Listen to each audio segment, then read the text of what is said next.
Welcome, basketball fans. Here we go. It's Aaron Littig and Denny Vortman here for the very first game of the 100th Winchester Invitational Tournament. 9 o'clock game, number 1 seed Rout versus the 9 seed Triopia Trojans for a big game starting off at 9 o'clock this morning. Here we go. Big game, and as always, we always talk about this. I talked to Jeff Abel right before the game.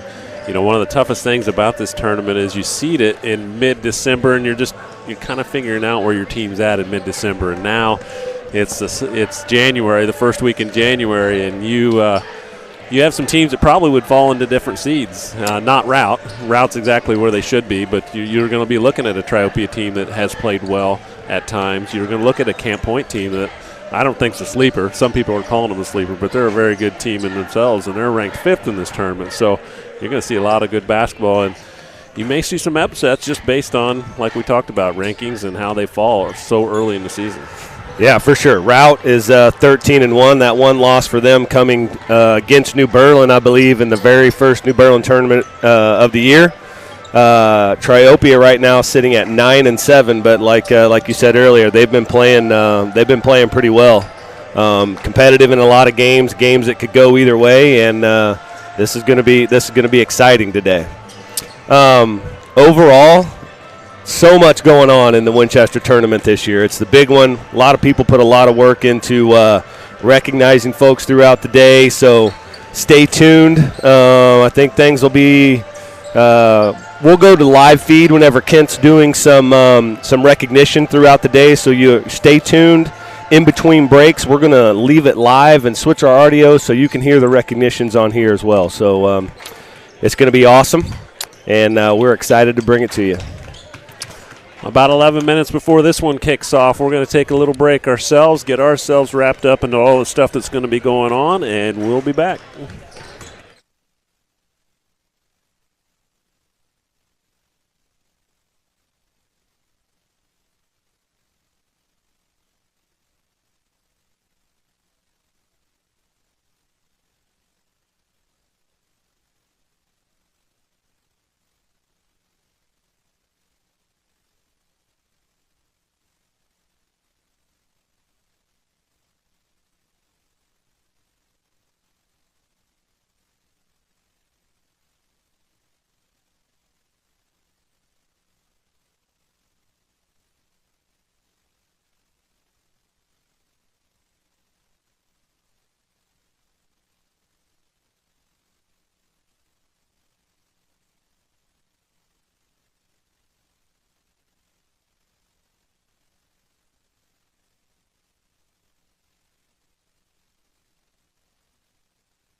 WIT fans, here we go. We're back about 2 minutes and 45 seconds before the tip here of Game 1 in the 100th Winchester Invitational Tournament.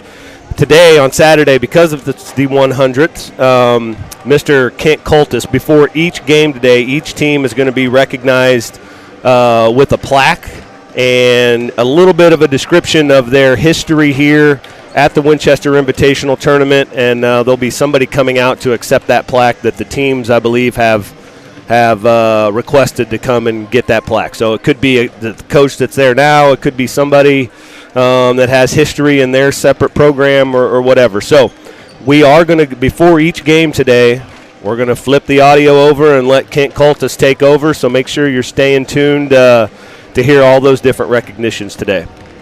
Appreciate that.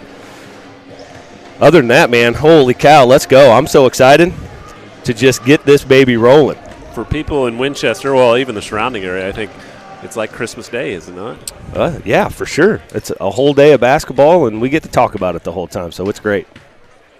All right, we're going to go live to Kent Cultus, so stay tuned.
All right, folks.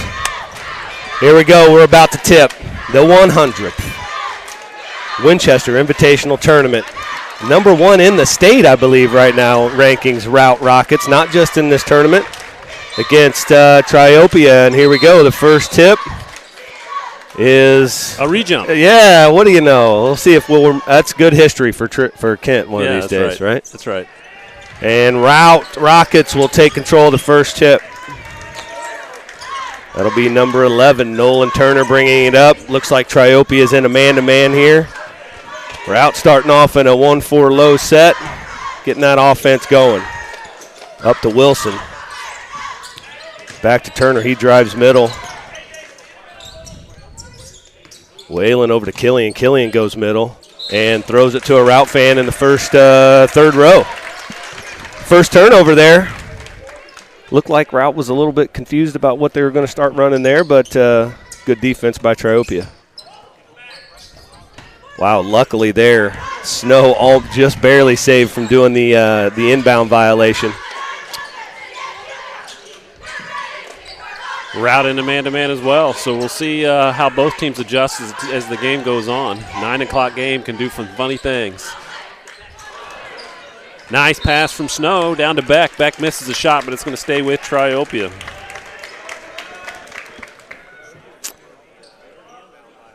I think Snow had a pretty good Waverly tournament, I believe, for the Trojans. He seems to be a playmaker and score the ball and do lots of things for Triopia. We've seen him a lot in this tournament in the past. He can shoot. He's a player, that's for sure. Mueller over to Nethery, down to Beck in the post. Nice spin move there on Merwin. First points of the game to Beck and the Triopia Trojans. Turner brings it down up top to Wilson. Wilson with the three, no good. Rebound to Snow.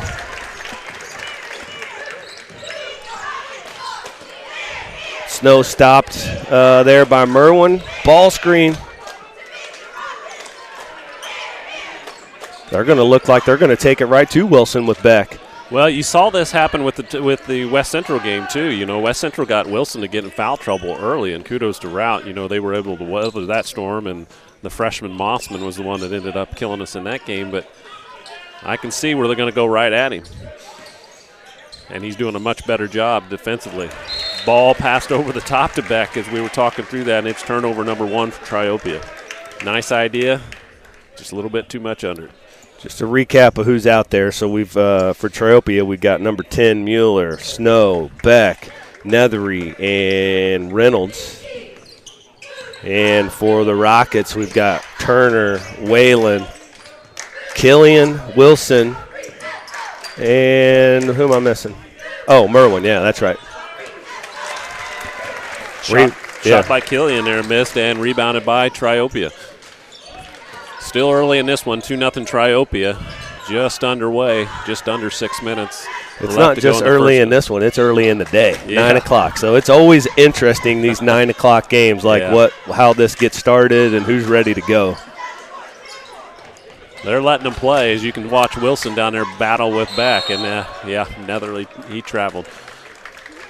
That's turnover number 2 for Triopia. Still 2-0 here, 5:30 to go. In the first quarter. Offenses seem to be a little stuffy right now. Not getting a lot going, but that's a lot of combinations there. It's a 9 o'clock game. We'll say that till it gets exhausting, but also 2 really good teams going at it. Wilson with a nice pullback jumper from the free throw line area. No good. Rebound there. Mueller down to Beck. Beck back out to Reynolds. Reynolds with the 3. No good. Rebound to Wilson. He's going to get – he didn't get trapped in the corner. Up to Whalen for a layup. No good. Rebound to Nethery.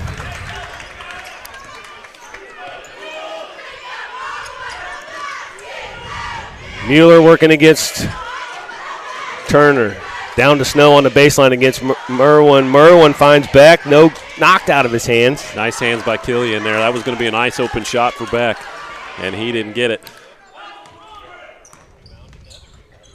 Over to Reynolds, looking down low for Beck. Up to Mueller, back to Reynolds on the right wing. Finds Snow cutting high. Recovered quickly. That's going to be off Merwin, and it'll stay with Triopia.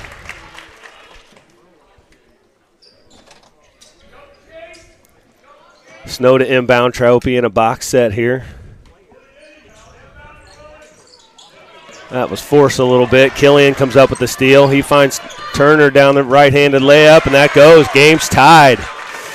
Rout with their first bucket with about 4 minutes into the game. Merwin, nice hands there. That's going to end up being Rout basketball. I didn't get to see so a couple of substitutions here. So we're going to get Struby in for Beck and Reynolds, and who's looks the like other Littleton comes in for Triopia as well. Coming up on 2 minutes left to go here in the first. Still 8-4 Rout over Triopia. Struby up top, over to Nethery on the left wing. He's going to dribble it back up and kind of reset things here. Littleton in the corner. He's being guarded hard by Wilson there. I think Wilson thought he got a foul called on him, but actually it's a timeout. Looks like it's going to be a full timeout taken by Triopia, so we are going to, since I think we had maybe some technical difficulties in the beginning of this, just go over real quick the recognition of the teams that happened right before the game. So Rout first played, oh man, what is that? Rout first played in the WIT from 75 to 87. They left, it looks like, came back in 2010 and have been with us playing in the tournament ever since. They made the semifinals 4 times in their previous 25 WIT appearances. They won it in 2012 and finished 3rd on 2 occasions, including last year. So before the game, I missed, though, who actually accepted their plaque. Did you catch that? It was accepted by the Minutemen of the Church of Our Savior. So you had 2 volunteers there that stepped up and accepted their plaque. So every game, what Aaron is telling you guys is every game, every team is going to receive that plaque that says the years that they are part of the tournament and the years if they have won the tournament. And we have asked that they have somebody accept that plaque. So it was the Minutemen of the Church of Our Savior, 2 volunteers, and an organization, as they pointed out, that does a lot of volunteer work. And we'll get to Triopia as we have more time. 8-4 Rout here, about 1:50 left in the first quarter.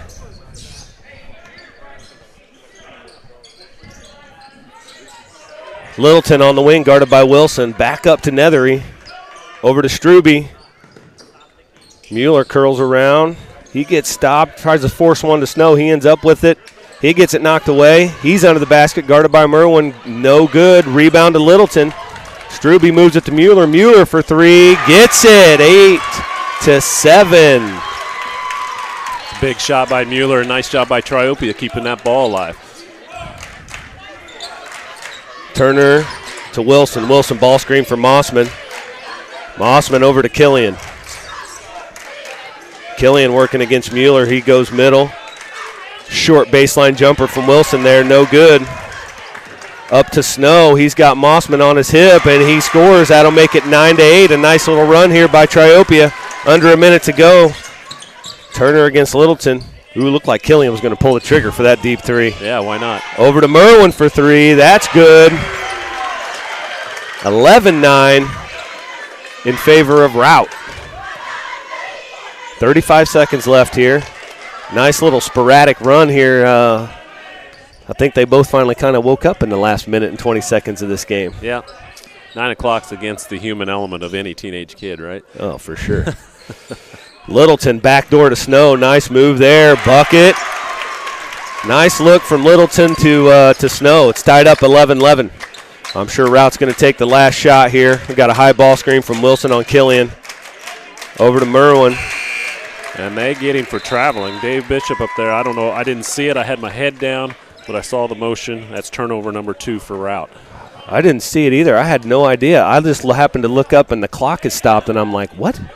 What's happening? Yeah. And already at 9 o'clock, we've got a pretty packed gym, so it's loud already. 8 seconds left. It's 11-11. Coach Thompson calling out this last play. Struby over to Littleton, and he lets it go through his hands, so Route's going to have a chance here. 2.1 seconds left to at least get a shot attempt up for the end of this first quarter. All the way down to Mossman, and he gets a three up, and it looked like it could go. And it's no good. So that'll be the end of the first quarter. It's 11-11. How about that, folks? 1 versus 9, 9 o'clock game of the 100th Invitational. Not only is it 1 in the tournament, 1 in the state, and it's tied at the end of 1. We'll be back.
Winchester Tournament.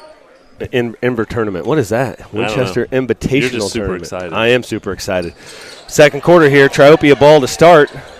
Struby had a good look in the corner, decided not to take it. Snow posting up Merwin. He's going to shoot a little fadeaway jumper. No good. Rebound to Route. Whalen about throws it away. Mossman's going to take that three. No good. Great box out by Struby there for the rebound. Nethery's going to bring it up against Killian. He's going right to the middle. A little jumper off the glass. Good. 13-11. In the first quarter, it was slow start, but they shot well. Triopia shooting 50% from the floor and Route shooting 40%. Big shots by both teams. Look at the stat guy up here. Yeah. Holy cow. Well, you got to bring your game when it's 100th, right? Yes. Killian free throw line jumper. No good. Battle for the rebound here on the ground. It's still, I don't know if I've never seen it go that long. Yeah, usually that's stopped. So Mueller and Beck are going to check back in for Struby and Littleton. Same group out on the floor for Route here. Whalen, Wilson, Killian, Merwin, and Mossman. Mossman working against Snow. Merwin dribble drive right. Killian over to Whalen. That looks, he's got Beck on him. There's a big size difference there. Mossman ends up throwing it away. And we got an over and back. That's going to be one of those that could have went. I didn't know if he was going to get an over and back or go out of bounds here. So Dave was on top of it, and he did. He touched it first, which made it an over and back. So that's turnover number 3 for Route in this game. Another backdoor cut. That's the second time that Merwin got backdoored there, and Snow got a layup out of it. Should be 15-11, right? Yeah, board's behind, but it is 15-11. Triopia on top. Merwin drives down the right-hand side, runs into Beck. It gets blocked. Wilson with it. Finds Merwin in the corner. Good ball movement there. Oh, and at him again. Netherly didn't close out, and he passed. Merwin drains a three from the wing. I think he's 2 for 2 on threes, I believe. I might be wrong. I think you're right. Outside there, he's 2 for 2. 15-14 Triopia. Reynolds drives, tries to drop it off the Beck. It's stolen by Whalen. Whalen finds Mossman in the corner. He was open there. He didn't even look at it, though. Yeah. Whalen drives middle. That's about maybe at least the second time that Route's had dribble penetration and then the players relocated like the opposite way that they've tried to make the pass. And I'm sure it's just, an early morning thing, but that's 2 times now that they're relocating, but they're going the opposite way. 15-14 Triopia. Reynolds gets snow cutting. Nothing there. I think that's a good no call, but Wilson tried to take that charge, and he's coming up limping. But Rout with the quick transition bucket, and then Wilson just goes, literally goes down. Well, he's the guy that tried to take the charge there, yeah. And you can tell he's kind of grabbing his lower back, so obviously hit pretty hard. And like you talked about, I think it was a good no call, but he definitely hit the floor pretty hard. Yeah, he got up and started limping, and then he started to make his way down, and just kind of went down. Those back things, if you do something to your back right away, it'll lock you up from being able to walk very well. But it looks like a back issue, so timeout on the floor here. Well, hopefully Mr. Wilson here gets to feeling a little bit better. We can chat a little bit about the Triopia. There, he's up. Uh-oh, we're going to get our first floor mop. Chris Meyer. Here we go. We have new Winchester tournament floor mop to mop up sweat, and Chris Meyer gets to be the first one. He's doing an excellent job out there. Nice job, Chris. Look at that guy. I love the water bottle in the back pocket. Nice work. Nice work. I'm sure his boss, Phil Pratt's, taking notes. They all have evaluations at the end of last week. Yeah. Well, we didn't get to the Triopia thing, but we will. So it looks like Wilson was able to get up. Not sure what his status is, but is at least okay in that regard. So glad to see that for Wilson. And going to get a quick push from behind foul on Killian here. Nice job by back position and kept position. It's easy when that ball gets released from the guard to kind of think, okay, I got it. Killian tried to move around behind him, and he moved with him. So great positioning on Beck. 16-15 Rout. Rout did get a layup there as everybody was watching Wilson. So that's the third back door for Snow and completed layup there. So 17-16 in favor of the Triopia Trojans. Nice job, Triopia, just taking advantage of a very aggressive defense. Sliding out a little too far, a little too high on the line, and they're just getting backdoor cut. That's in for Rout right now is Isaac Long. So Rout's got a small lineup in there right now. There's a turnover picked up by Merwin. He's looking middle. He finds Long in the corner. He puts up a three and gets it to go. 19-17. Rout. Back and forth game here, folks. What a great one to start it off with. Mueller over to Reynolds. Ooh, I thought he might have got away with a little shuffle travel. They're forcing it into Beck. Killian does a nice job battling him there. Turnover. That's turnover number 8 for Triopia. And Rout can do it to you in a hurry. Whalen with a three. He gets that to go. Couple of turnovers for Triopia, and Rout converts them into points. So take a little bit of a lead here. Reynolds against Whalen. Another turnover. Killian comes up with it. He's got numbers. He finds Whalen, and that one's going to end up out of bounds. Good news there. Wilson's going to be checking back in, so maybe he just got a stinger. Yep. 30-second timeout with 3.5 to go here in the second quarter. 22-17 Rout. We're going to stay right here, maybe give the Triopia side kind of what happened before the game. Yep, so Triopia, they played in the WIT in 1960 and then apparently said, we didn't like it that much. But they came back in 1975, and they've been here ever since. They've won championships in 1975, 2000, and 2017. Triopia first came to the tournament in 60. We already went there, right? So they've reached the semifinals 14 times overall, and Cliff Bumgarner was the one who they selected to take the plaque in the very beginning. He was an all-tournament team selection in 2003 and 2004. Very good player. Good to see Cliff. All right, we're back after the timeout. Nethery with a nice hanging layup there. I wish he would have got that to go, actually. That could have been on a highlight reel if he'd have got that to actually go. 22-17 route. Killian with the ball, working against Mueller.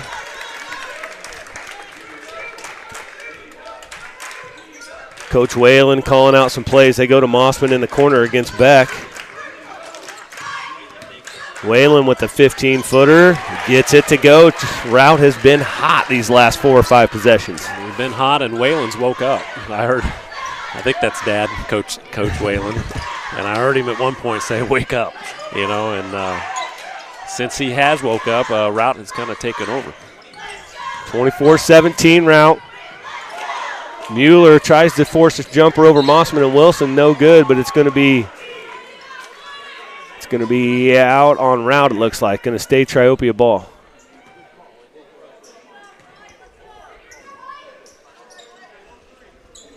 Snow to inbound. Nethery posts Killian up. He's going to make a move to the middle. Nice little roll around that went down for him. So 24-19, that stops a streak there. Much needed for Triopia. Killian working against Mueller. A 1-4 set. Over to Mossman. Mossman takes the ball screen. Back to Killian. Killian wants a ball screen up top. Goes middle, and he drugged that foot. Yeah. He knew it. Good call. Turnover number 6 for Route. Struby and Littleton are checking back in for Triopia. 24-19. 2 minutes left here in the first half. Up to Littleton. He finds Struby. Not really looking for a shot much. Struby isn't. I thought he was going to take one right then and there. Over the top to Nethery. Good help from the backside. He gets another one to go. That's just Netherly being very athletic. You know, throw it up to him. He jumps well, gathered himself, elevated, and just made that 2-foot shot, 2 to 3 foot shot. 24-21 Route. Merwin over to Whalen. Another 15-foot pullback jumper. That one's left a little bit too short. Rebound to Nethery. Coming up on 1 minute. Coming up on 1 minute here to go in the first half. It's 24-21 Route. They've got, they're basically letting Littleton have a look at that 3 and putting 2 people on Snow here. But they're trying to work that. Nethery gets another one. Mismatch, throw over the top. The Route backside help. It's actually working because they've got Snow and Nethery down there on the post. And, if you leave too much, that backside help is not really being there for Nethery, and he's having a day out there right now. Mossman, nice little move to the middle, little left-handed floater. 26-23 Route. 30 seconds left here in the first half. We'll find Littleton, and Wilson is almost in the lane. They found Snow, but Merwin gets a hand on it. Merwin played that perfectly. That ball was thrown, and a lot of players kind of relax, and Merwin didn't. He kept that kind of almost like a box out and just kept moving with him, and he just took it from him. That's turnover 10 for Triopia. Killian over to Mossman, 5 seconds left. Wilson going to take a step back 3 at the end of the quarter, leaves it short, almost gets his own rebound, and that'll do it. The first half of basketball at the Winchester Invitational Tournament, the 100th edition, has Route leading Triopia 26-23. Real quick, this year, everyone, we are at halftime. We're doing 2 things. We always do our half-court shot. We draw and do a half-court shot, so we'll be getting to that in just a second. But at halftime, we're also selling raffle tickets for $10. They're out in the cafeteria lobby area. And we're going to be drawing a $100 winner at halftime of every game. So halftime of this game, we want to give a big thank you to some of the sponsors here. We're going to work all the way through these, through the entire tournament. So we had 100 different entities give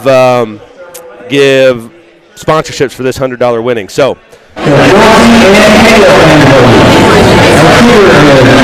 County State's Attorney, all about dance and more. The 1994 Bluffs Boys High School basketball team. We'll come back to that. Yeah, we'll come back. Nick Knowles, Johnson Fitness, and Brandy and J.C. Fryman. Looks like we're going to have. We yell at him all the time, and we no shooting three. That's so right. He wasn't ready for it. That's not his fault. He's supposed to be working on 2 to 15-foot range, scoring around the basket. Right. That's right. Not his fault.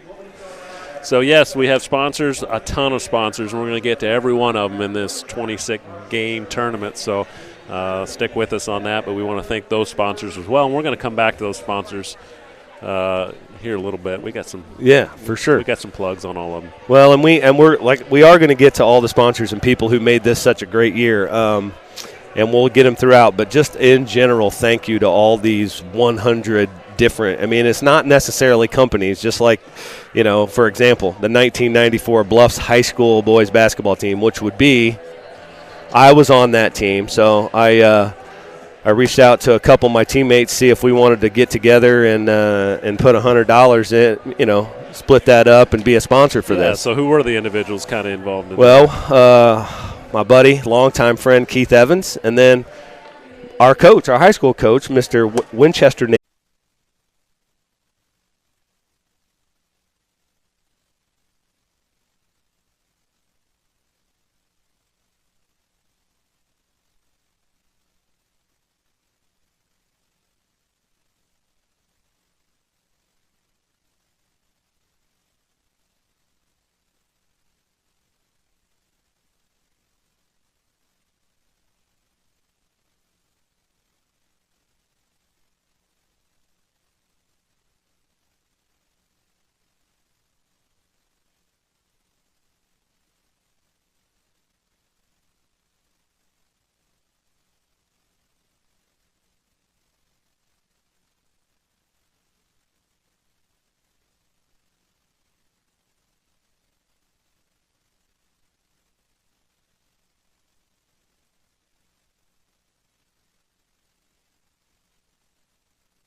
All right, 2 minutes left here before the tip of the second half. Working on some stats here for some leading scorers and stuff like that. The wizard over here, Mr. Denny Vortman. But for the second half, at least for a little while, we're going to have Master Sergeant Travis Littig with the Air National Guard joining us. Cousin, how you doing? I'm doing great. Thanks for joining us, bud. Yeah, no problem. I mean, I'm up here broadcasting, and we happen to share the last name, but he's here because he's meaning business about recruiting for the Air National Guard. So. Yeah. No. First off, congrats to you guys, you and Denny, and everybody else that put this together. 100 years, man, that's a lot. We all played in it, so it's great what you guys are doing. The new trophy is amazing. Wish isn't that awesome? Yeah. Holy I never won it, but if I would have, I wish I would have had that one. But no, I appreciate you guys having me up here, and I'll just kind of hang out with you guys for a bit, talk a little bit of basketball, and obviously this to me, the Winchester tournament meant it was kind of like regionals. Sure. First time of the year, like you had that regional atmosphere. Yeah. Or sectional even. Like that's even though you weren't looking past opponents, you still this was in the back of your mind, like I can't wait till the Winchester tournament. So it's awesome. I mean, look at this gym today. I mean, it happened to help that it's #1 route, but. Gym's packed at 9 a.m. this morning. That's amazing. What an atmosphere. Amazing game to start out the tournament, too. So hopefully, we were just a Waverly tournament, and that was electric. So hopefully that stuff flows over here, and this is a great week for you guys. Yeah, excited about it. Denny, you got some leading scorers you want to hop on, throw in there, get your hard work in there? Yeah, okay. Mossman, the freshman for route, leads the route with 7 points, and then Merwin has 6. As well. There's several. It goes all the way up and down. You can see that Wayland has 5, and a very balanced scoring for a route.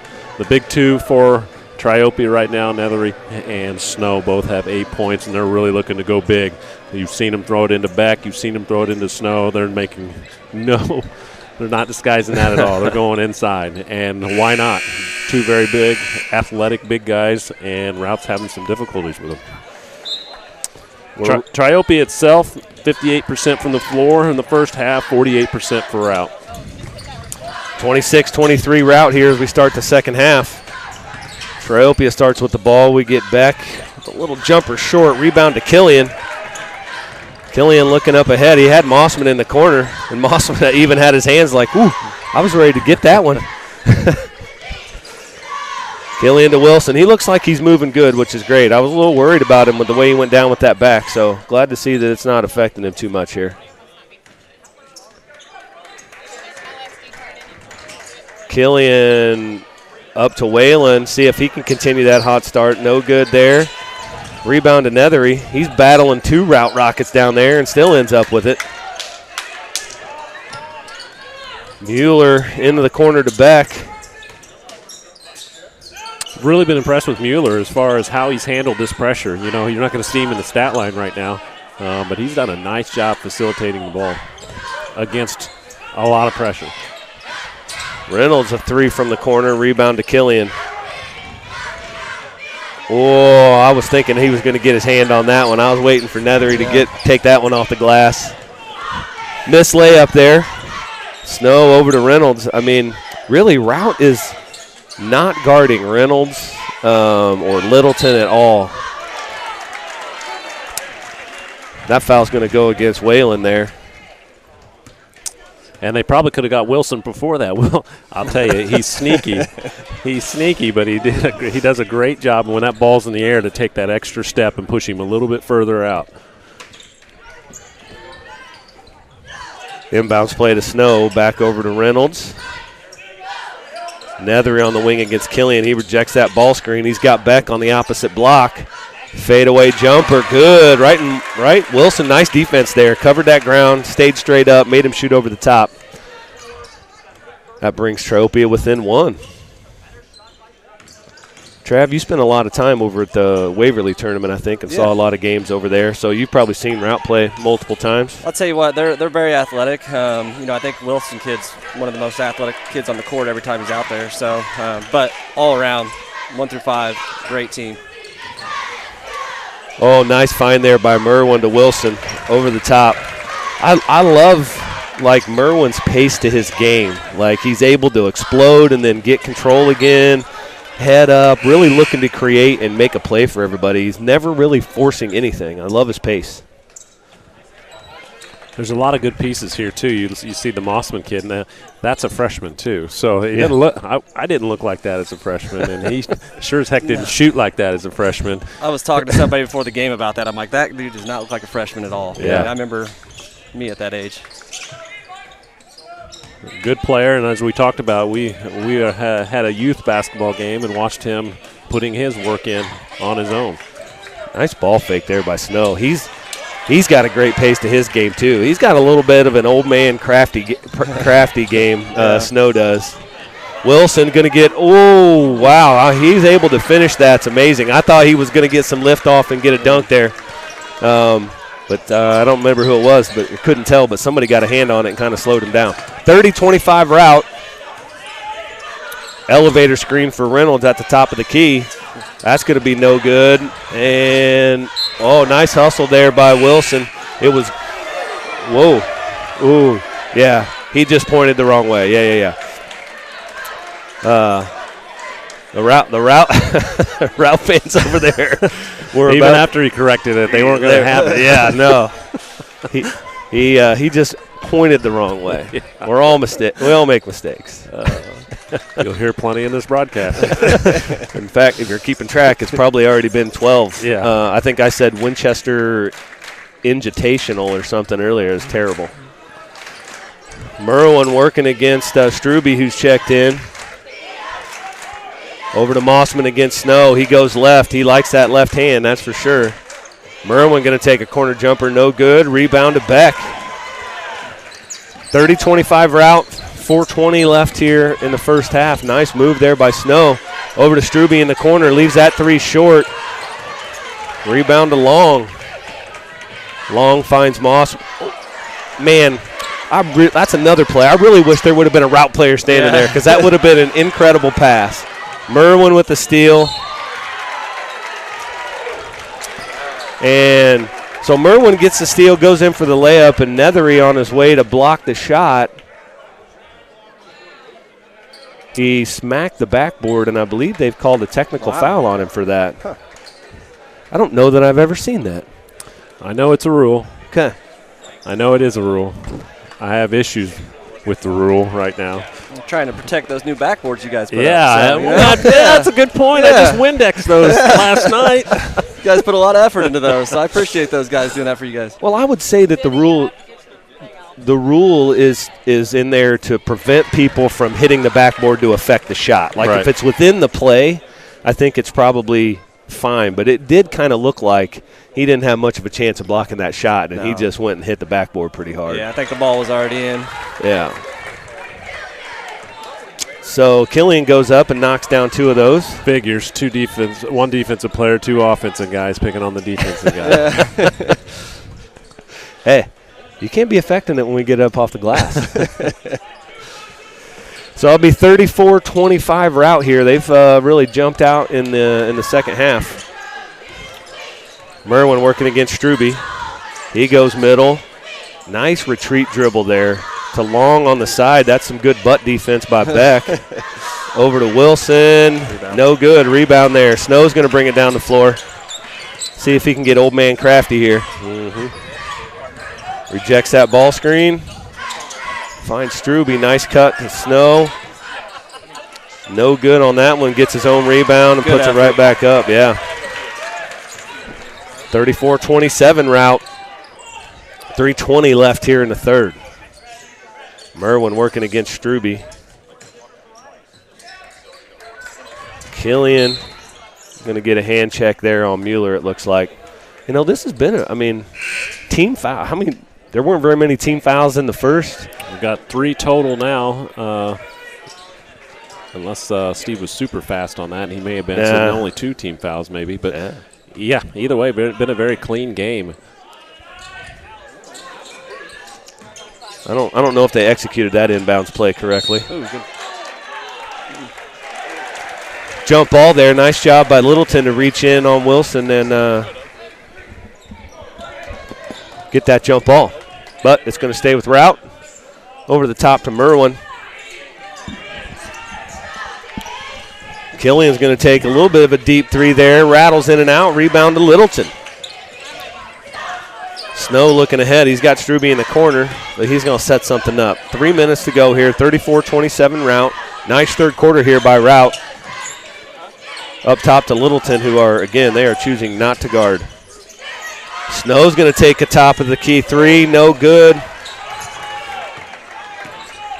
Killian advances it up the sideline. Over to Mossman. Mossman, nice little left-handed touch shot off the glass. 36-27 Route.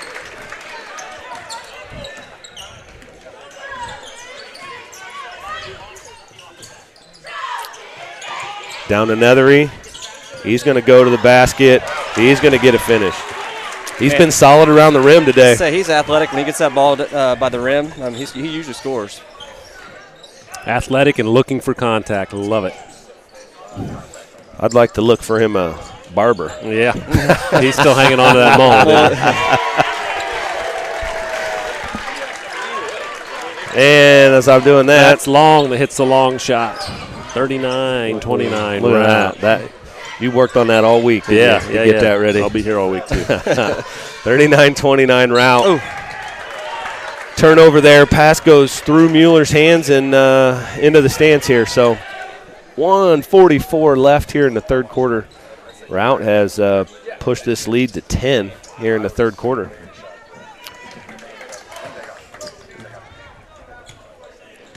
Also, I thought it was kind of weird the guy with no hair was critiquing the guy with a lot of hair. So, yeah. Well, that's a good point. That is a good. There's a lot of jealousy. You haven't seen a barber in a long time either, buddy. No, I haven't. I've been my own barber for years. Going to get a. Oh, it looks like we're going to get an offensive foul on Killian there.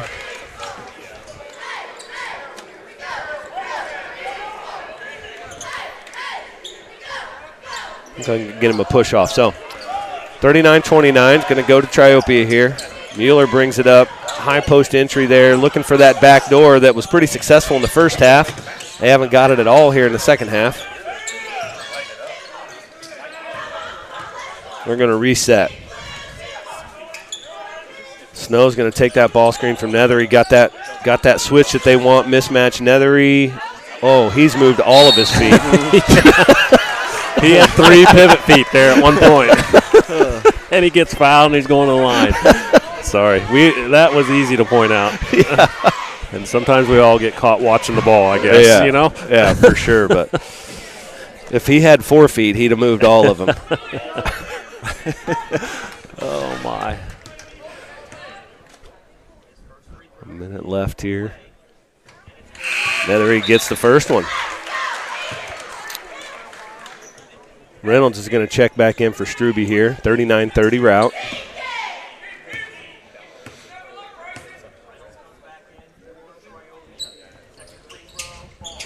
Second one's good. Minute left here in the third.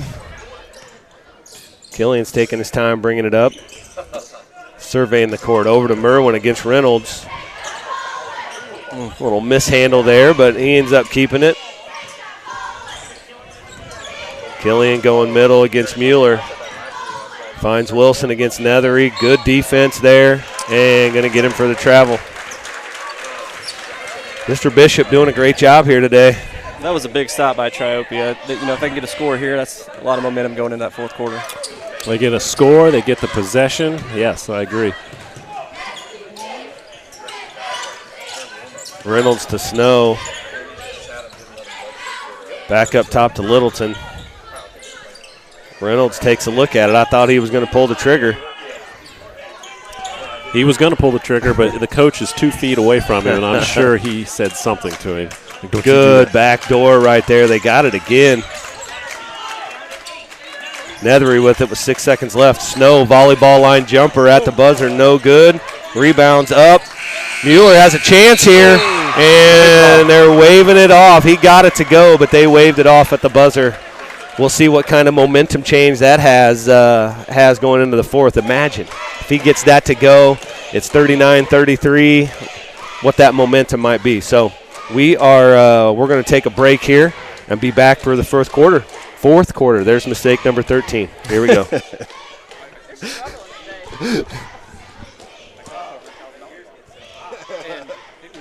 My hair's been so hot. I'll throw a little sales pitch in.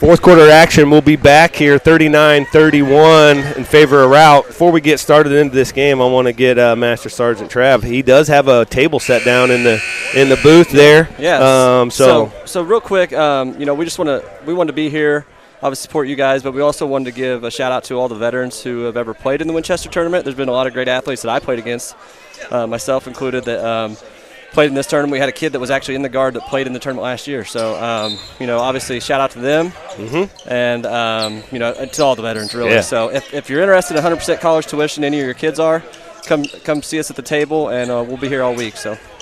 Great. We appreciate you being here, Trav, and representing our armed forces. And the Winchester tournament certainly echoes your sentiments in thanking our veterans. So thank you for that. And with what Travis just pointed out, if you're watching on WC Athletics, which I guess you would be because you'd hear us, let us know if you're a veteran and played in the Winchester tournament. You can put it in the comment, and we'll give you a shout-out. We'd like to know just kind of those connections that we have with veterans and those that have played in the tournament. Snow to the line here, makes the first, 39-32 Route, and gets the second. I'm not keeping the shot chart here, but I think Triompia has been pretty solid from the free throw line today, right? Yep, 4 for 4. Okay. That's why it seems fresh, because I've seen the 4 all in the second half. Mossman goes baseline, finishes on the other side of the rim with that left hand. Like, he's good, but he is a lot of left hand, but nobody's able to take it away from him just yet. Holy cow, 41-33 Route. Impressive freshman. Reynolds for 3 on the wing. Has not been able to knock that one down. He's gotten some open looks. It would be immensely beneficial if Mueller or Reynolds could knock down a couple of those shots. It would help him out a lot here. Mossman takes that ball screen over to Killian. He's going to stretch the defense out here and work on Mueller.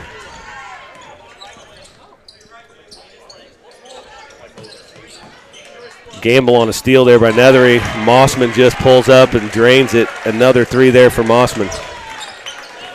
44-33 Route. Tell you what, it's going to be exciting to watch him play here for the next 4 years. It sure is. I'm sure, but it's Long gets a steal there on that high pass. He's going to go in for a layup. He's fouled from behind and makes the bucket. So he's going to go to the line for the old-fashioned three-point play. 46-13 in favor of the Route Rockets. Long's at the line. It looks like we're going to have a full timeout here by Triopia. Surely we got some stuff to talk about here, right? Well, we need to get the winner. Somebody needs to get us that winner. There was a winner of the drawing, and we didn't get that name, so we'll have to get that name. Like Aaron has said several times, we're going to have a drawing every game for a cash prize. Yep. And we already had one in this game, so we want to get that name out there. Obviously, that ticket goes back into the – and I think Aaron's got it. Yeah. We've got hot breaking news, everybody. It's Wendy Brown from Jacksonville that won the first $100 drawing here at halftime of the first game. So congratulations, Wendy. Thanks for buying a raffle ticket. We appreciate it. So we're coming back here, 6:28 left in fourth quarter. Route. This second half has really stretched it out. Been able to make a lot of jump shots, really working their offense well. Have really just kind of pulled away here. So still a great game. Triopia's got a chance in this next 6 minutes. They just got to be able to knock down some jumpers, man. They got to hit them shots. Snow's really having to work hard because they're putting 2-3 guys on him, and nobody's hitting the open shot when he dishes out to him. So we'll see. They're going to get plenty of looks of those wing and top of the key jumpers. If they can get some knocked down, it could start changing the game. So Long misses the free throw to complete the three-point play there. 46-33. Struby down to Beck. And going to get a push here on Wilson there. So it's on the floor, so they're going to inbound it here. To Nethery, almost stolen away by Killian. Nethery down the middle, finishes over the top. He really elevated there. Holy cow. He looked like he had springs on his feet the way he elevated over the top. That's 14 points for Nethery and 12 points for Snow. No question what they're trying to do. Go inside, take advantage. Merwin over to Killian. Killian works middle again. Finds Mossman going left, and he drains that. Nice little left-handed floater. That's 16 points for Mossman. And he leads all scorers.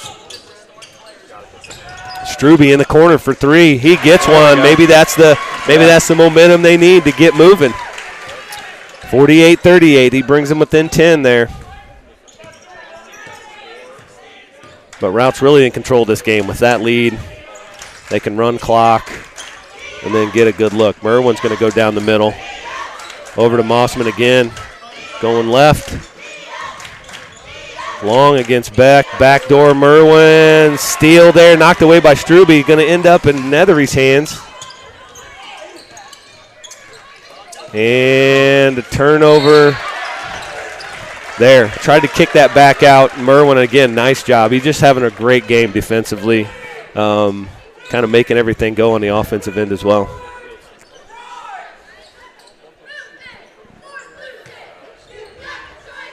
Merwin to inbound over the top to Killian here. Under 5 minutes left, 48-38 Rockets. Gonna get a blocking foul there on Mueller.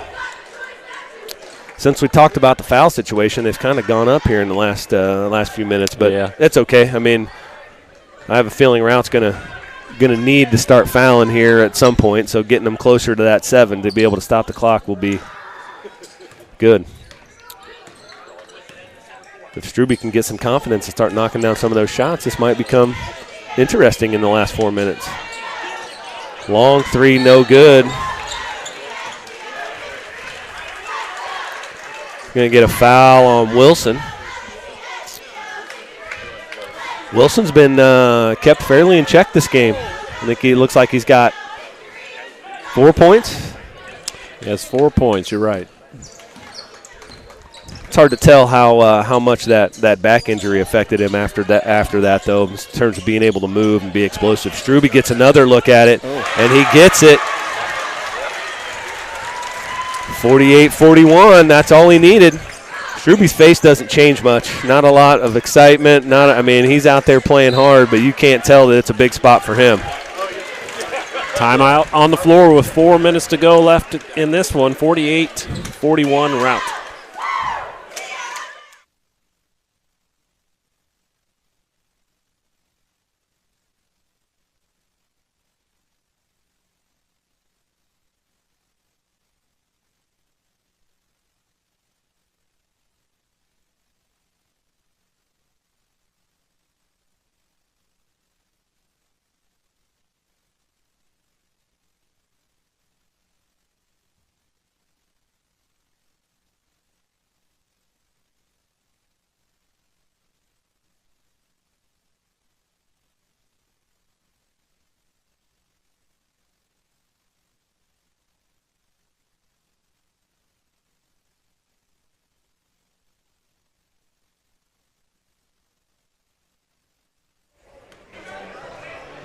Four minutes, 12 seconds left in the game number 1 of the 100th. We've got 8 of these today, don't we? Yeah. I'm exhausted already. Are you guys doing them all? We're doing them all. Not us personally, but yes, the broadcast team is doing it all. Okay. You'll have some other wonderfully velvet voices on the mic here today, so make sure you stay tuned to those as well. 4:12 left, 48-41 Route.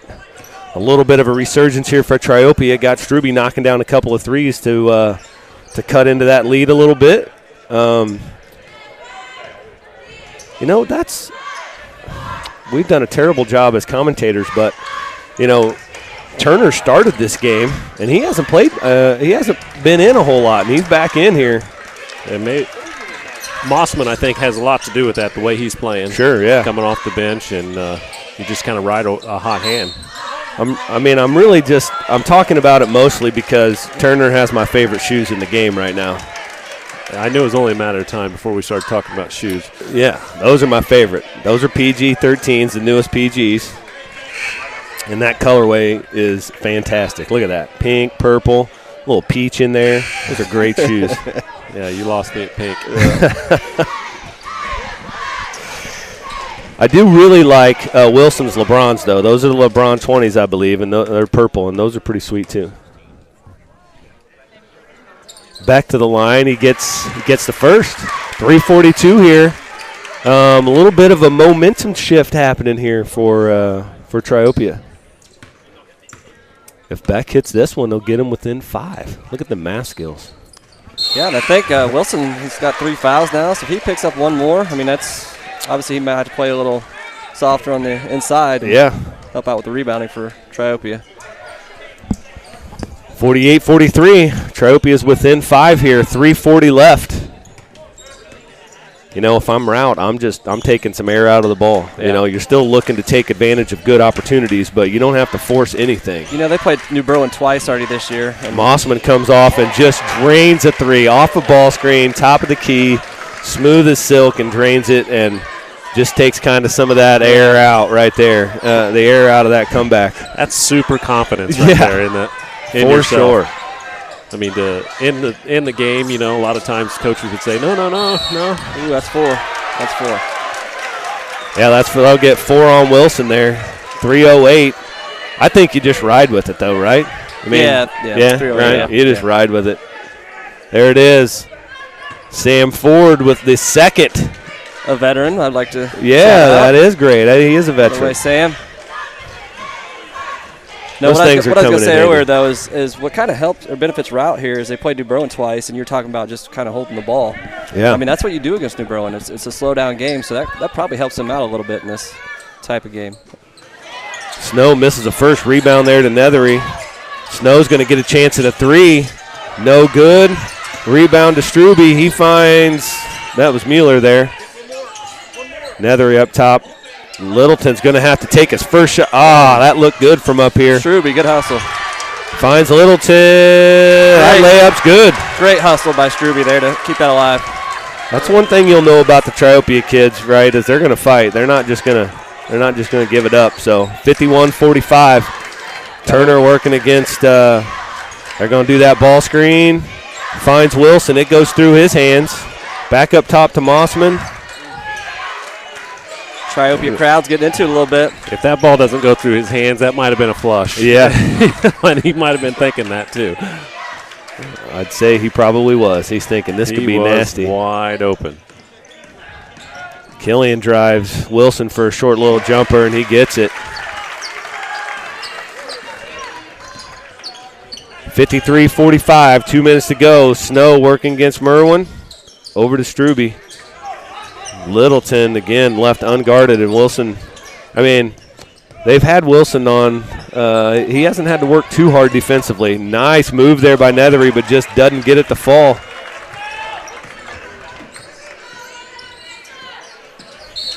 There we go. Mueller's going to reach, and they're going to start this process to start stopping the clock, it looks like. They need to because they're not to the bonus yet. Right. With 1:42 left, you got fouls to give, so you're going to have to get them on the line. And if they shoot in the fourth quarter free throws like they are from the floor, they're 7 for 8 for the floor. Route. So taking exactly what that defense is giving them. Nice pass there, Merwin to Wilson. Underneath, layup, back up to a 10-point lead. 1:30 to go here. High ball screen for Snow. Over to Littleton, who they're just going to let shoot, and he doesn't get that one. Nice rebound there by Wilson.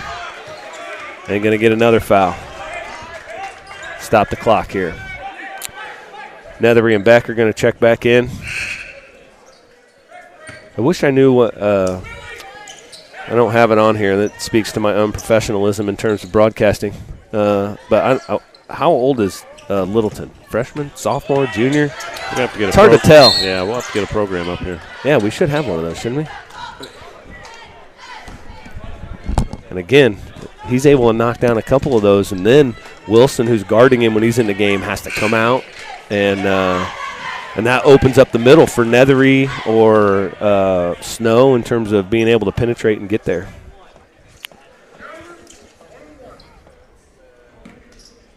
Nolan Turner to the line here. First one's no good. Front end of the one-on-one. 115. Routes up 10. 55-45. Over to Mueller. Mueller up top to Nethery. He's going to rope base. I want to say baseline, but that's not right. He gets it knocked away from behind. He comes up with it again. He should have his dribble back now. He uses it. Nice defense here by Rout. Snow between the legs and gets a foul and a bucket. He was turned sideways and got that thing to go. Under a minute left, 55-47.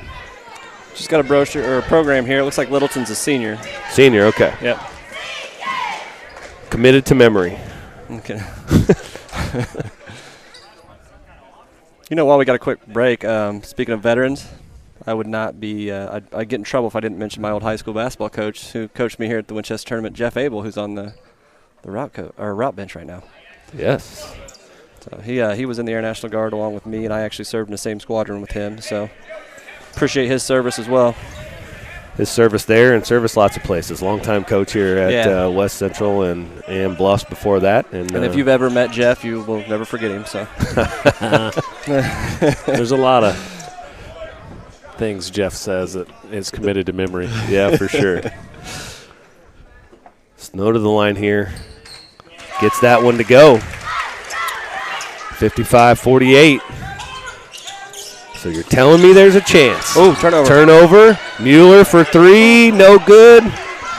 Rebound to Whalen, and he's going to get fouled. Like, that's a difference maker right there, right? Like that happens. He knocks down that three, like all of a sudden. Mm-hmm. I think we've all been in this game long enough that momentum is definitely a thing in basketball. All of a sudden, Rout starts to feel a little bit of that pressure, and like, oh. Number 2, Whalen goes to the line. Missed that one.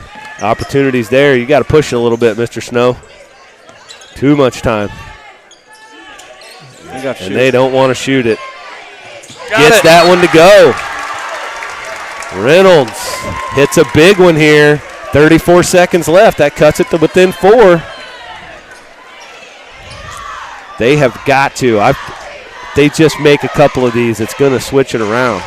Struby made 2 in a row earlier, and then he hadn't really got another look at it. And I think, Rout's game plan is we're just going to let them shoot until they make something. Yeah, and same way with Reynolds. We are just talking about momentum. He's missed a bunch today, but he makes that one shot, sees that ball go through the net. That's a game changer. Yeah, and really not just time. You look at 34 seconds. If you're Triopia, you really have 2 shots at this because you only have 1 timeout left. Yep. So you're going to have to hit a bucket, call a timeout to stop the clock.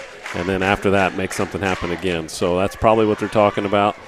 Get a steal or foul trying is probably the talk in the timeout. And then after that, you got to make something happen quickly. And it doesn't have to be a 3. We talk about this all the time. You're down 4. There's not a 4-point play out here. Yeah. Take what's in front of you. And then after that, figure it out in the timeout what you need after that. We'll see what the strategy looks like here. I'm definitely going to – and, Rout keeps helping them by missing the front ends of these one-on-ones. Yep. I think my strategy be right off the bat is, give a couple of these guys a step to the point of I know who I want to foul. Yeah. Dictate who you're going to foul. Trying to get that steal to begin with. They break that press easy. Wilson – and that's a good foul. I would put it,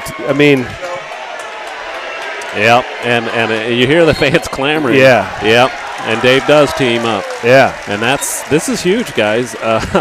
Foul was on the guard, and that is number 11, Turner. He passed it as he was being fouled, Wilson goes in and puts it down well after the whistle, and now there's a technical on the floor. So Turner will have his shots. Yep.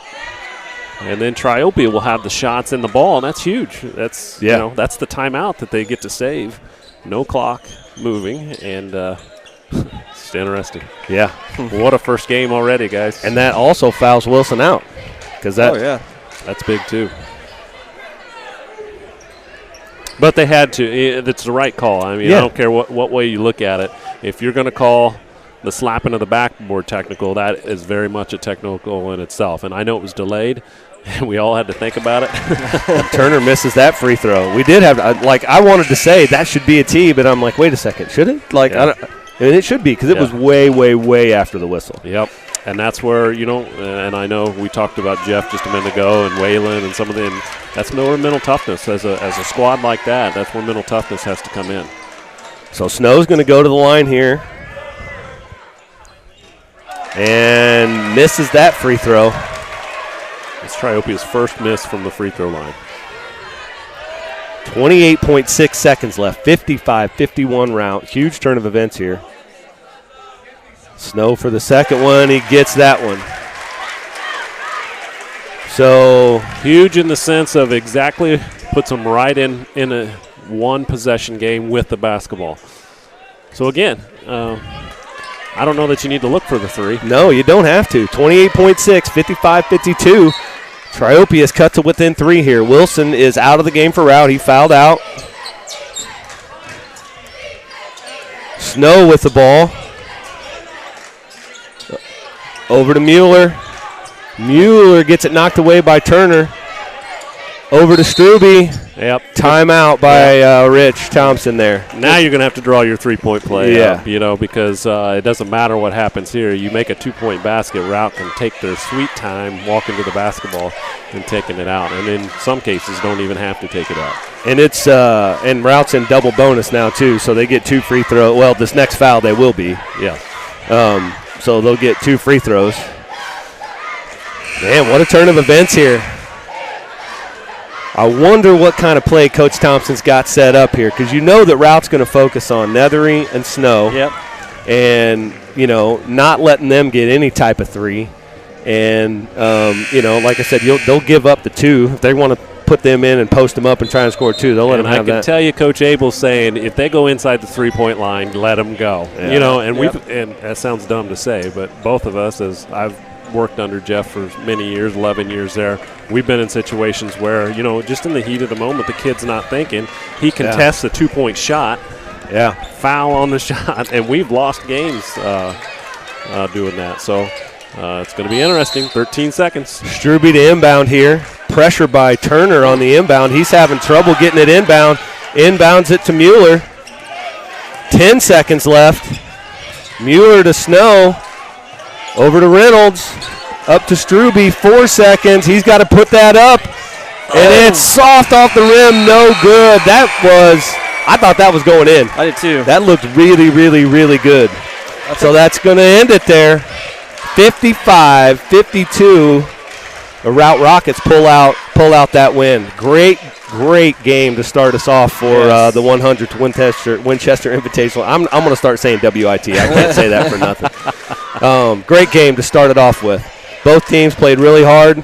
9 o'clock games are not easy to get up for, and they did it eventually. So put on a good show here. So thank you very much to those guys. Trav? Yeah, appreciate you guys having me on. Maybe get back on here sometime throughout the week. But like I said, you guys did a great job setting this up, and for all the parents out there, the kids out there, we have a lot of people that participate in the Winchester Tournament that have served our country, our great country. So if you're interested, contact myself 217-971-2764, and I will get you in touch with some of our recruiters and take care of you. So appreciate you guys. Yeah. Great game. Looking forward to the rest of the week. Thanks, Trav. There we go. All right, we're signing off here. Game 2 is going to be the Payson Seymour Indians versus the Pleasant Hill Wolves. So we got some time here in between. Remember, everyone, that before every game, we'll be recognizing those teams. So make sure you come back and join us beforehand so we can give you that live feed and hear those recognitions and see what's happening there. Game number 2. We're going to take a little bit of a break, 15 minutes in between games here. We're going to take a little bit of a break, and we're going to come back, and Denny's going to have some stats from that first game for us. So we'll be back.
Welcome back here to Winchester as we wrap up the first game, and what a game it was, 55-52. Route holds on for a 3-point lead and win.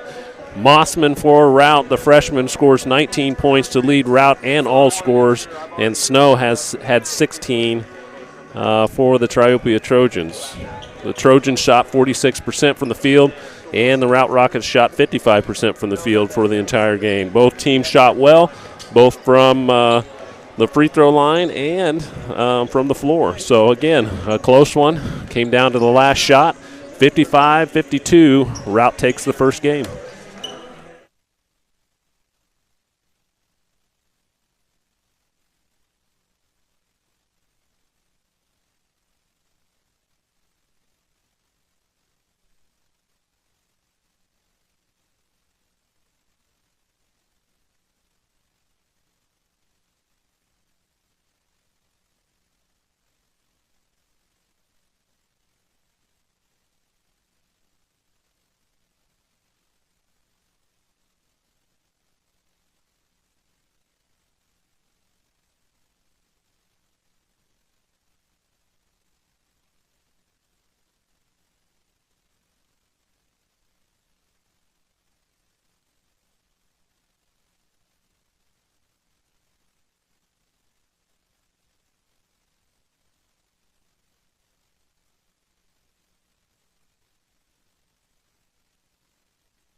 As part of our 100th tournament this year, we are presenting plaques to all the teams.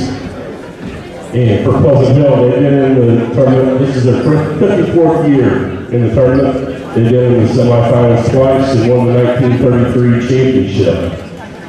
And at this time, the person accepting the plaque is Ron Edwards, a long-time AD coach at Pleasant Hill.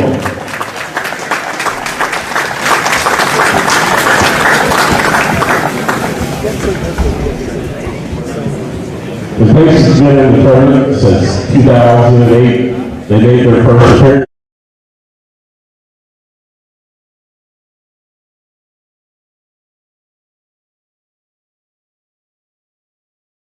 Finals 9 times in 15 years, won the championship in 2014 and 2018. They won the tournament in 2014 as the #1 ranked team in the state. Accepting the plaque for Pacers is Cody Hildebrand, who is the all-tournament team in 2013 and 2014.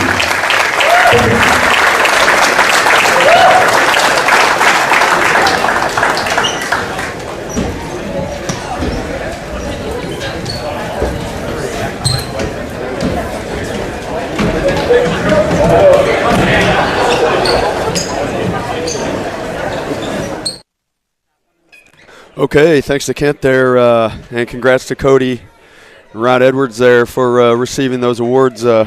New thing we're doing this year, pretty exciting. Welcome, everybody. This is Coach Jason Likes. I got my partner here, Coach Todd Chapman. Morning. Yeah, good morning. We're back by popular demand. So popular, it's been a year. Yeah, it's been a long time. First game of the year. We're going to be a little rusty. Give us a break. So we're looking at Payson Seymour versus Pleasant Hill. Tipping things off, Payson is the 8 seed, and P. Hill is your 16 seed. Ball's going to go to Payson. Sorry, Coach. Pleasant Hill is going to start out with DeCorian Dobert, 32, Aiden Myers, 15, Brody Dobert, number 11, Jared Lawson, and number 23, Lane Hubbard. Payson side of the ball is going to start out with Richie Martin, Brian Deeker, Wyatt Neeson, Lane Barker, and who am I missing? Schwartz? Yep, Blake Schwartz. Payson with an early turnover there. A little good morning wake-up call there. P. Hill has the ball here. We got man defense by Payson. Great job, number 32, Aiden Myers with the early bucket. Looks like P. Hill's going to run 2-3 to start off here. Going to make Payson move this ball. Maybe have to work the ball around outside here to find an opening. Right on cue. Barker, corner 3, good. Payson shows a 1-2-2 three-quarter court press. Nice job by P. Hill to break that there, finding the open players. Middle of the floor, Coach, right? Yep, that's where you want to be. One of the best and easiest ways to break a press. Yeah, good job by P. Hill there. Look at the ball out of bounds here.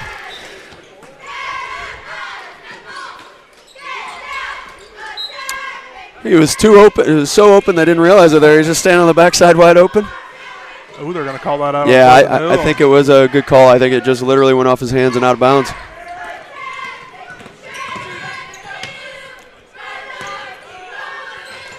Neeson, right wing 3, good. Payson starts out 2 for 2 from deep. It's now 6-2. Payson, 6:30 left in the first quarter. Dolbear gets it across the timeline. Corner 3 here is good. Nice. Ooh, we're going to have a shooting fest here. Good job by Dolbear there beating that press, staying calm, making a really good pass, set up that 3. Lane Hubbard on that one. Little pass and cut action and got that zone. Wyatt Neeson for another 2. It's like this three-quarter press they're making Pleasant Hill, make them make the mistake. They're not pressuring real hard. You know, No, Coach Edwards taking there. their time. Coach Edwards caught that one of his players kind of trailed down the floor there, kind of left the press. Luckily, they keep the ball. If you're listening, let us know in the comments where you're from, and we'll give you a shout out. We love to see who all is watching. We've had people from Florida, all over the country watching. Three-pointer no good. We're going to have a jump ball, and that's going to go to P. Hill, I believe. Yes, it does. It's good hustle. You like to see everybody get on the ground for that loose ball. Payson got their first turnover there in the press. Let's see how P. Hill responds.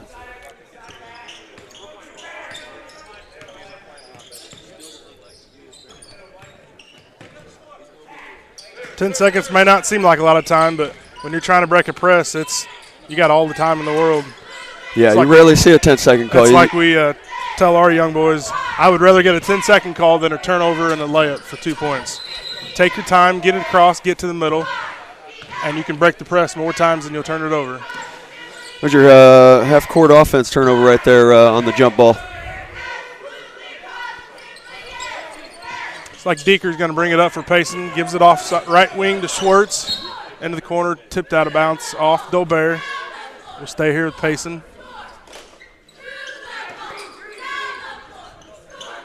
Neeson up top with it, right wing, Deeker. Up to Martin, he's going to dribble up top. Backdoor pass into Schwartz. Shot up, no good. Good defense there by Pleasant Hill. Yeah, they didn't let him catch it clean. Still tried to make something happen. We're going to have to help Dobert out. They're kind of leaving him alone and trying to let him beat the press by himself and turn their backs on him. He's going to need that help. Almost stolen away there by Payson. That tip out of bounds may help P. Hill calm down a little bit here. We got P. Hill players subbed in here. He's listed as number 45 out there, but we don't have him on our list. We have 40, which is Carter Jones. I'll have to see if that's maybe him or not. And 15, Brody Dobert with good play there to get the ball back. I take it back. Payson is in, looks like a 1-2-2. I don't know if they were man to start or if I just read it wrong, but we're going to see a 1-2-2, and it's creating all the trouble for P. Hill here. Great ball movement, maybe one too many, but it still worked. That's what happens when you move the ball. I believe that's Brian Deeker for 2. It's going to be his first points of the game. 10-5, 4 minutes left in the first quarter. Payson with the lead. Dobert gets trapped right at the timeline, decides he needs to call timeout. We'll stay right here. 30-second timeout. The Payson half-court trap is being very effective here. When they move that ball, they send two players to that corner to try to trap and create trouble, and that's why Coach is taking this timeout. He's going to have to make a change, or his players are going to have to make an adjustment that where's the open player at and where can we move this ball to catch them on the trap. They're taking their time, but they're not getting anybody to the middle of the court. They're swinging it left to right, and they've got a guy open on the sideline. They're just not seeing him in time, but they got to get somebody in the middle of the court. Yeah, let's see what they do to adjust here. Yeah, it looks like they come out in man right off the bat. Maybe catch them off guard. Stolen away by Neeson. He brings it, finds right wing. Down inside to Martin, thought about the shot, kicks it out to Barker. His 3 is good.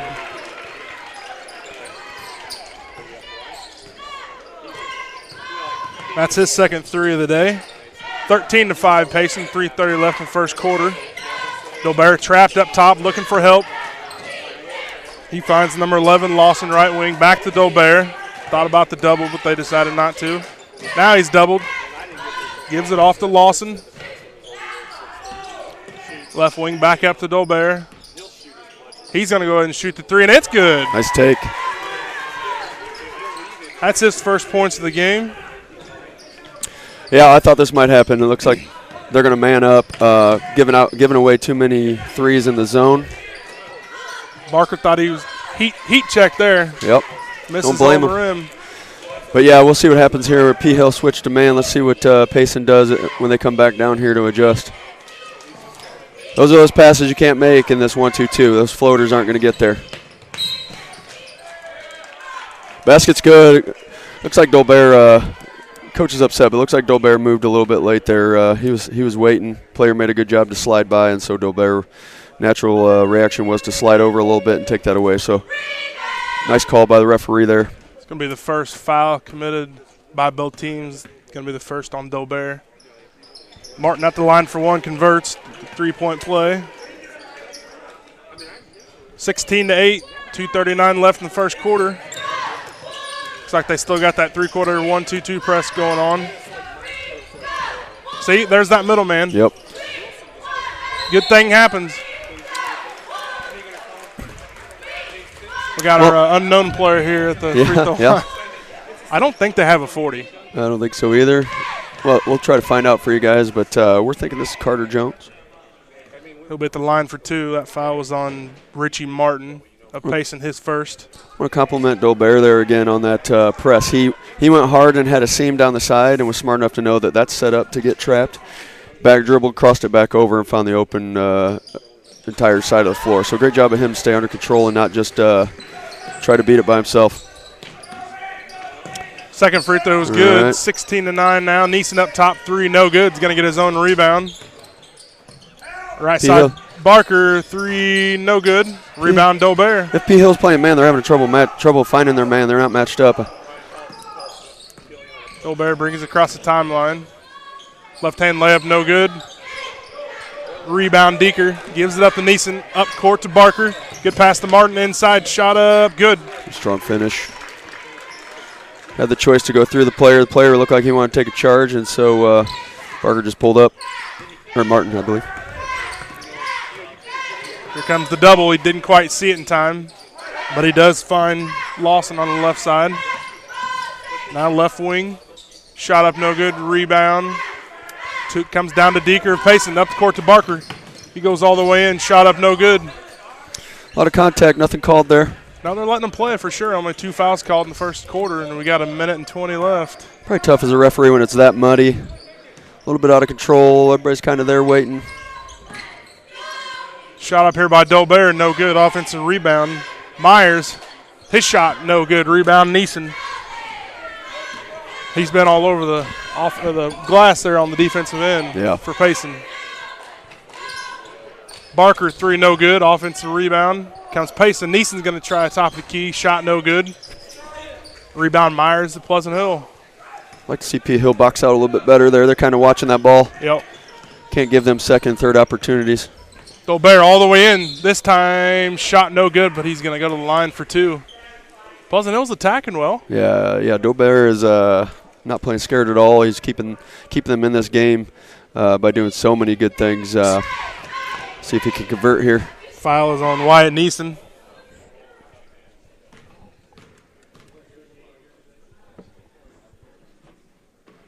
First shot by Dolbear is good. He'll get another one. All right, I got my first shout out here. It's someone special to me. We got Ashlyn Sanders, formerly Ashlyn Jocko, a state champion basketball player from here. My first year as an assistant, and she's got a little guy at home, a 2-week-old Clay, and already teaching him basketball. So congratulations!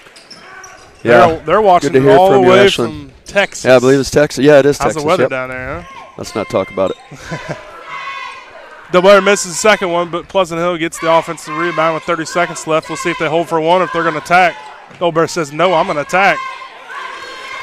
And he goes in and scores. Somebody's going to have to stop him.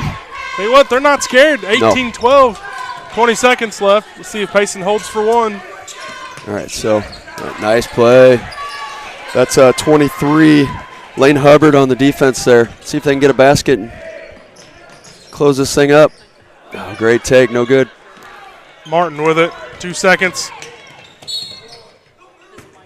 I think if he just falls straight back down, he's going to get the charge call, but they're going to get him for a block. Same thing, just slight movement to the right. It's going to be hard not to. A foul on Jared Lawson, his first.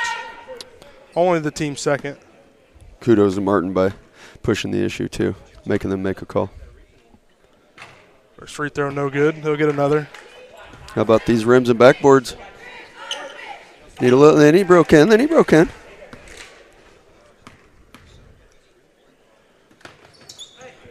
Second one up and good. extends the Payson lead to 7, 19-12. Shot at the buzzer, no good.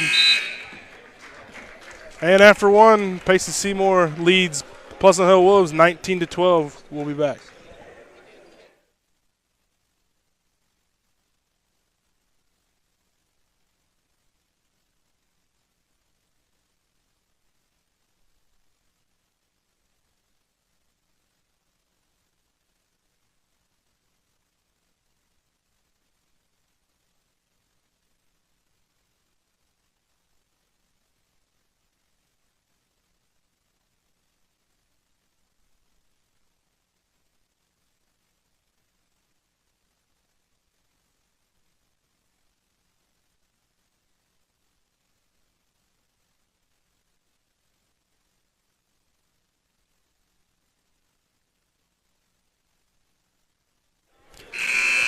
Okay, welcome back. Great job to Payson Seymour cheerleading squad there.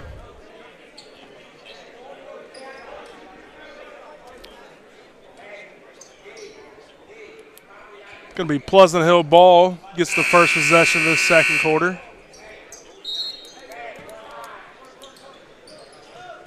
Pass into the corner from Dolbear. He gets the ball back. Looks like Pleasant Hill, are they in that 1-2-2 zone? Yeah. A very extended 1-2-2 zone. You could almost call it a Syracuse matchup man to a certain extent. Yeah, and they obviously want to make it hard to make that cross-court pass right there that they just made. Dolbear 3, no good. Offensive rebound, good. Great job. Good Aiden job, Myers. Aiden Myers. That's a big bucket. Keeps us a game. And you wonder if Payson went to that zone to try to stop Dolbear from, attacking. He's had a lot of success that first quarter attacking and scoring. Richie Martin inside, good post move, a good strong athletic move there. Inside, he scores. 21-14 now. See if this press wears down Pia Hill or if they can make them pay.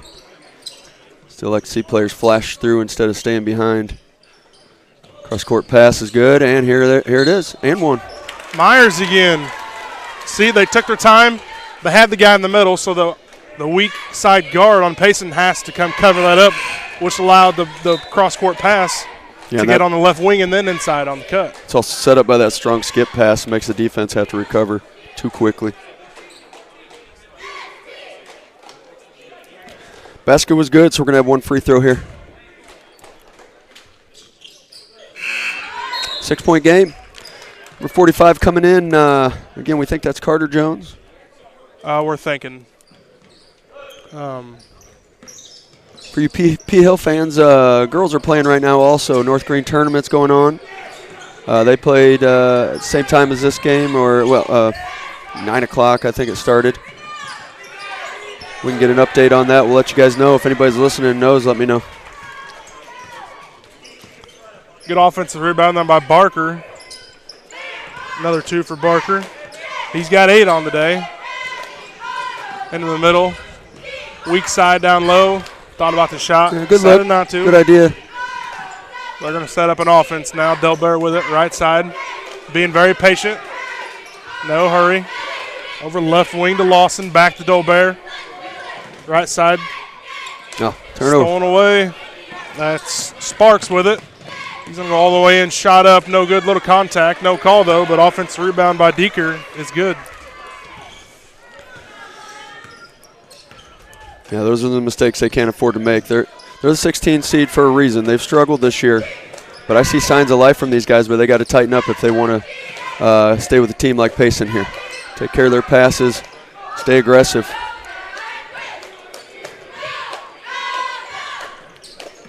Left side Lawson. He's going to kick it out to Dolbear. That is Brody Dolbear. There's 2 Dolbears on this team. Decorian Dolbear's got it in the right corner. Kind of forced that one. Shot up no good. We're going to have a foul.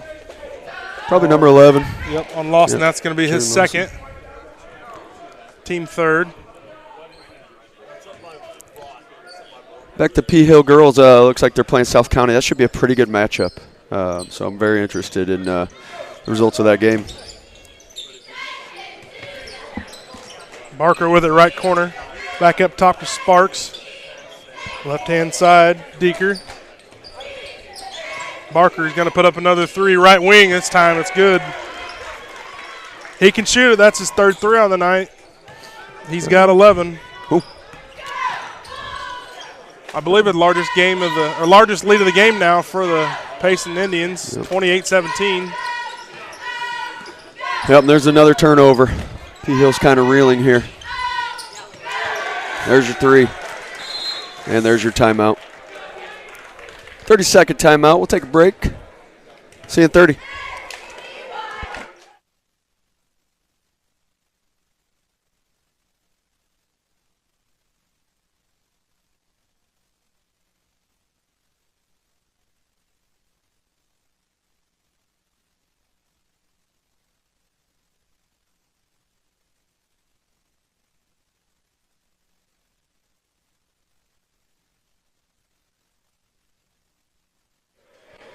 And we're back.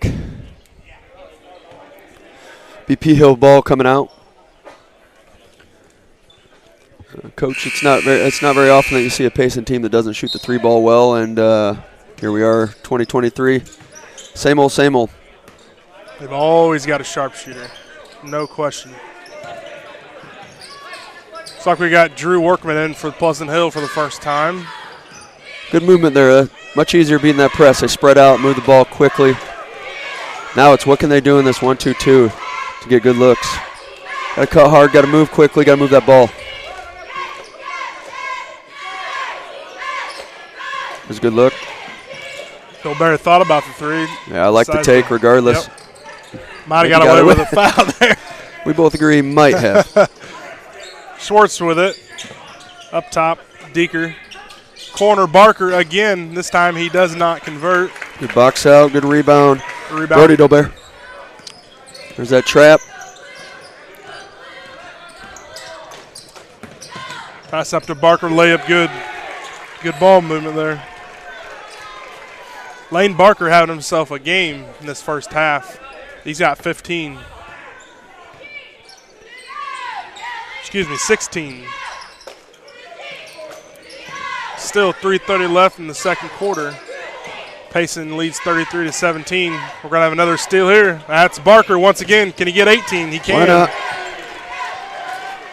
He did a good job of beating the press there. Just number 25, Drew Workman, should have probably attacked after he got that ball across half court and kind of froze up, and here came the trap. Good movement to the middle, but you cannot be complacent there. You got to meet your pass. You know they're there. Result is a steal and a foul on P. Hill. That is going to be on Brody Dolbear, his first, team fourth. Back into the game, Lawson for Pleasant Hill, and Drew Workman's going to take a seat. Oh, nice play. Stolen away here by Lane Hubbard. He's going to go in for two. Great read by Lane, just kind of fell asleep on the inbound. 35-19. Neeson with it left wing. Gets a screen, uses it, dribbles inside. Thought about the shot, but he kicked out to Barker, but we're going to get a blocking foul on Pleasant Hill.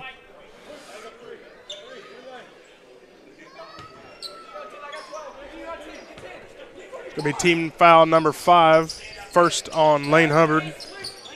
There's your three. Schwartz for three. Why not? Good. His first of the game. Pretty sure Schwartz has got an older brother that would be a sharpshooter you were talking about. We've heard that name here. Just when you think they're gone, they got little brothers. Largest lead of the game for Payson, 19. 2:25 left the second quarter. Inside pass gets stolen away by Payson. This is Nolan Sparks in for two.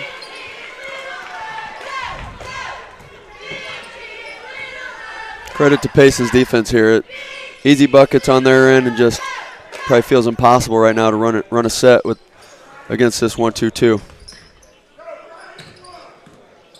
I got away with a little travel, but hey, no call, no harm, no foul. The Blair pass gets knocked out of bounds by Neeson. Stays here with Pleasant Hill. Back in comes Aiden Myers. Let's see if he can keep up the good work.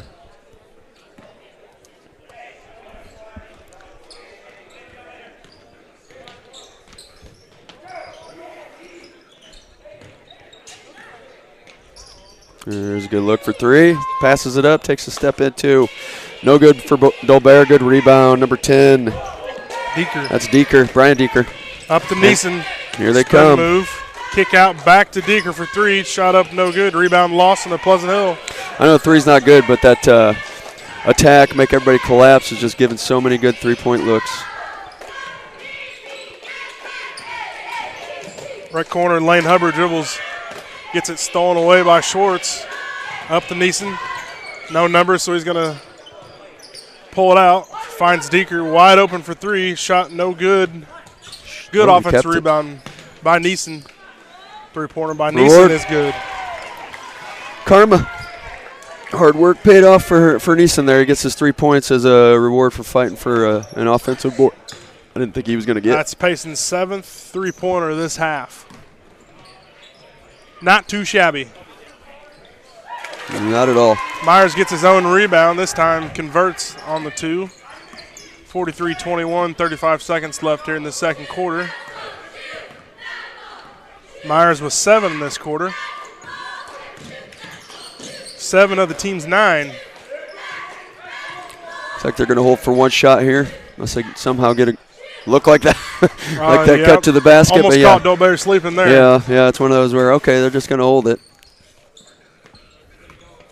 Neeson with that out up top. Going at 10 seconds. By Brody Dolbear. Just simply a drive and a kick. Nothing special. That's Deeker. Go 3-quarter shot. No good. After 2 quarters of play, Payson leads Pleasant Hill 45-21. We'll be back in a couple minutes with some halftime stats.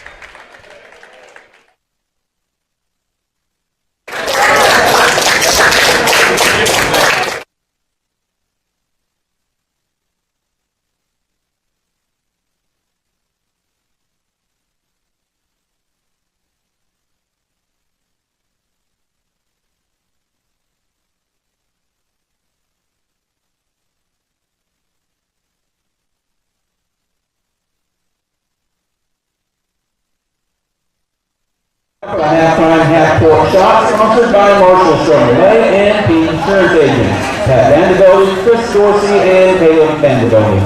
Our shooter is Matt Polkus. Matt will be shooting for $100.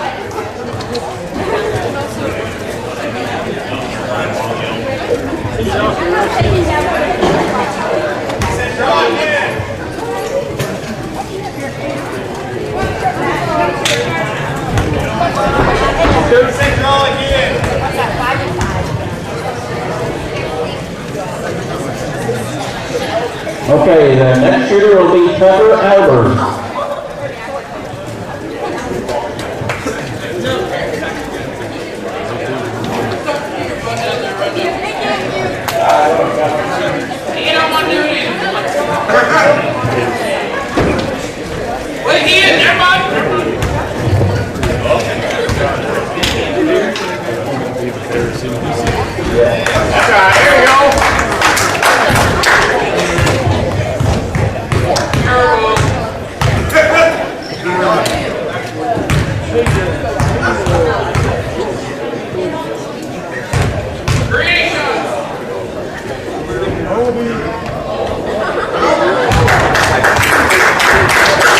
If you'd like to be over for the halftime half-court shot, just buy your tickets in the lobby.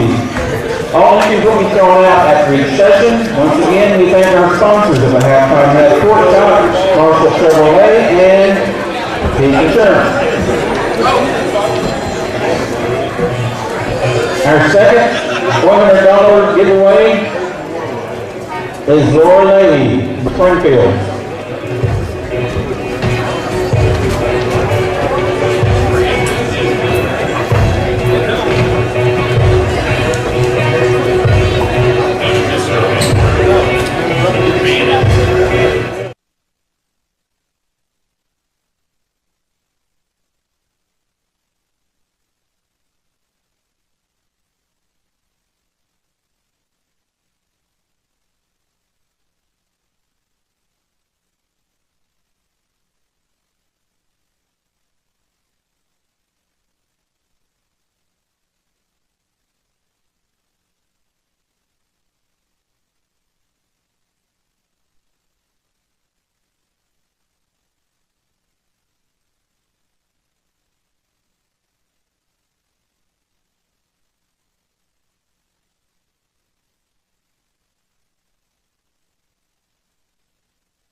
Welcome back. Thanks for following WC Athletics here at Winchester for the 100th Winchester Invitational Tournament.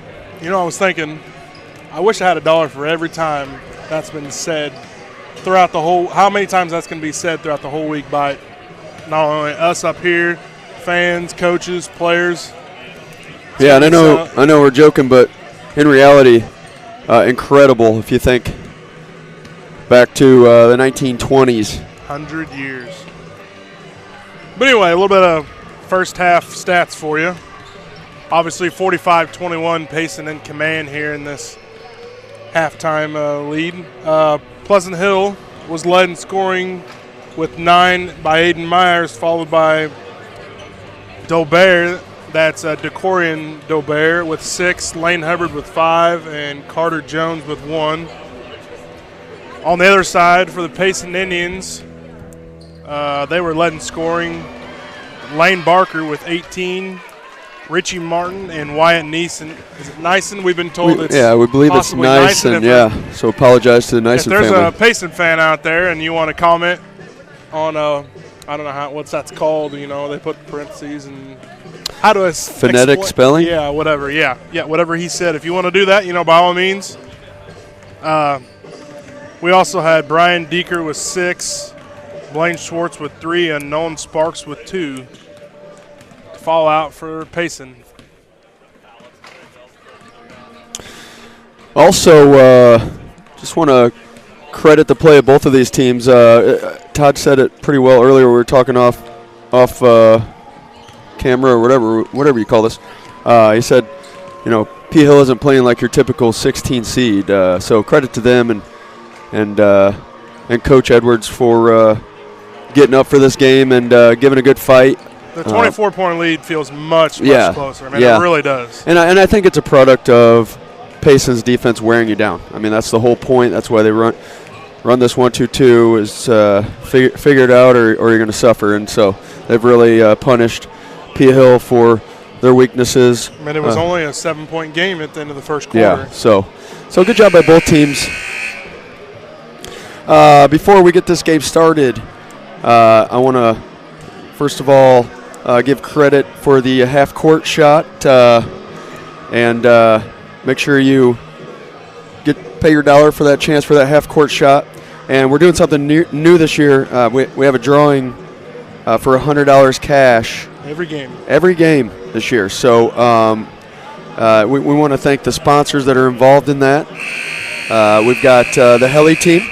We got Buck and Joe's, Tom Ettinger, Scott County Sheriff, Early Bird Ag, and Nate Davis Country Financial. And our winner this halftime was Laura Leahy. So congratulations to Laura. $100 richer. Could be you. Yep. Only takes $10.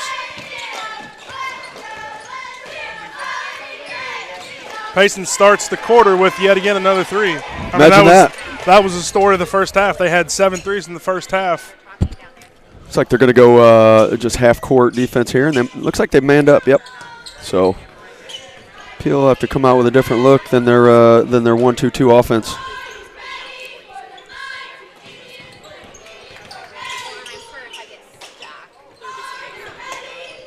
Shots up, no good. Good job by making him pay for gambling by Brody Dobert, but basket was no good, and we head the other way.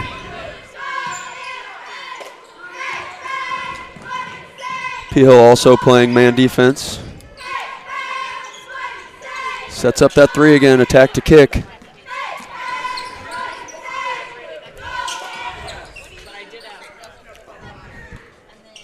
Right side with it comes Pleasant Hill. We got a different look by P Hill personnel-wise. DeCorian Dolbert not starting this half. It's integral in that first half on the success they did have. He was the primary ball handler there in that first half. So. Yeah, him and Aiden Myers were really the two stirring the drink. So have to check in on DeCorian. Sure he's healthy.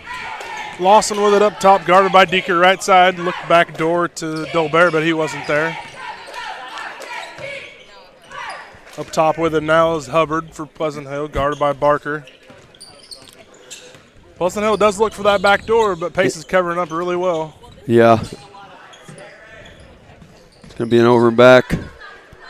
Over and back call. You cannot cross half court without someone else tipping or touching it, and that's exactly what happened there. Just lost his dribble.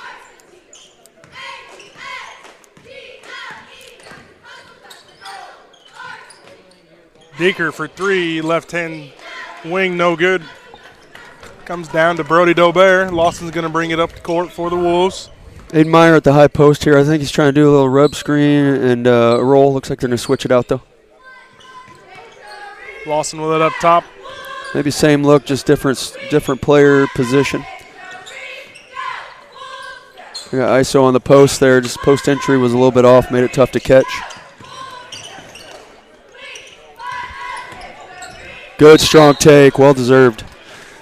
It's 32, or excuse me, that is 23, I'll bet. Yep.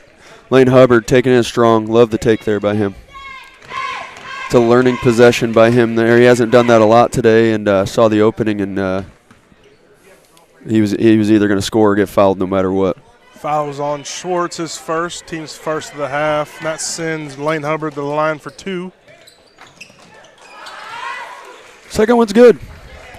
48-22, 5:21 left in the third. Inside Deeker shot up, good. Give him 2 more. 50-22, 5:10 here left in the third quarter. Of the second game of 8 today. Long day. Yeah, Coach, after this game, I'm headed over to North Green. Our girls play at 2:30 against Greenfield in a rematch game in the first round of the Lady Spartan Classic. Go take care of business, right? Yeah, it was a 4-point game the first time, so they have our attention. We did get that victory, but they're making us play again. Pass a little long there. Like Amanda Howard with the catch, ex-West Central girls basketball player. Good hands by, or Allison, excuse me. Taught too many Howards. Double comes from Pleasant Hill. Shot up no good by Deeker. Great board by Meyer, but then brought it to the player and they pay for it. There's your nice and 3. Is that double-digit threes? Probably 11. Yeah. Somewhere around there. No, that's number 9. Number 9, okay. Number 9. Seeing double here.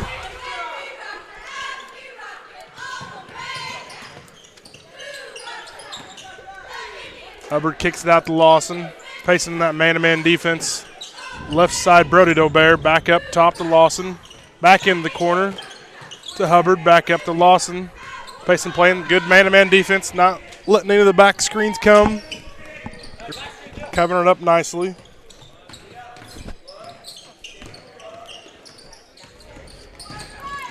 Stolen away by Schwartz. Good hustle there. We got a loose ball. We're going to get a jump ball. Ball belongs to P. Hill. P. Hill working too hard for nothing.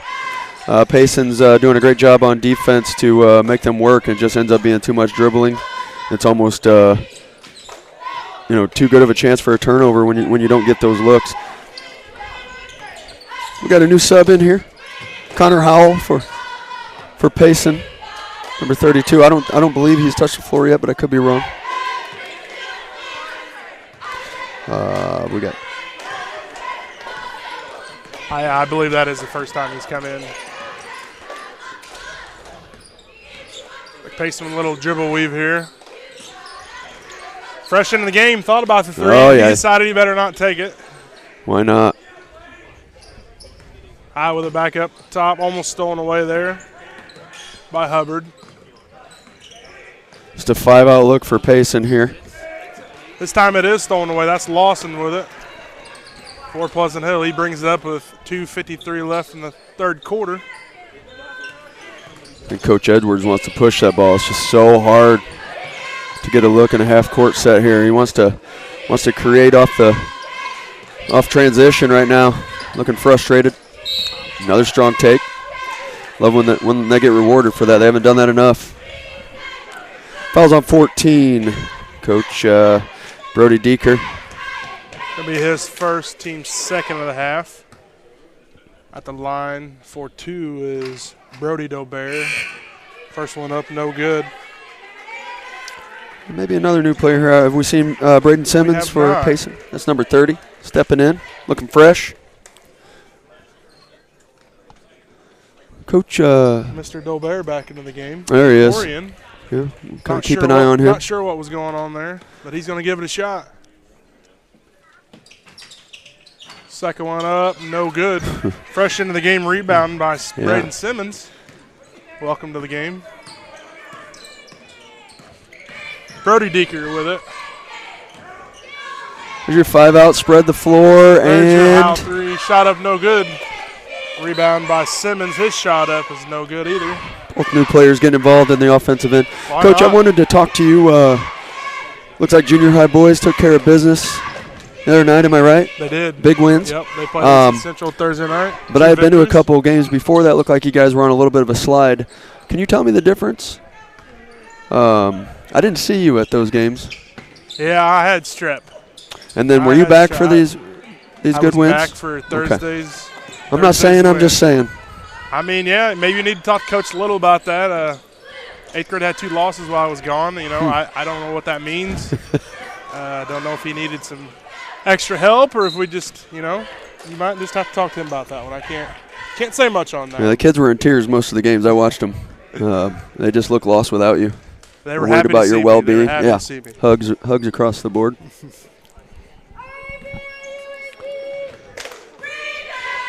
Howe at the line for 2 for Payson.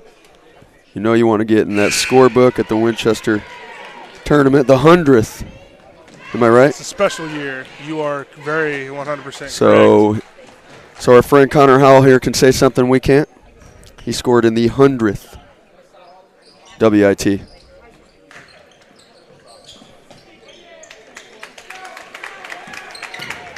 Unless we make it in, I don't know. I shouldn't count us out. I mean, maybe you might be able to, but I don't know if I could. Oh, Coach Edwards just gave me a look. I don't know. He waved He at may me. have a jersey for you. Go ask him. I think he's trying to win, not lose. 1:28 left in third quarter. Payson holds a 54-22 lead. Deep 3 by Barker, no good. There's that travel. See it all the time. That jab step, both feet move at the same time. Needs to be called in the girls' game a little bit more for the opposing team. Like we don't do it. We don't do it. Just no, so never. we're clear. We don't either. I mean. So yeah, they need to watch that more. Yeah. New man into the game for Payson, Aiden Freeze, number 2. Good take, Dolbear. Tipped around, got his own rebound, knocked away. Barker comes up with it. P. Hill stays in man defense. Dolbear goes down. I think he's okay. Just looked a little awkward. There's your 5 out. Screen and roll. Just can't lose your man there. You got to talk on a switch. But right on cue, we've got our 10th 3 of the game. Is that Barker again? Why not? No, that's Brody Deeker. Brody Deeker sharing the wealth here. That's his first points of the game. Why not? Most teams celebrate if everyone scores in the game. These guys celebrate if everyone hits a 3, I believe. It's a must. Well, Payson's got 12 men on their roster, and only 3 have not scored in this game. I believe it. Good take by Decorion Dolbear. He'll go to the line for 2. Foul's going to be on Braden Simmons, his first, team third. Jordan Martin. Back into the game for Pleasant Hill is Lane Hubbard and Aiden Myers. And, yeah, we got Jordan Martin coming in for the first time also. See if we can't make it number 10. Make it the 10th player for Payson to get in the scoring column. Freeze with it right side to Howe. Coach Edwards is looking for him to get up. 7 seconds left. In the corner. At the buzzer, no good. Buzzer, no good. Okay, we're going to send it to the fourth quarter here, 57-23. Just so we're clear, there will be running clock in this quarter, no matter what the score is. So let the P Hill cheerleaders take us to break, and we'll see you in a minute.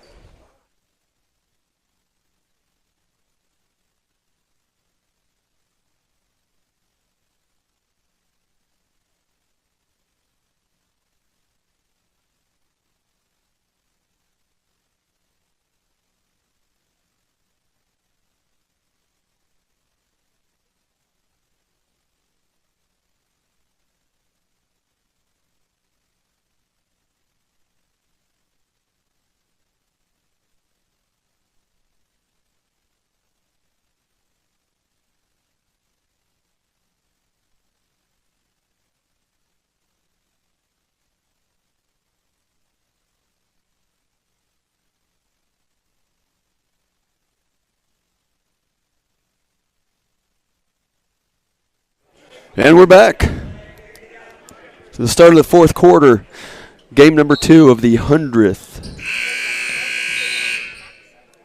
Okay. That's Steve Moore. Shout out to Steve Moore for running the clock. Running it too much at this point. For those of you who don't know why it's a running clock, when a team is up 30 points at the start of the fourth quarter, it is automatically a running clock. So just a little heads up on if there's any new viewers out there that's not as familiar with basketball as most, that is why that is happening this quarter. Braden Simmons with a really good take on the reverse layup right there to get himself in the scorebook. That's the 10th player of 12 for Payson to get in the scoring column.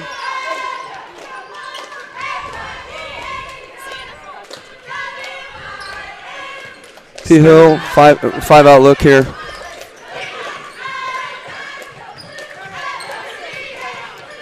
Jordan Martin playing good man-to-man defense there on Lane Hubbard. Yeah, and this is kind of what I expected with the lineup Payson has here. This is a good look for Aiden Myers to capitalize with his size and strength. So look for him to attack this Payson squad they have on the floor right now.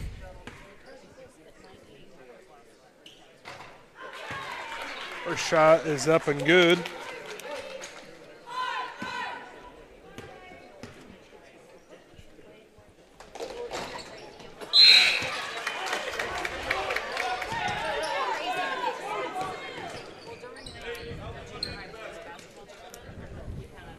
Second one is good. That gives him Aiden Myers 18 on the night for Pleasant Hill. Pleasant Hill tried to trap number 5, Ransom Zanelli, into the game for Payson. Here comes P Hill pushing the tempo. Gobert for 3. No good, but here comes Aiden Meyer up. He's working. Great effort. Still working. Yeah, great effort on the rebound. 24 in the fourth quarter, and they're still working. Well, excuse me, 34. Looks like P Hill's going to full court man press here.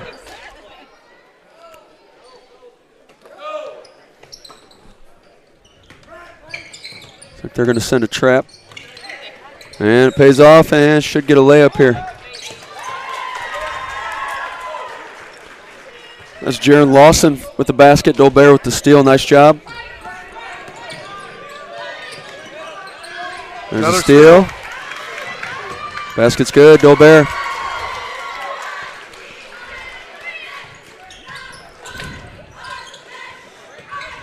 Playing very aggressive. Not afraid to foul here. Just getting after it, making the referees make a call. Or shoes already off. Shoe lost by Meyer. That's Aiden Meyer lost a shoe.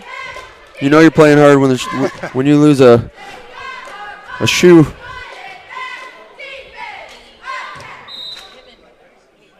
Looks like we're going to have a timeout. Make some adjustments here with this lineup coach has on the floor. It's just a 30. We'll stay here because if you're at home and you're saying, well, why didn't P Hill press this whole game? They've just scored quickly. You got a different lineup on the floor here. Coach doesn't have starters in, or majority of his starters aren't in, but he's going to treat this like a learning lesson with the players on the floor, and he's going to say, you guys need to figure it out, and you need every bit of this. So I'm sure he has no problem. Yeah, and Pleasant Hill's only got 8 players on their roster. Yeah, exactly. So, I mean, they're going to have most of their starters on the court the whole game. So. Yeah, and they've played everybody. I see. There's only 7. 7, yeah.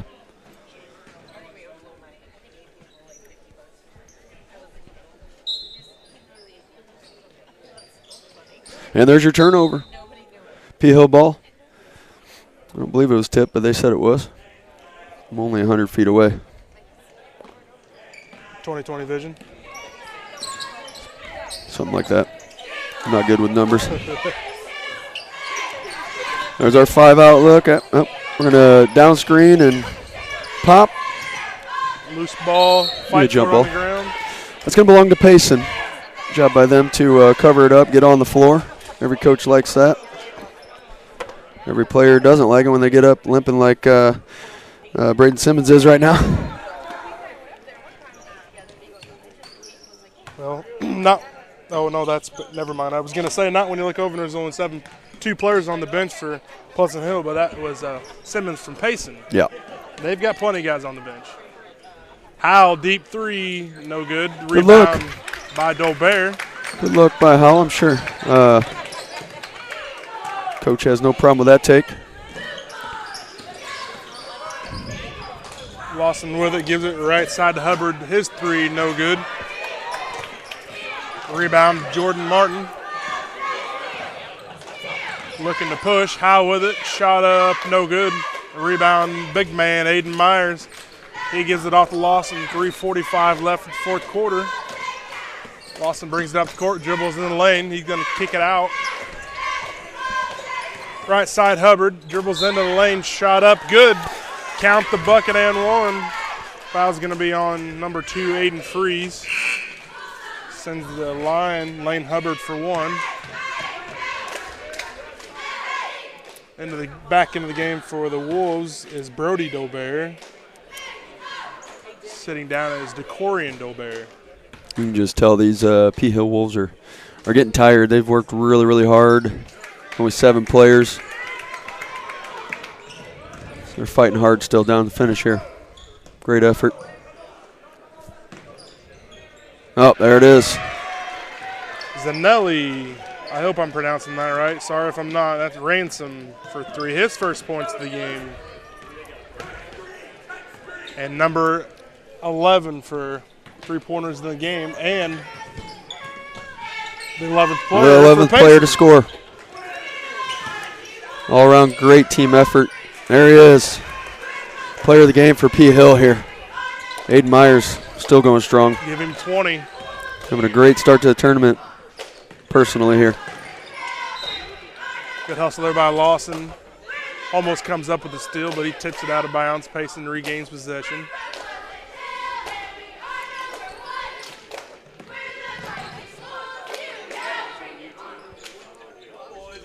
Up top with it is Freeze. Left side Howe. P. Hill's gone back to his zone here, Cross court pass. I believe. Pass Ransom for a corner 3. Shot up, no good.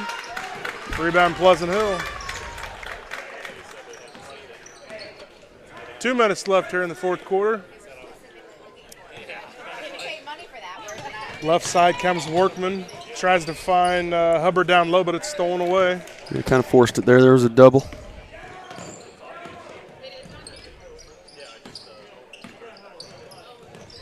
We don't have a full roster sheet up here, but I'm going to take a guess and say the number 5 from Payson can't be too old. I would assume he's a freshman No, I'm or gonna a say sophomore. no. Heck, he may be in junior high. We just don't know. As this game approaches the end, look ahead to our next game. It is Brown County, the 4 seed, versus Carrollton, the 12 seed. Might be a few green shirts in this gym. Oh, just a couple. They're supposed to tip off at 12 o'clock. Do you know if they faced off yet this year? You have any knowledge of that? Nope, I do not. Yeah, sorry. As our high school girls basketball coach, I am out of it right now. Second one is up and good.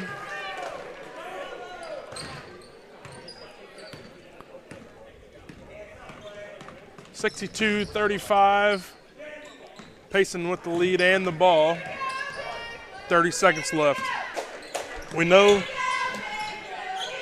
the victor in this game, but do we know the final score yet? We're looking for it. Is it going to be 62-35? I predict Payson will not put up a shot here.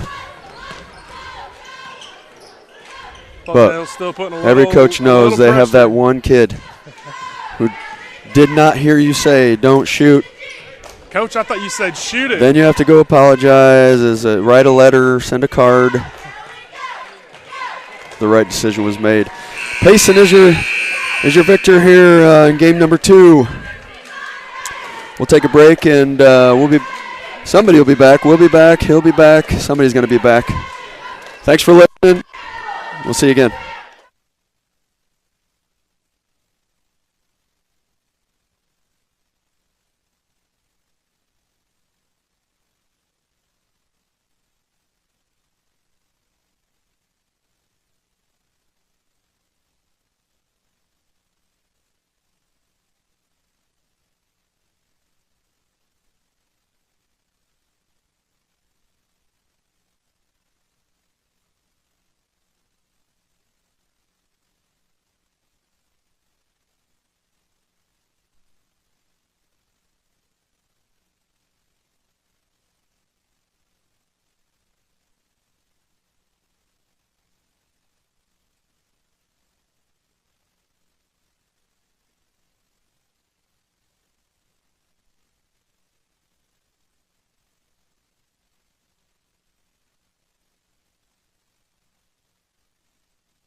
As part of our 100th tournament this year, we are presenting tracks to all the teams.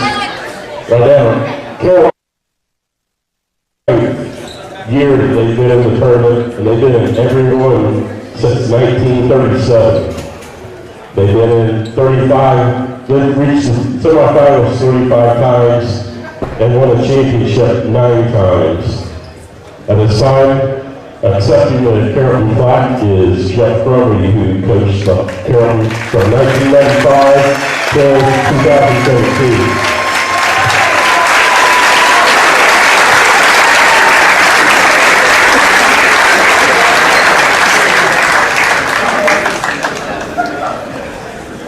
And while Coach Brumley's up here, we also have a plaque.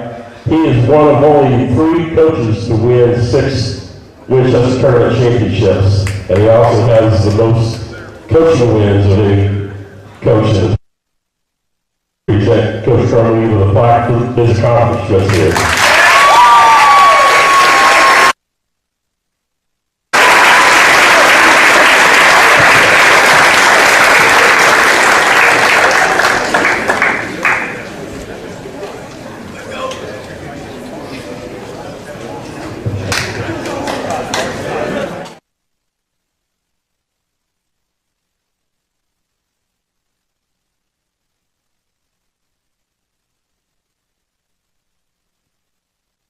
Semifinals 11 times and won 3 championships. They're the lowest ranked team to ever win a championship. They were number 8 in 2007 and beat number 1 ranked West Central, number 3 Liberty, and number 2 Porta to win the championship. That time, Kathy Grady will accept the plaque for Brown County.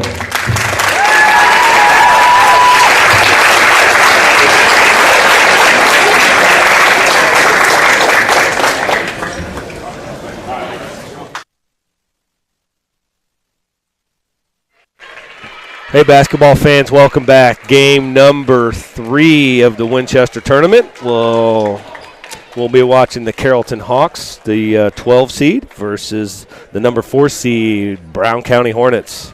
This is Aaron Littig, and with me is my wonderful friend, Mr. Todd Chapman. We're going to give you a good mix of people here, first 3 games here, and we're going to spread it out a little bit. That way you don't hear the same boring voices all day long. So that's the truth, isn't it? So here we go. Brown County Carrollton set to tip it off. Carrollton's going to take the tip. That goes to senior number 10, Singleton. He's guarded by Beheimer at the top, over to Rhodes. Rhodes looking for Heath. Jumper no good. Rebound to Beheimer, up ahead to Ward. He's going to get a wide open layup to start that off 2-0 Brown County. Singleton again here. Over to, that's Heath again. Back to Brecken. Rhodes going to fumble that one a little bit. It's going to stay in bounds. He had it, just fumbled it. If he would have stayed with it, that would have been 2 easy ones for Rhodes. Beheimer quickly down the floor. He's going to get a foul, and he'll get a chance to go to the line. It's going to be on Singleton, his first, team's first. I think they're going to call it on the floor. They did call it on the floor. Into Fullerton. Fullerton blocked by Brecken. He's a really good leaper. When West Central played Carrollton at Waverly, he had 3 or 4 blocks in the first half. Like he's got good timing and blocks the ball really well. Now Brecken has it on the post. Up to Singleton. Over to Heath up top. He's guarded hard by Wart. That's number 14, Crosshour. I think that's how you say it. Is that how you say it? Crosshour. Crosshour, yep. Okay. He's guarded by Fullerton up top here. Rhodes fakes the hands-off spin move into paint. Off the glass and good. Ties it up 2-2.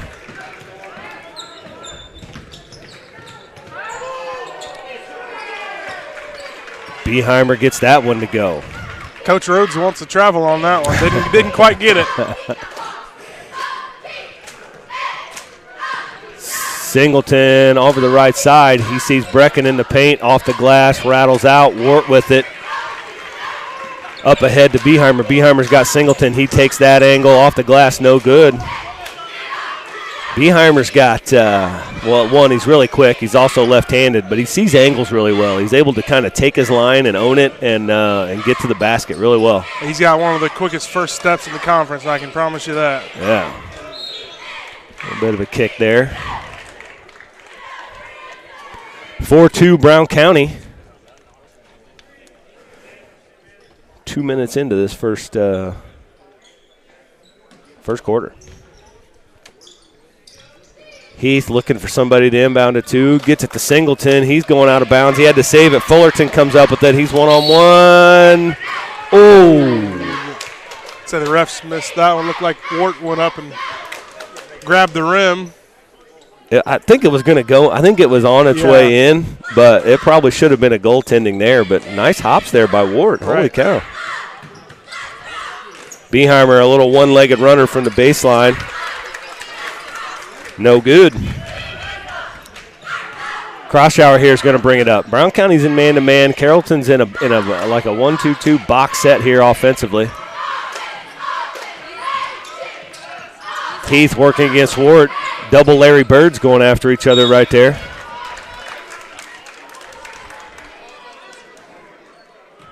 Going to get a foul there on the ground. 4-2 Brown County. That one is going to be on Duarte, his team first.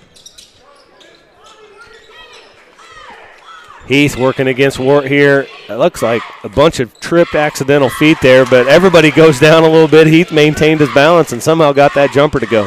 Brown County's looking to push it. Duarte there.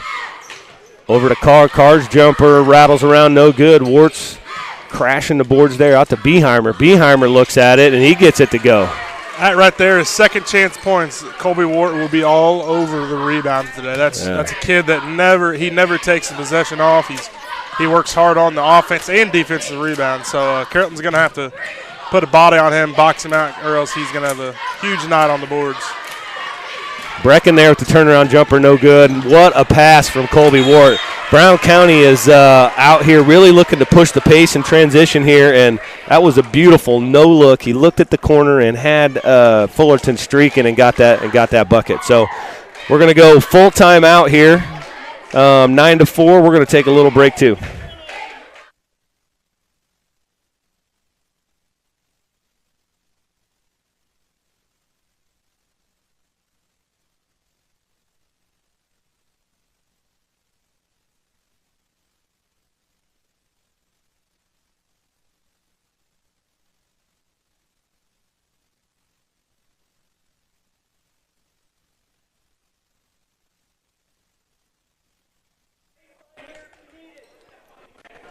Coming out of the timeout, 9-4 Brown County. Really pushing the pace in transition here, so it'll be Carrollton ball. Singleton bringing it up against Beheimer. Beheimer's he's going for that reach. They're going to call him one of these times on it because it's not really a great angle. Singleton all the way around the corner, draws some contact from Carr. Ends up with his own rebound. Wart with a steal. Another nice drop pass there to Beheimer. That one rattles out, but Carr's there for a tip. And Brown County is like you talked about a little earlier about Wart, but they're really crashing the boards and using that athleticism and aggression to take advantage here. 11-4 Brown County. They're an unselfish team. There's not just one scorer on this team.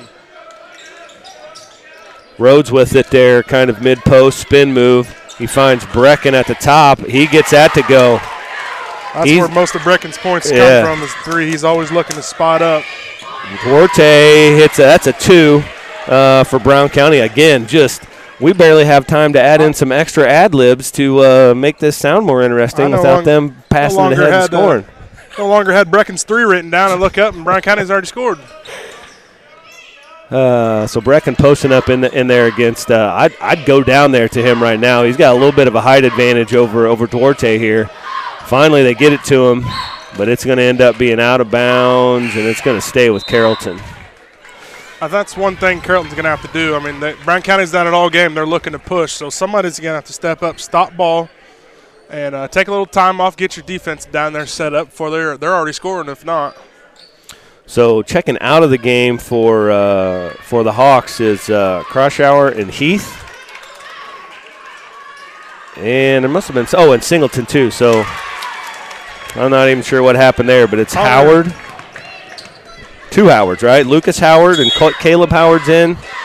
And then number 23, right? Connor Campbell. Connor Campbell. That was him scoring down there on that end. Stayed with it, missed the first one, stayed with it, got his own rebound, put it back up. It's a big body with Campbell and Rhodes down there down low. We'll see if Carrollton doesn't look to attack underneath. Carr with a little turnaround jumper that was short. That's about the third really, really nice pass from Wart that I've seen here. That, again, was kind of a no-look. Led him to a great open shot there. Connor Campbell up to Brecken. Another look at it. That one's soft off the rim. No good. Another rebound to Wart. Wart pushes it up ahead to Duarte. Carr with the three. No good. Rebound to Brecken. Wart pressure and causing havoc up here.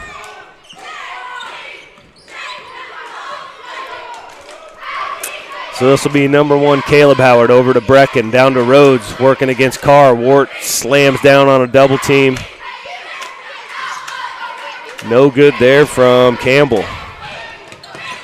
Carr pushing it. He had Fullerton wide open in the lane. And that one was an extra one. Yes, a little bit behind the back pass there by Ward, and that clipped Lucas Howard right in the noggin. But I think it just got him right on the forehead. It didn't do too much. Nothing right to the face, I guess. If that was a couple inches lower, he might have had a broken nose. Because that was a whip. Maverick Henry checks into the game for Brown County. Back into the game is Heath for Carrollton. Beheimer tries a step back, gets blocked by Howard. They're letting them play, aren't they? Yeah, they are. There's a lot of swinging down there in the lane. Up top to Fullerton. He takes a look at that three, decides to move it around. Beheimer goes baseline, back out to Carr. Carr will pull the trigger. I think we're going to get a push in the back on Fullerton. He was trying to get position on one of the Carrollton Hawks down low, and he got called for a push in the back. It's going to be his first, team's second. 13-9 Brown County here. 1:40 left to go in the first quarter. Here in the third game of the 100th WIT. Down to Campbell in the post. He kicks it out.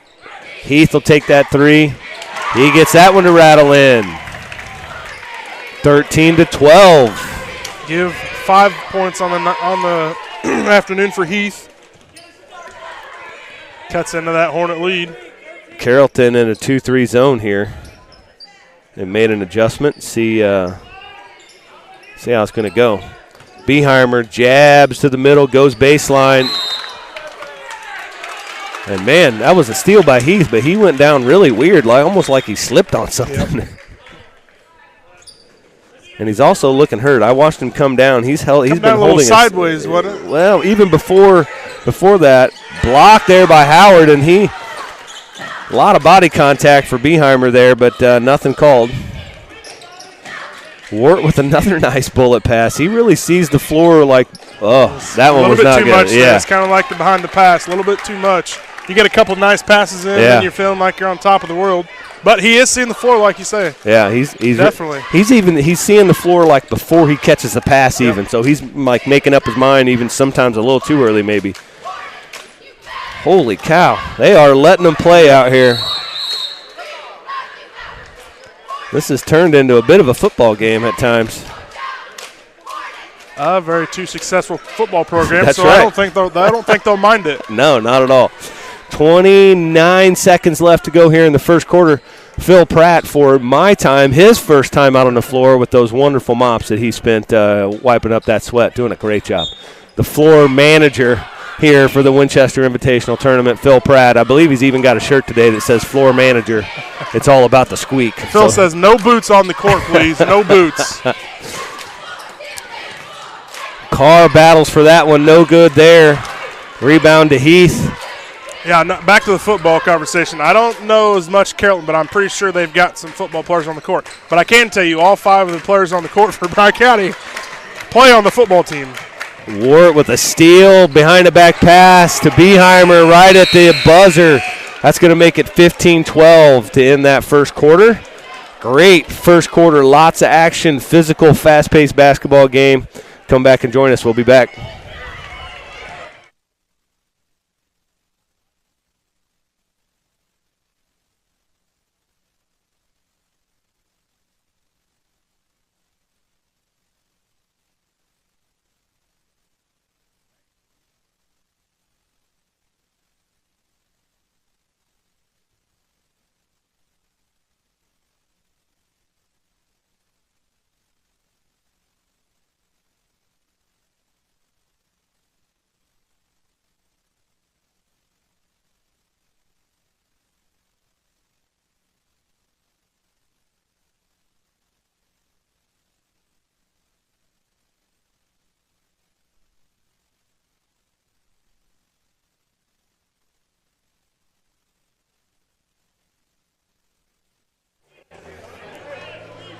Getting ready for some second quarter action here. Brown County Hornets versus the Carrollton Hawks, 15-12 in favor of Brown County. Remember, lots and lots of stuff goes into this Winchester tournament, and want to be thankful as many times as we can to all of our sponsors, not just for the raffle ticket sponsors, but sponsors who put ads on our video board and things like that. So very thankful for all those things. Speaking of raffle tickets, there are raffle tickets still being sold down there for your chance to win raffle items. We're drawing out $100 at every single game with a $1,000 grand prize. So go get your raffle tickets. All right, Carrollton comes out. First possession, gets it down into Rhodes. He turned around and drops one in, so cuts it within one. We're going to get a jump ball here that'll be Brown County ball.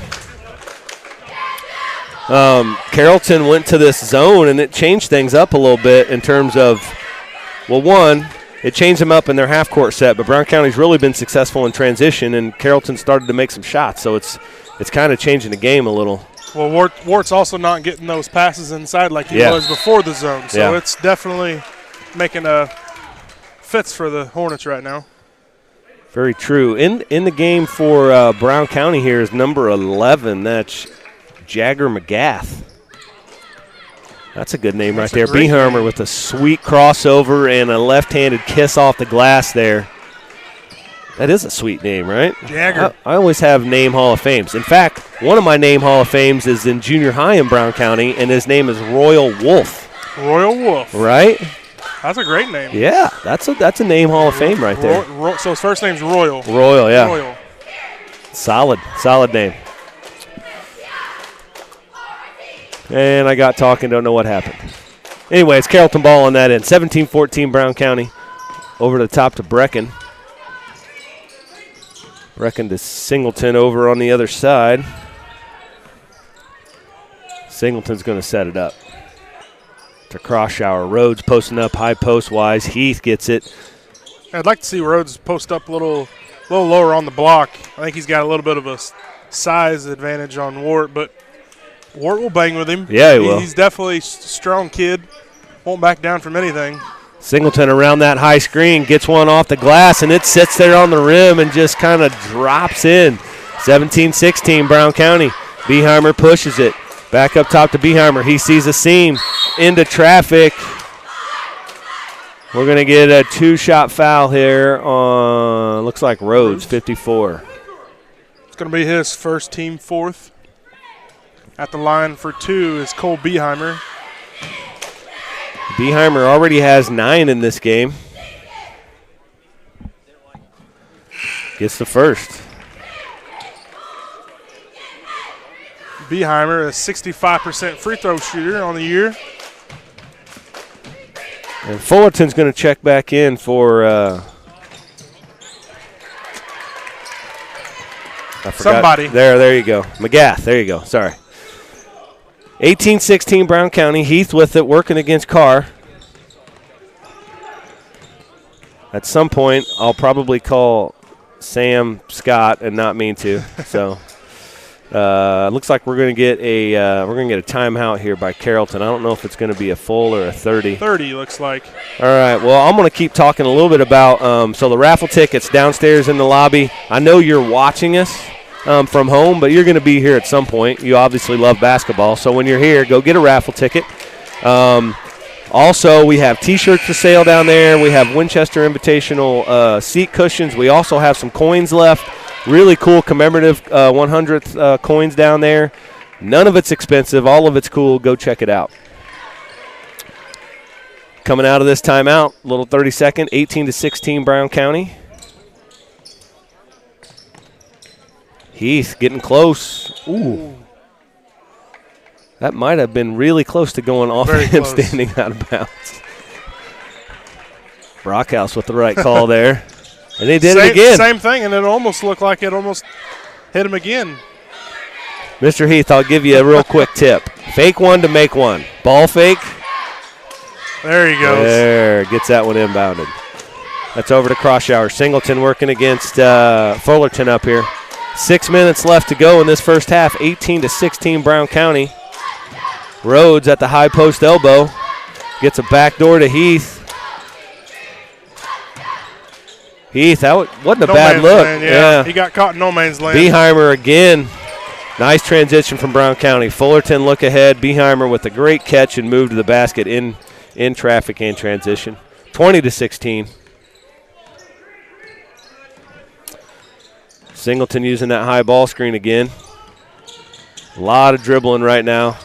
Rhodes has a clear look to the basket. Nice he pass. Finds Brecken. Nice. Good look. 20-18. Carrollton just keeps hanging around. I'll tell you what's going to help them. The more baskets they can make, the less transition Brown County can do, and that's what's going to help them keep them in the game. So if they got to run some minutes on the clock on each on each possession that they have on their floor and then convert, they're going to be able to stay. If Brown County gets to keeping that transition, it's going to be a problem. Croshower to the basket, no good. He gets an own rebound, blocked by Beheimer. Carr over to, there we go, Beheimer with a nice pass fake. Duarte with the three, no good. Rebound Heath. And Coach Rhodes yelling out the play here for Carrollton, Illinois. Over to Heath on the wing. They're looking for that backdoor lob there. Didn't get it. Nice D for Brown County.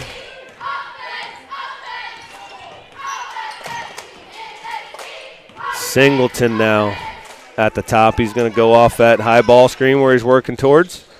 Trying to get Brecken on a roll. Tipped out of bounds by Fullerton, and it'll stay with the Hawks. We're going to have Connor Campbell and also, is that number 13? Yeah, that's Charlie Stump. Freshman. Freshman, yep. And Lucas Howard's checking in there too. So three subs coming in. 4, make it Caleb Howard now.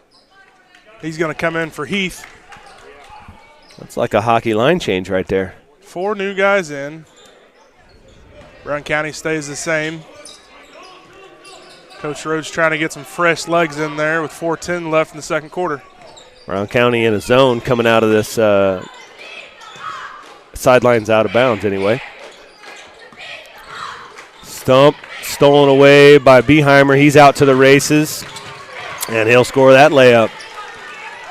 That gets Beheimer, I believe, 14. Yep.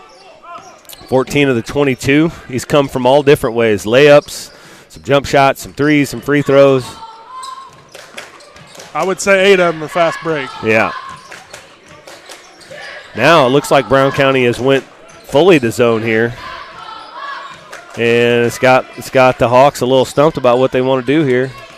Stump takes it in the middle. He's a lefty. He's going to draw the foul. Good athletic up and under there. Yep. He's going to go to the line to shoot 2. He's a freshman, so his first potential career points in the Winchester tournament.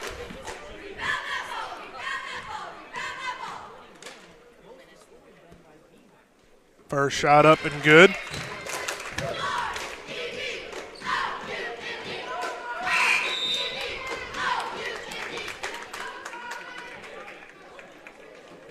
Brecken's going to check back in for the Hawks as Rhodes goes out. 22-19. 22-20. In favor of Brown County. Warwick quickly up to Beheimer. One pass off a free throw. That three's no good. Rebound to Carr. He's blocked by Campbell. And it looks like we're going to get Carr's going to get a chance to shoot too. Man, like even out of that made free throw, they're gone. They're gone with it. Carr at the line for 2. Gets the first one. Just looking at, we haven't done a lot of games together, Todd, but I like to look at shoes. And Carr's got the new, he's got the new Lucas. I don't know what's saying about shoes. That's all you. That's the black and white version. There's some pretty sweet light blue and some like salmon pink ones out there as well. Is that why he made both those free throws? He's wearing Lucas shoes? I doubt that, but we know Luka doesn't miss many shots. No. Carr comes up with a steal there. 24-20 Brown County. Just under 3 minutes left. Beheimer. Oh, he's got him on a string out there. Over to Carr for the 3. No good. Rebound to Campbell. Brown County's getting plenty of looks from deep. They're just not getting many to connect. Yeah. They've only got 1 3 on the night. Well, afternoon. Whatever you want to call it. I got you. It feels like night. Yeah, it does feel like night. Stump has it here at the free throw line. Over to Brecken. He doesn't need much space or time. That's a great call. Got him on the arm. It's a little bit like the pace and this like the flow to his game as he catches that, and it almost looks like he's like I'm doing this. I know y'all can't see me, but it's almost it's like he's like just kind of sweeping with the ball, but it's actually the start of his shot, and it comes all the way up the other side of his head, and it's like all one motion. It's pretty sweet. It's a little deceiving. Brecken's going to get 3 attempts because that was a 3-point shot attempt that he had that he got fouled on. First one's up and good. Second one also good. He even does it on his free throws. Yep. Like it starts on one hip and kind of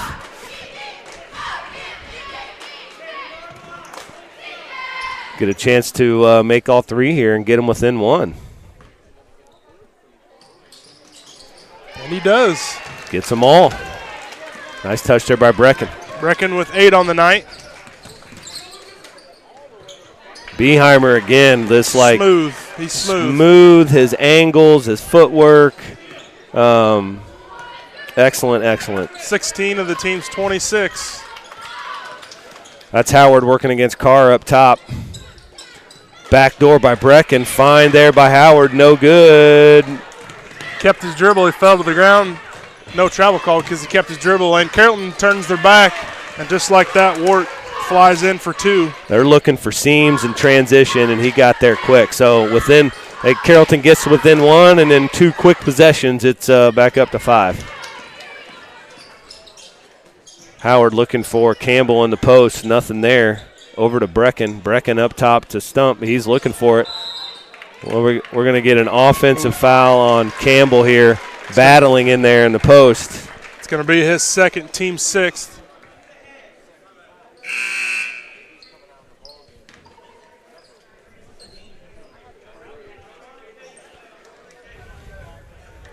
Rhodes, Heath, and we got the cross shower coming in for the Hawks. In the game for the Hornets is Beheimer, Carr, Wart, Fullerton, and Henry. Yep. Beheimer again through traffic, pulling up. That jump stop through a gap is pretty crazy. You're going to have to really, well, we call it when we're coaching, really slam the door on him, because if there's a small gap, he turns sideways on that jump stop and gets through it, and when he lands, he's square and ready to shoot or pass. I would say that was one of the primary reasons why Coach Rhodes went to the zone or staying in the zone, to keep him from driving. But if he's going to drive right through your top 2 guys, a lot of good things are going to happen for Brown County. Brecken with the 3 there that looked good but just didn't fall. Going to get a foul, and it's a foul on Heath. The team's 7th. So we're going to get a 1-on-1 opportunity for Maverick Henry.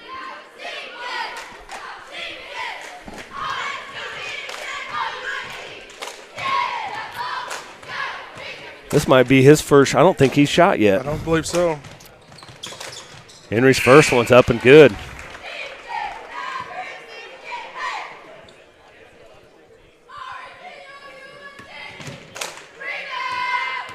(31-23) Brown County. Henry, nice looking free throw. Second one's no good. Rebound to Rhodes, and Kroschauer's now going to bring it up. High screen from Heath. They get stumped in the corner. Kroschauer 3 from the corner, no good. Wart with the rebound. He's looking to push up ahead to Beheimer. Beheimer's got Fullerton on the other side, and he gets a layup. Good transition offense. Yeah, you can tell they just look to push, and their heads are up right away, looking cross court, looking diagonal, trying to find that cutting teammate. And when that transition like that, if you run the floor and you know you'll get the ball, that's what makes you want to keep doing it. 33-23 Brown County. This last couple minutes, they've really extended that lead. It was 24-23 when Brecken hit those 3 free throws, and then Brown County's just kind of gone on a run here. 22 seconds left here in the first half. Fullerton going to take a breather with committing his second foul there. Coach doesn't want him to pick up a third foul there with 20 seconds left in the half. That's a tough granny pass there from Rhodes. Yeah, and that was zipped. It was zipped. I don't know if I've ever seen something from between the legs come so hard at somebody. Not the way Carrollton wanted to finish this half. Let's see if they can get a stop here. Brown County going to hold for one shot. Beheimer's going to get a screen and try and make something happen. Yeah, that's a foul. Not a good one there by Brecken with 4.5 left. Yeah, you don't want to put Beheimer in the line. He's going to go to the line for a 1-on-1. See if he can add to his 18-point total. And he does. Give him 19. He'll get another one. Beheimer's got some KDs, and those that look like they're custom KDs. Those are a different colorway that I haven't seen. He Second gets both. one good.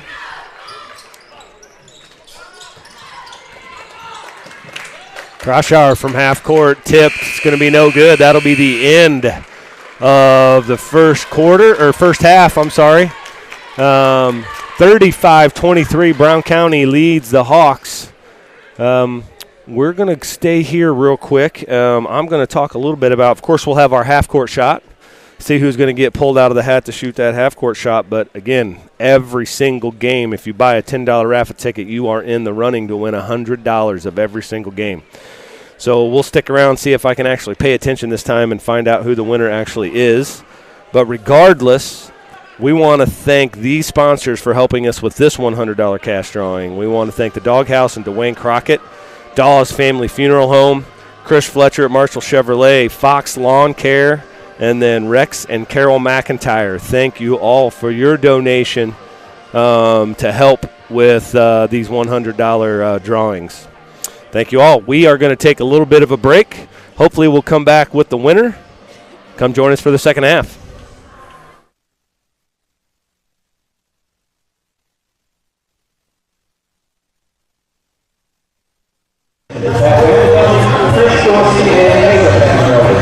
Our shooter is Graham Barnett. Graham will be shooting for $100. Compliments of Peak Insurance and Marshall Chevrolet.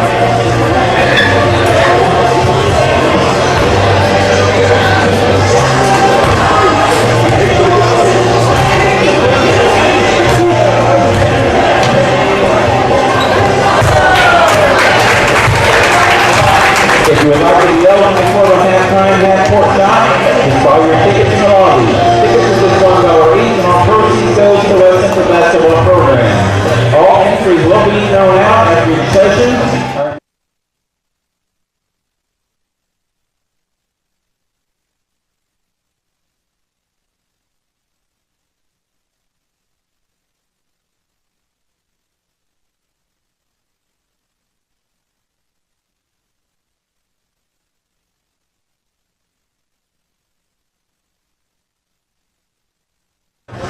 will go to Colleen Doyle.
just about a minute left here before we get started with the second half here of this game against Brown County and Carrollton. Brown County leads 35-23. I do want to give a shout.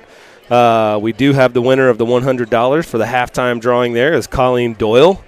So congratulations to Colleen. If you want your chance to have your name called, you got to go get a raffle ticket. $10.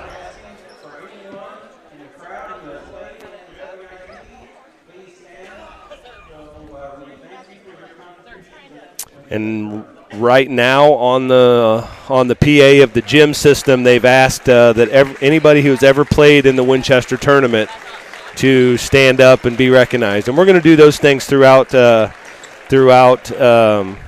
tournament as well. Maybe do all tournament team people, and just randomly we will we'll be saying, hey, if you've played here, you've done this, and you're in the crowd, just stand up. So pretty cool thing. See a lot of people standing up there when we made that announcement. 35-23, Carrollton ball here to start the second half. And Brown County's back in man-to-man defense here to start this. We were just discussing at halftime. This was a 1-point game with, 3 minutes left? Is that what we decided? Yeah. And Brown County went on a 11-0 run to end the half. Beheimer with another layup. That's a great pass there by Wart, too. The ball was kind of loose, and he just one-hand tipped it ahead to Beheimer. Nothing's changed first half. Transition offense. Yep, that'll be a foul on Wart there. Trying to jump in that passing lane, and threw a little hip check in there as he went through it. So just his first. It's like Fullerton and Duarte have 2 for Brown County, and Campbell is the only one in Carrollton that's got more than 1. So nobody really in foul trouble on both squads. That ball, we're going to trade places here. Carrollton tried to throw one over the top to Rhodes, and it ended up going out of bounds on Brown County. So now they'll just not get the ball inbounded and underneath their own basket. Singleton now, a little hesitation dribble. He gets to the bucket, and you're going to get a body foul on Carr. Carr didn't like it, but I think it's the right call. Yeah. It was clean up top, just got him with the body a little bit. Going to put Singleton at the line for 2. See if they can keep their Carrollton's 5 for 5 at the line. Singleton's first one rattles out.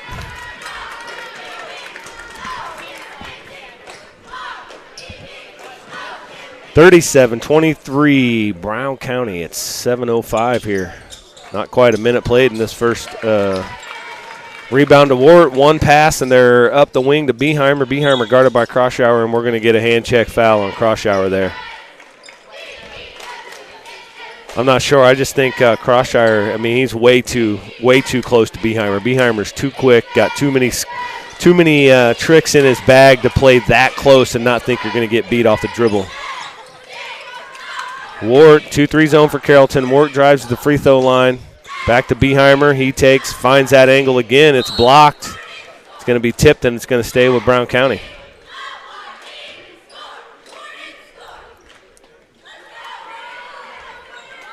Duarte will enter it here into Wart in the corner. Extra pass over to Beheimer. Hand down, man down. That's what Mark Jackson always says. It's a good saying because it's true. Carr will take his turn out of the corner 3, and he gets that to go. 40-23 Brown County. Brown County still in man-to-man. They've extended it a little bit. Beheimer guarding Singleton out there. Into Rhodes. There's a lot of reaching going on in there. There is a lot of reaching. Yeah. It seems like they're calling a little tighter this half. You know, we were talking about how physical it was the first half, and I'm not saying these are not fouls because they are definitely fouls. Yeah. But I don't feel like those were being called as much in the first half. Carrollton inbounding here under their own basket. Up to Heath. Heath goes middle on Carr, forces up a kind of a wild shot. He's going to get a travel. Good defense there by Carr, staying in front, moving his feet, forcing a tough shot. Give credit to Brown County's defense. Carrollton has not scored in 5+ minutes. Carrollton's got to find a way to,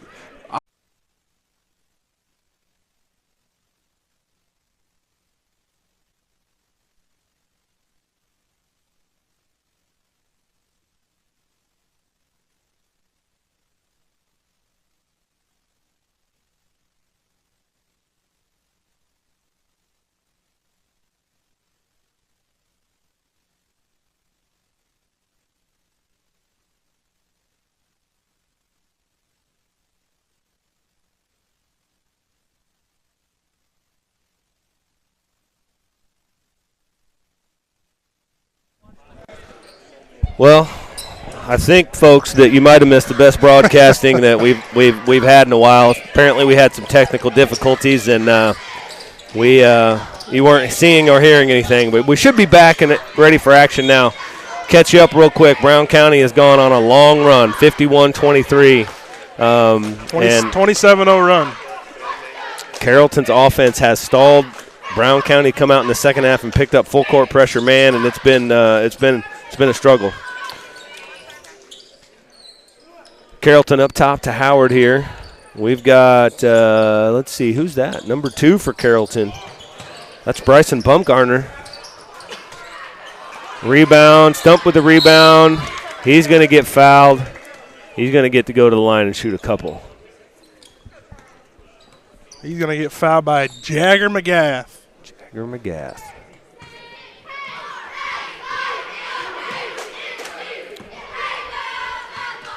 It's going to be Jagger's first foul. Team's 4th of the half. At the line for 2 is Charlie Stump. He missed his first. Come on, Charlie, put this one in. Let's end this streak here. And he does. Brown County off to the races right off the bat. 2 passes, 1 pass cut. Excellent work there. Another great pass from Wart. Great cut by Fullerton to get that bucket, 53-24. Another steal by Brown County. Beheimer up to McGath. McGath misses the shot, but offense rebound. Carr, no good. Beheimer rebound up and good. Beheimer with 26 on the night. 27. Well, the board has him at 29. 29. Yeah. Holy heck. He's having a game. Have a game, kid. Going to get a foul on the floor here. Checking in is Maverick Henry. Checking in for Wart. Wart's going to go get a breather. That's his second foul. Wart only has 6 points here on the game, but he's made such a huge difference in this game. Tip there by Fullerton goes to Carr. Carr's going to take it right down the middle. He's going to get fouled. I don't know if they're calling it on the floor. I think he's going to give him 2. Okay. Yep. So Carr's going to go to the line to get a couple here. 2:46 left to go here in the third quarter. That foul was on Bryson Bumgarner, just his first, team 4th. Carr's first is no good.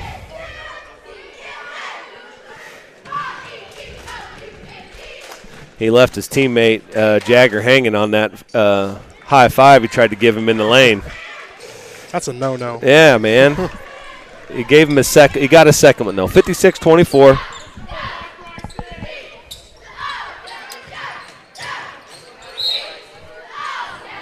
That ball's going to be out of bounds. It'll be Brown County ball. Beheimer pushes it up the side quick. He goes against freshman Stump. He finds Carr. Carr trying to see if he can keep that hot streak going. Beheimer up top. And he's going to get fouled. Pretty hard there by Campbell. Campbell going to make him earn it from the line, he says.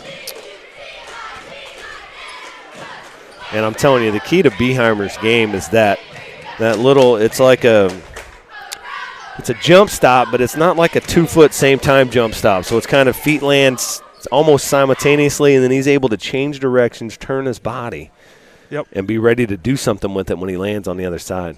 It's tough for him to guard, tough for anybody to guard that. He gets that free throw. He's going to come out. Wart's going to come back in.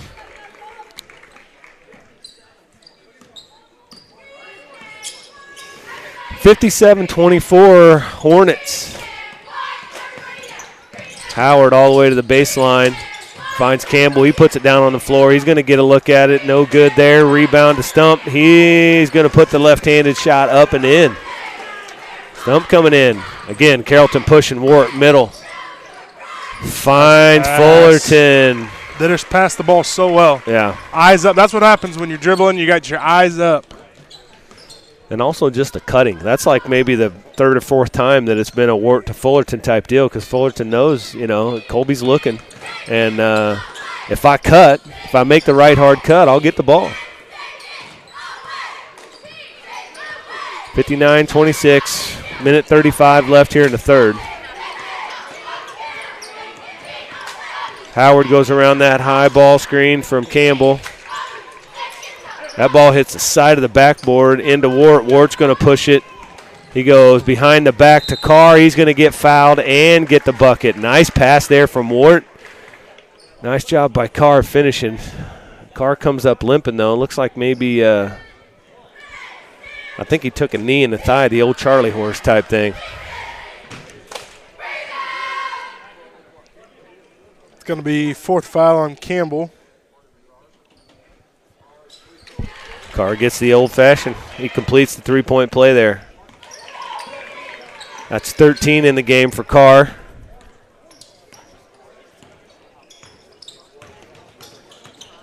Howard jumper on the baseline.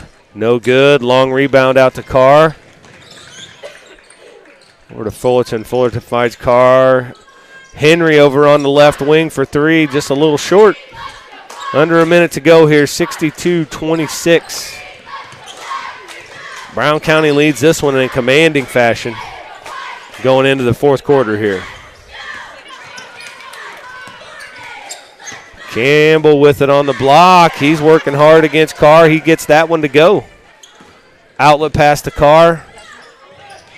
30 seconds. Wart back to Carr. Carr pulls another three. Just off. Rebound to McGath. Fullerton's going to wait. I don't know if it was a fan or a coach. I heard somebody say one. They're probably going to get one shot here. Smart decision. Yeah. Wart with it against Howard up here at the timeline. Forced bounce pass there by Wart, and then that pass by Howard is way too out in front of Campbell. So they'll give it right back. 5.5 left.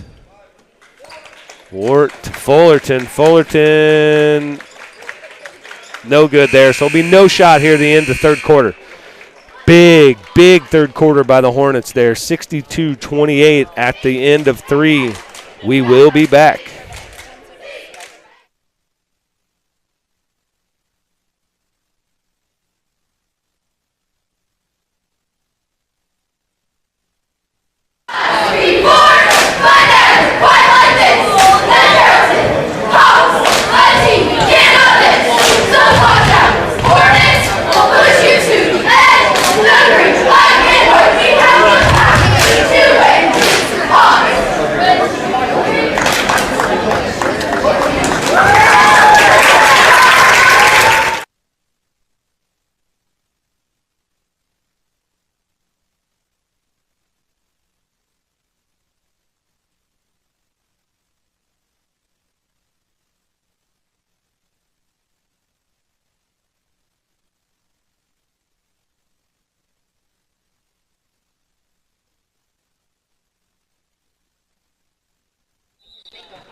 We're back here, fourth quarter action here between the Hornets and Hawks. It's 62-28, should be running clock here in the fourth. In the game for Brown County, that is Ethan Zimmerman, and he comes in, makes an impact right away, gets his first bucket.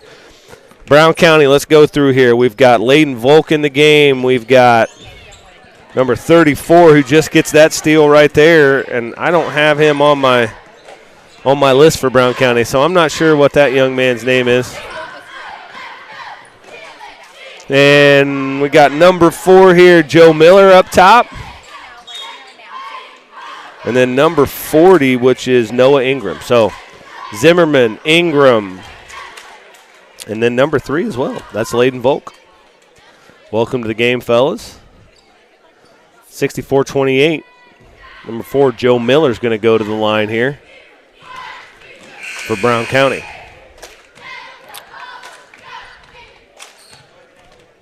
Carrollton's going to do some substitutions as well. So into the game for Carrollton, number 43, Matt Bierman. Number 24, Eli Rhodes. Number 5, Holden Hayden. Boy, I'll mess that up a whole bunch. Holden Hayden. Man, that's like 2 first names. That's going to get me every time. I'm never going to know what to call him. And some other folks, but I can't quite see their numbers, so I'm not sure what's happening. Some confusion a little bit at the scores table, too, about who checked in.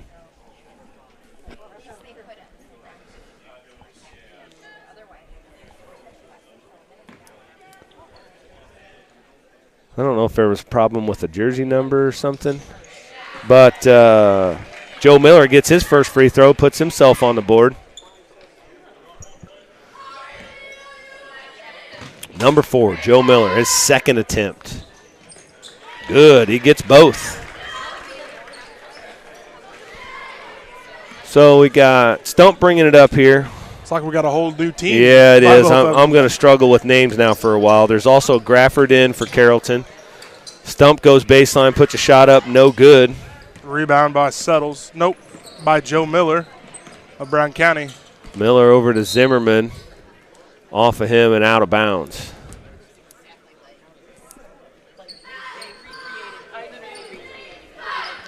So again, for Carrollton, I got Eli Rhodes in here, Carson Grafford, Holden Hayden, and that's Bierman, number 43.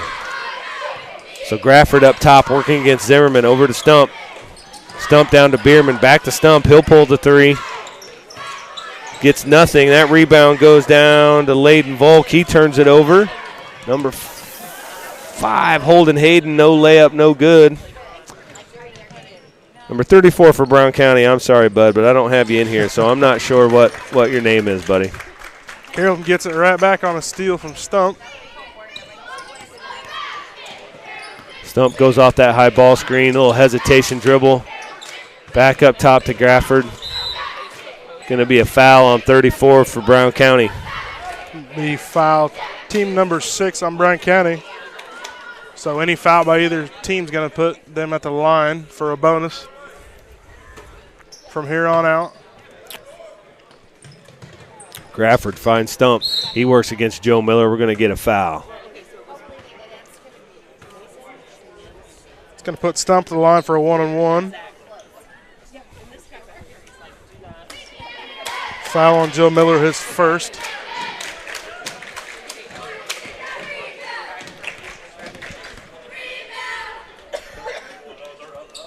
Shot up and good.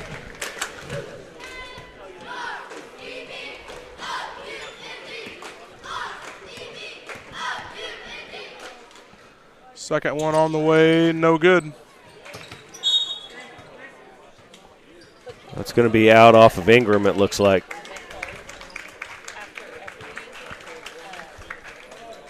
Missed the second. Rhodes is wide open. Zimmerman gets a hand on that pass. Number 5, that's Hayden. Takes a 3, no good. And now Bierman's going to go to the line. McGath and Henry back in for the Hornets. Sitting down is number 3, Layden Volk.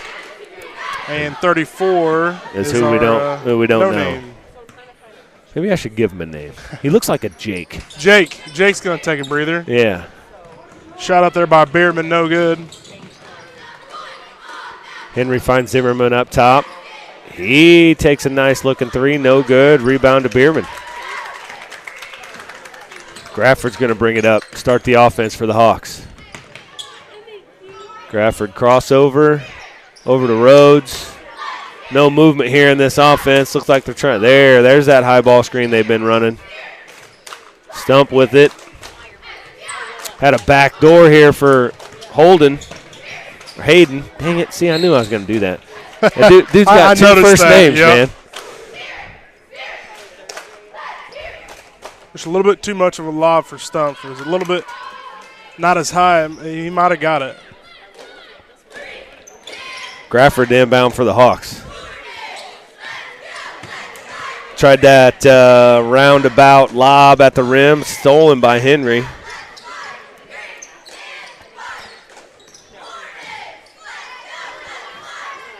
McGath with the free throw line jumper, no good. Rebound.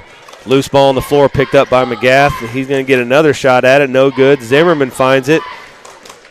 Rhodes comes down with it. He's looking, pushing up the floor. Not real great numbers, but he's going to draw the foul there. Foul's going to be on Noah Ingram, his second. And our friend number 34, Jake, is checking back in the game along with Is he from State Farm? Jake from State Farm. Jake from State Farm? It might be. First shot up by Rhodes, no good. He'll get another one.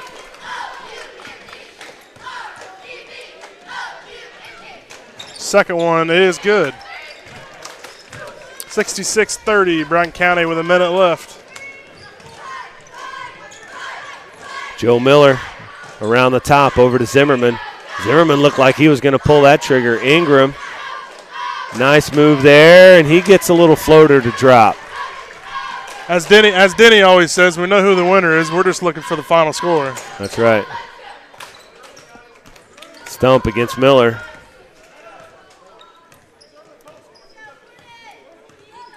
.30 seconds and counting.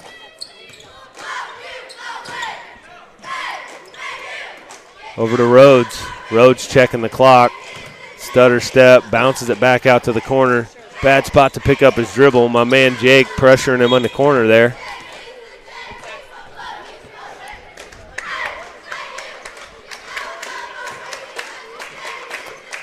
And that's going to do it. The final here is going to be 68-30 Brown County.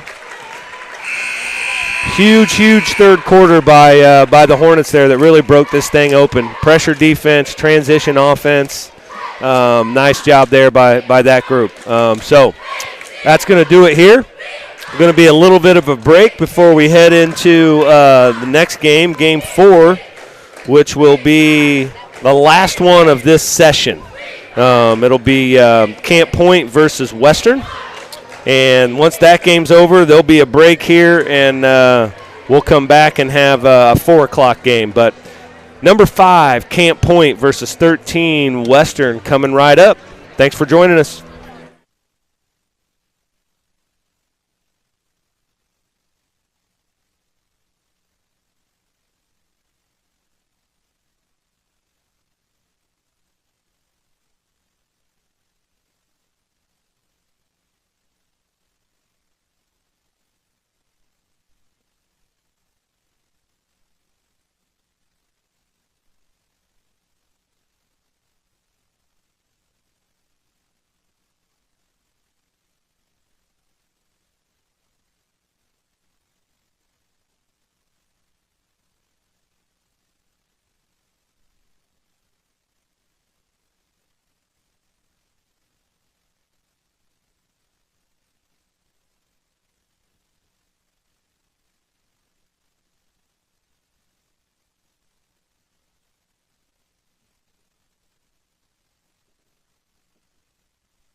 Good afternoon and welcome back to Winchester Grade School for the 100th Winchester Invitational Tournament. Denny Vortman and myself, Grant DeWitt, will be on the air for this contest between the 5th seeded Camp Point Central Panthers and the 13 seed Western Wildcats. It's been a busy morning of basketball so far, and this is game number 4. So far, Route was victorious over Triope in game number 1, 55-52. Game number 2, Payson Seymour came away with a 62-35 victory over Pleasant Hill. Game number 3 that just wrapped up, Brown County went on a 25-0 run to start the second half and ended up winning 68-30 over Carrollton. And now we're on game number 4 of 8 slated for today. As part of our tournament this year, we are presenting all the teams with plaques. First of all, Western, they've been here since 2008 and reached the semifinals in 2009 and 2018. The 2018 team was ranked 9th, but pulled off 3 upsets to reach the championship game. And at this time, Easton Billings, who is an all-tournament team member in 2018, will accept the team plaque from Western.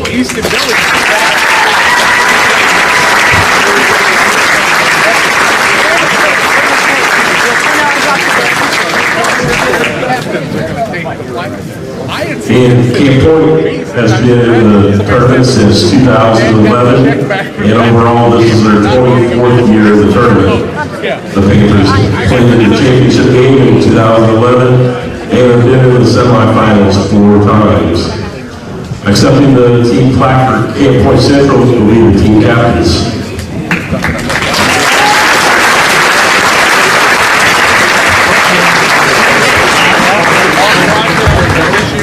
Superintendent at Payson and at West Pike back in those days. West doing a great job. Doug Ellings will be one of our officials. Brian Gooding and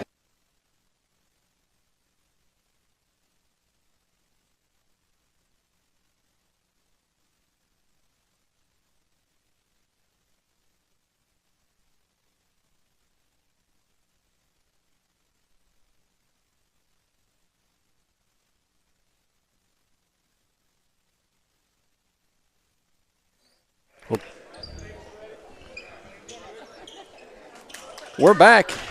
Game number 4, Camp Point Central Panthers against the Western Wildcats. The tip, and it's controlled by the Panthers. On the floor for the Panthers, we got Nick Moore, Briar Wiskirchen. Also have Carter Eiler, Isaac Ginnenbacher, and Drew Pabin. Eiler inside, shot up, no good, gets his own rebound, kicks it out to Moore. Moore 3-ball up, and it's good.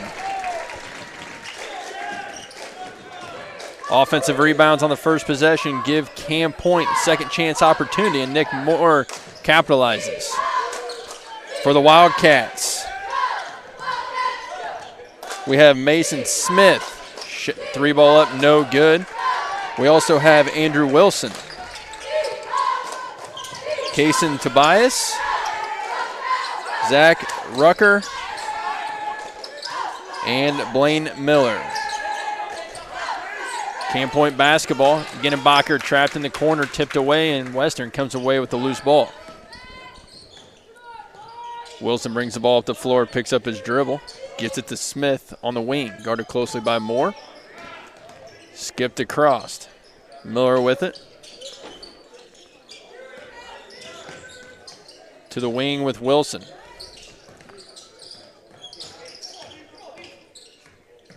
Western moving the ball very well, but not really looking to score much right now. You wonder if that's what they're going to try to do, a little Princeton style, try to backdoor you, get you to fall asleep.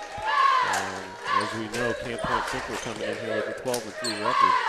And they're going to be one of the tougher teams to beat in this tournament. So, well, they're playing very good basketball right now, and it started off, they lost their first game of the season against Brown County, which if they go on to win this game, they'll have a rematch on Monday night against them. But Game 1 out of the books against Brown County 2 days after they played the state championship game in football. So obviously a deep run as far as you could go. I can tell you Camp Point, they are looking for that rematch opportunity, but they got to win today first. And Ginenbacher inside. Nice pass there by Paven, hitting the cutting Ginenbacher. 5-0 Camp Point. We're going to have a foul. Doug Elledge reporting. Elledge had watched it for a while, but you could tell he's shaking his head like, all right, I let it go, I let it go. You've got to back off a little bit. Foul is on Paven, his first, team first. Officials for this game, we got Doug Elledge, John Shepard, and Brad Gooding.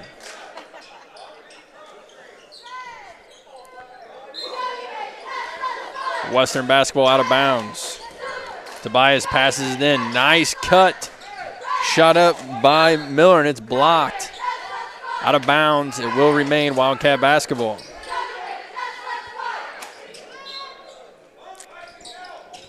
Tobias set to trigger it in.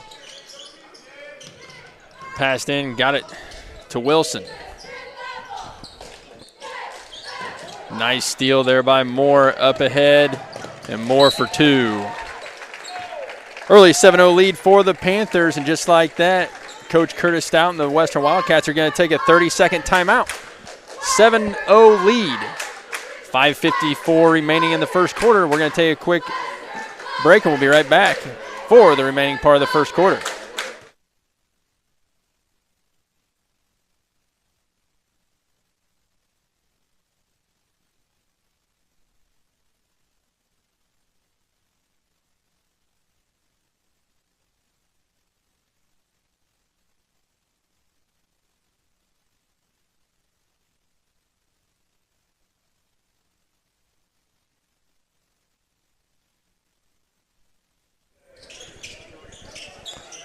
Back at it here in Winchester. It'll be Wildcat basketball down 7-0.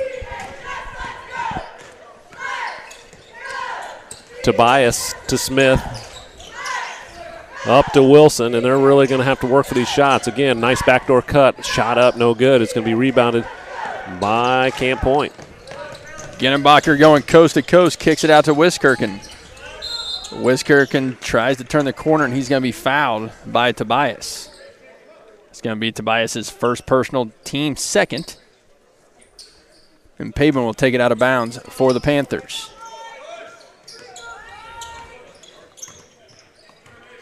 Western sitting in a 1-2-2 zone.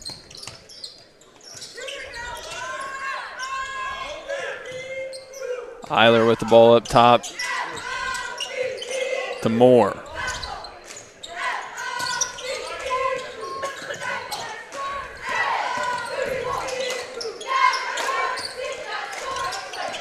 Well, just like on the other side, Camp Point playing tough defense, and that possession right there following the timeout. Western with a good defensive possession. Just Ginenbacher comes away with a loose ball and knocks down a 15-foot jump shot at the free throw lane. You just tip your cap there because that was, a jump shot that you're willing to give up, I guess, with the defense.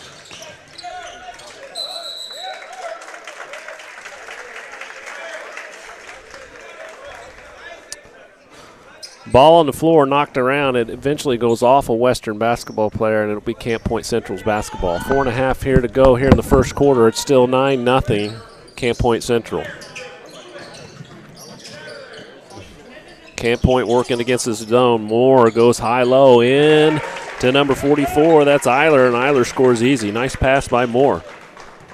11-0 Camp Point. Western with the basketball. Tobias looking for somebody, finds Smith on the wing. Smith underneath the Miller. Miller doesn't take the shot. Quite frankly, didn't even look to shoot it.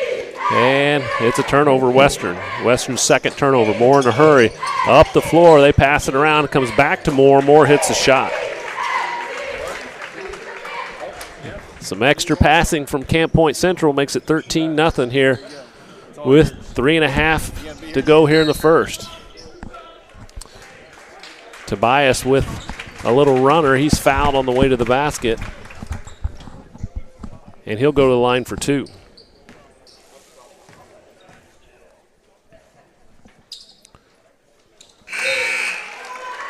He hits the first free throw to put Western on the board. Has another one. We have a substitution in the game for Western. When I see his number, we'll get it in. Second shot is missed. Camp Point Central still 13-1. Moore, deep shot, right wing, hits it. Moore now with 10 points here in the first quarter for Camp Point. Blew it in the game for Camp Point Central. Western is patient. We'll give them that. May need to start looking a little bit more for their shot. There it is. In the corner, Smith. Smith rattles in, rattles out, and run down. Genenbacher.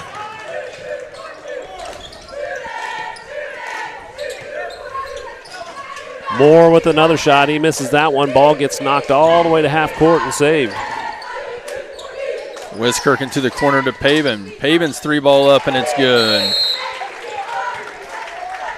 3-ball by Drew Pavin.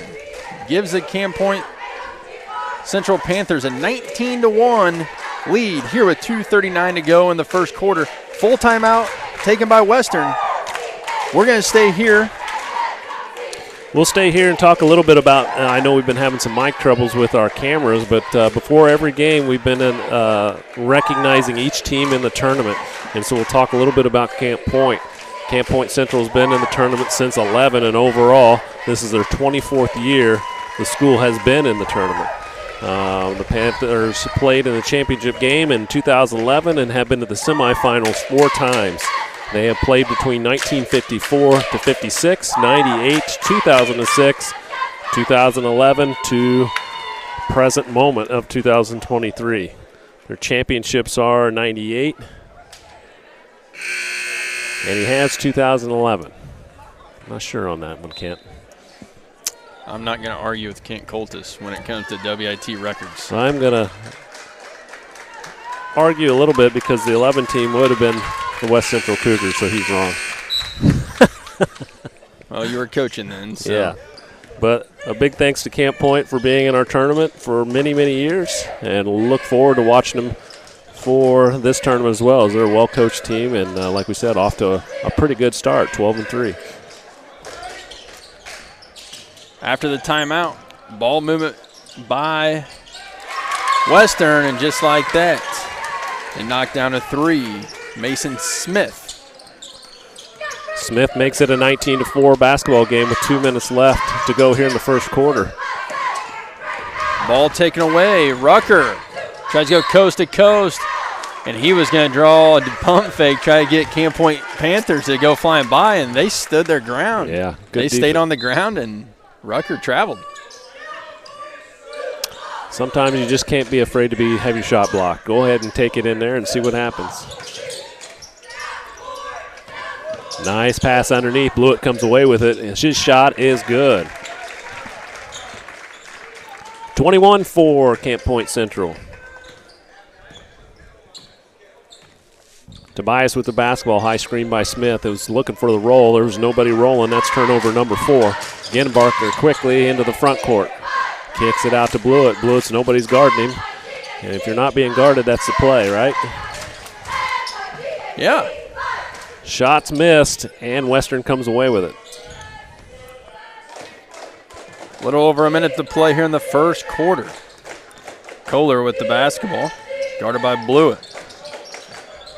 Picks up his dribble, gets it to Miller. Miller drives the lane, shot up. They're going to say no shot. Foul's going to be on the ground, committed by Isaac Genenbacher. That's going to be his first personal team third. Good take by Miller. Was able to get downhill, wide open lane, and fouled in the process. Nice shot there by Smith. I believe, I don't know for sure, I don't have a program up here, but I believe he's just a sophomore. And the kid, when he starts to feel it, he can shoot it.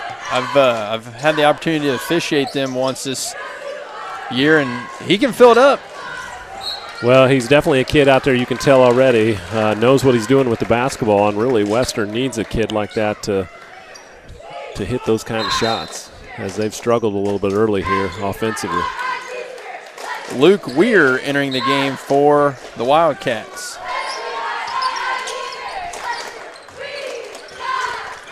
Western with a little token 1-2-2 pressure and blew it on the backside. Great pass there by Wiskirchen. Hit a cutting, blew it on the backside. He now has 4 points and the lead up to 17 for the Panthers.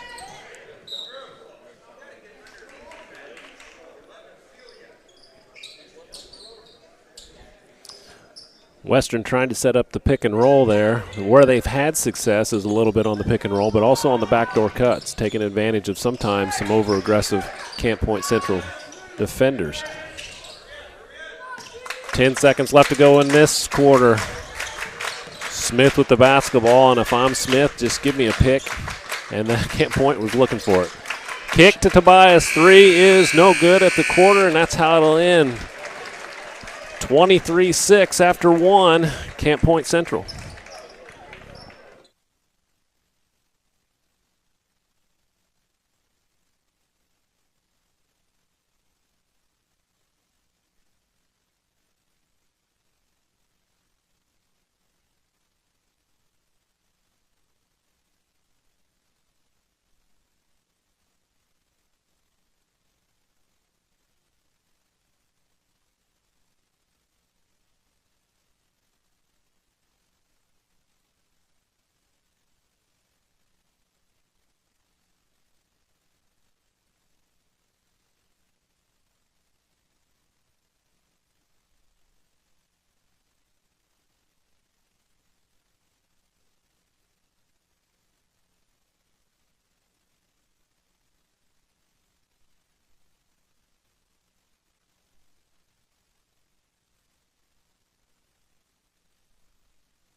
Western basketball, 23-6, Camp Point Central here as we start the second quarter.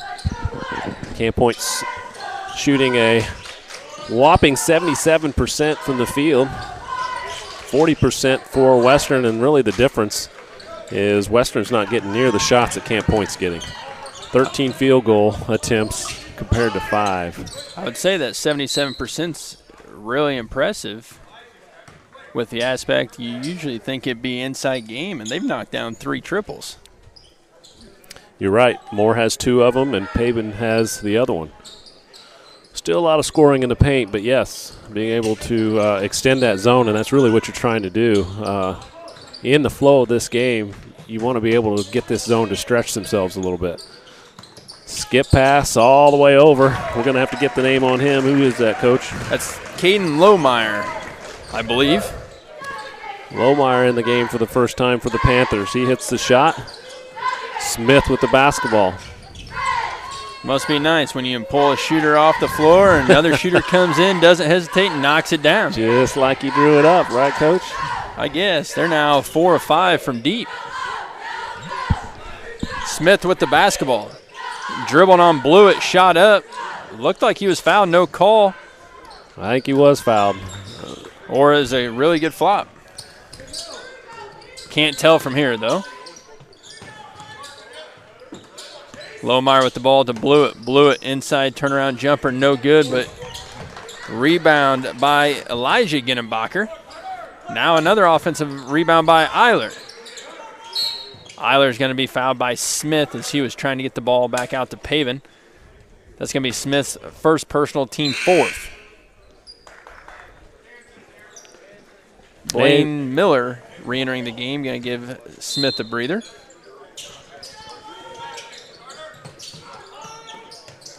Pavin with the basketball, nice shot fake, dribbles in, hits the running floater. Just a nice, simple ball fake, gets that defender to jump, even out the three-point lane. He was able to drive right down the middle of the lane and hit a running floater. Pavin now with 5 points on the night, or afternoon.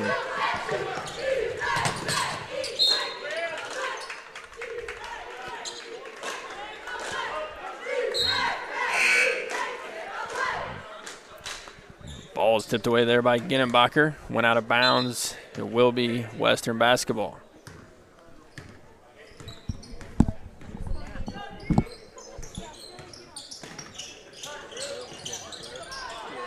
Millard with the basketball. Tobias now at the top of the key. Backdoor cut. He passes, cuts, shot, good. Nice job by Tobias.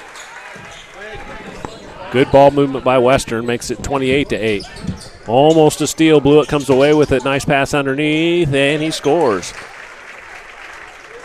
Blewett with a nice pass. That's Elijah Ginnenbacher with the points. 30-8. A wide open Rutger. He couldn't get a shot off, and Camp Point comes away with it. That's turnover number 6. And when they got the ball, I don't know what they're doing here. If this is just an official time for something. Well, Blewett lost a shoe. That's probably what it was. I didn't see it. So I don't know if they stopped it for the shoe.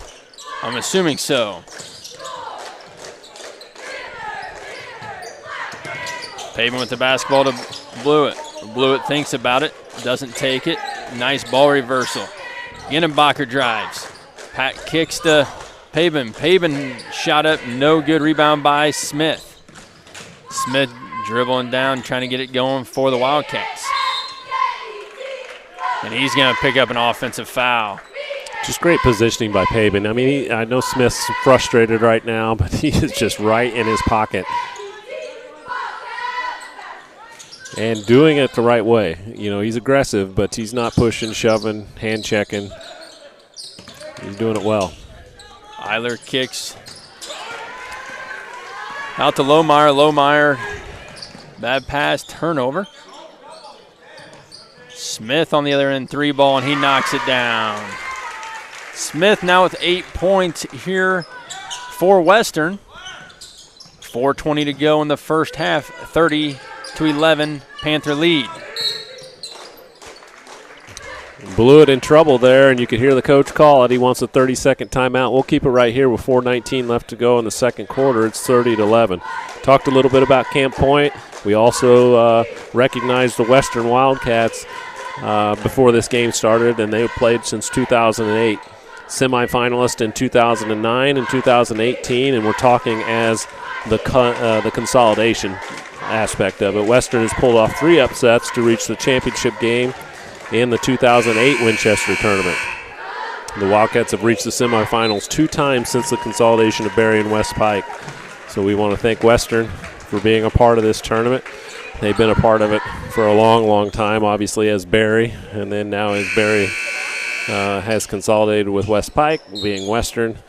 They had a run there as Berry where I believe they won 3 championships in a row at the Winchester tournament. I have to go back and look at the program, but I know when Plattner was coaching them, they had a run here where they were really, really good for a long, long time.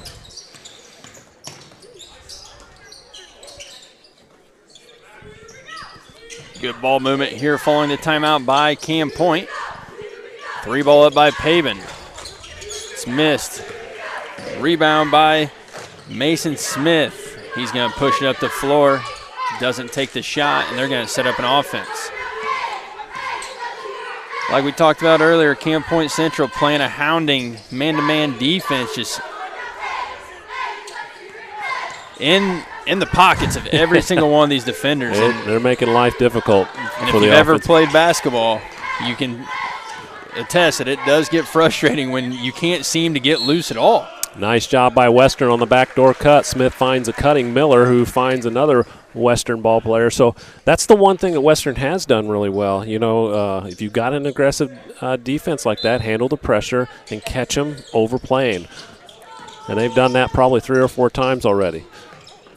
3 ball up, and it's good. Zach Rucker from 3. 30-14 Cam Point lead.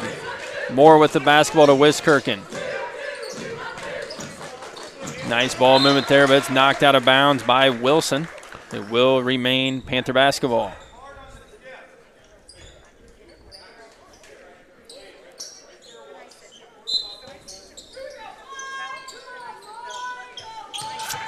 Paving gets it into Moore to Wiskirchen. Western's still in their 1-2-2 zone. Wiskirchen thinks about it, passes it up to Moore in the corner, and he's going to shoot a three. This one's going to be short. Rebound by Smith, and here he goes. Paving gets back, shuts it off, and just like that, you think you have a fast break opportunity, and the quickness by these Camp Point Central Panthers is just – it's pretty impressive that they can get back as fast as they do, but they're fundamentally disciplined enough not to foul. Absolutely. It can be frustrating as their transition bucket by Ginnenbacher, Isaac Ginnenbacher. You're right. They're in the pocket, and they are catching them every once in a while on the back doors, but even then, every once in a while they're getting their hands on it. Right there, he falls asleep, and there's Rutger on the back door, just as we said. Another 2 points for Western. And it wasn't a wide open layup. The Right. thing about this Camp Point team is, like if you're one pass away, you are up in their grill, and yes, they're getting cut with back door, but even right there, he caught it, and before he knew it, there was someone coming from the help side still to contest a layup. Shot missed in the corner, but there's Ginnenbacher to clean it up. This Camp Point team's going to be fun to watch in this tournament because they have the athleticism, I think, to be able to play with anybody. Yeah, I agree, and I think, and I've said this before, and I said this earlier today, they're the one team that really stands out to me when you rank a team in December and now they're here in January and they're not maybe a 5 seed anymore. Maybe they're a top 3 team, so they're going to be fun to watch. They're in that top bracket with Rout, who I said at the beginning deserves the number 1. They're playing like a number 1. But again, you're going to see some teams like all tournaments where you seed it so early in December and you're still trying to figure out, kind of who you are as a basketball team. And Camp Point was coming off of a great football season, as we all know, so they're still figuring it out, and it's going to be fun. I can't recall for sure. I'd have to go back and look at the notes and stuff, but I believe at the seed meeting that took place in the second week of December, they had only played 4 or 5 basketball games. I think you're right. And of all teams, yes, Rout coming off of a big comeback win in the Waverly Holiday Tournament to win that championship. They're playing well, but Camp Point, they lost. They end up finishing 3rd in the Macomb Holiday Tournament, which has several 2 and 3A schools, and lost on a buzzer beater to Illini Bluffs in the semifinals. Otherwise, they would have been playing for a championship as well. So 2 really tough teams in the top half of this bracket. And let's not discredit Brown County, who's been playing well as well, deservingly of the number 4 seed, and went on a 25-0 run to open the second half. And we've talked about it. The tournament has a lot of good basketball teams in it this year, and it's going to set up for some really good matchups in the quarterfinals, let alone the semifinals, quarterfinal matchups. Yep. Moore hit that last shot for Camp Point Central, makes it 37-16. We're under 20 seconds left to go. Now we're at 12 seconds. Here comes Moore up the floor in a hurry. Ginnenbacher, he's attacking the rim. Free throw line shot, though. He settled and missed that shot. Looked like he was going to turn the corner, and he just kind of went flat with the dribble and took a jump shot. Yeah, Paven's going to pick up the foul. That's going to be his second, team 7th. So that's going to send Western to the line for a 1 and bonus. And Blaine Miller will be the one shooting at the line. 37-16, 4.6 seconds to go here in the first half. Miller's first shot up, and he knocks it down.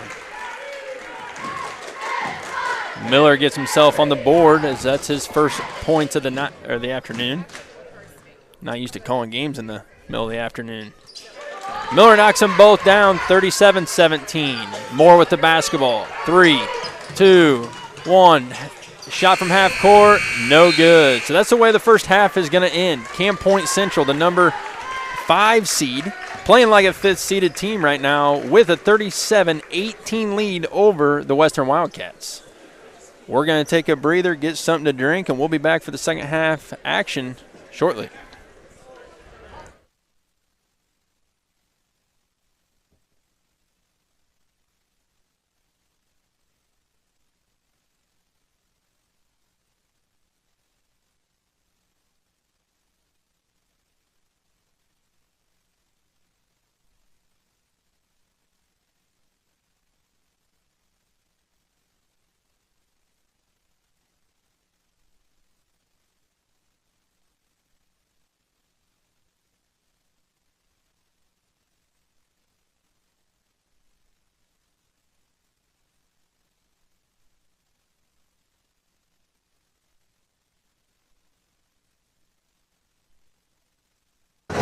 is Ron Finley.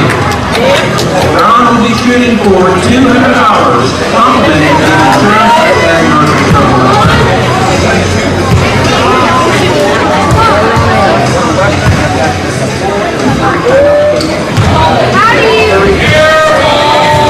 If you'd like to be eligible for the halftime half-court shot, this is why your tickets in the lobby. Tickets are just $1 each, while proceeds go to the West End basketball program. Once again, we want to thank our sponsors of the halftime half-court shot, Marshall Chevrolet and the insurance agents at Vandelli, Chris Dorsey, and Halo Vandelli.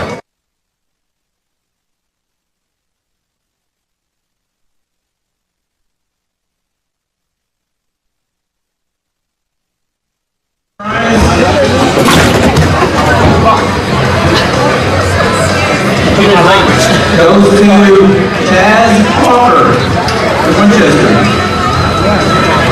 And we'd also like to thank the sponsors of that.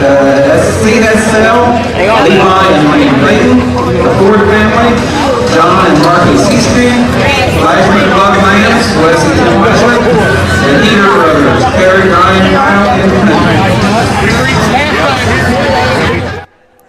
Back at it here in Winchester as it's Camp Point Central 37, the Western Wildcats 18. Camp Point Central shooting 59% from the floor and led in scoring by Moore with 13 points. He leads all scorers in that aspect.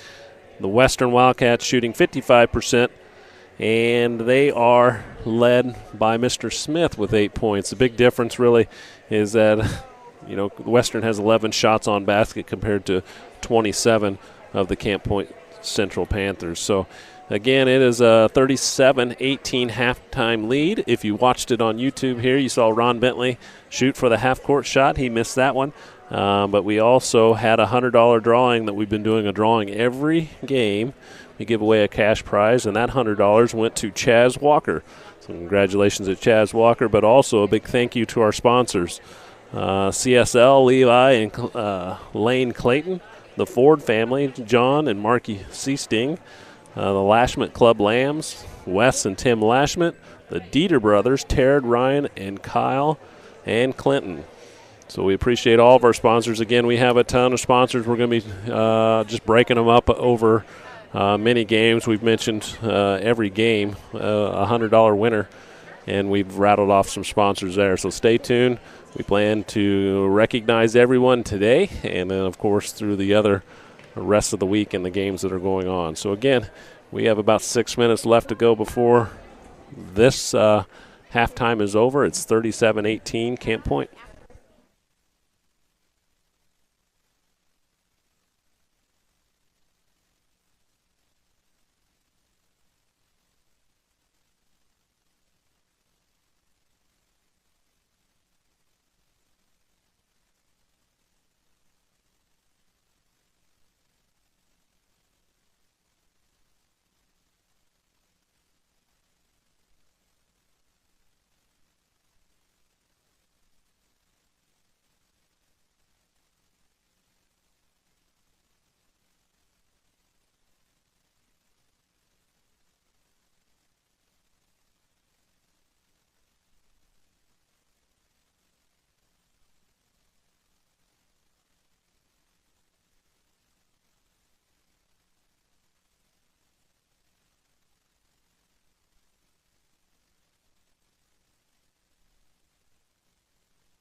We're back here in Winchester for game number 4. Cam Point Central with a 37-18 lead. Ball inside to Ginenbacher, layup up, and it's good. Nice set play for Cam Point coming out of the halftime. The original 5 starters are on the floor for the Panthers. You know, there's not, and I said this at halftime, there's not a big difference in your shooting percentage. 59% for Camp Point Central and 55% for Western. It's just the number of shots. Again, at halftime, 27 shots for Camp Point as compared to only 11 at the basket for Western.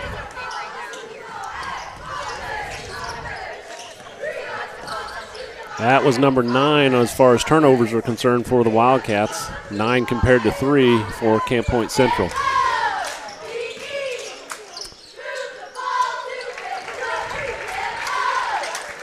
Ginenbacher with another bucket. 2 quick buckets for him to start the second half. He's moving. He moves well. I'm surprised with how active he really is. Well, he was an all-state running back. Yeah. In football. But on the basketball court, he is just all over the place. There he is again, running the floor and making it easy. Moore finds him. 6 straight points for Ginenbacher to open up the second half. He now has 14 on the afternoon. Nice backdoor cut, and there's going to be a tie-up with Tobias and Pavin. Ball will remain on this end of the floor with the Wildcats.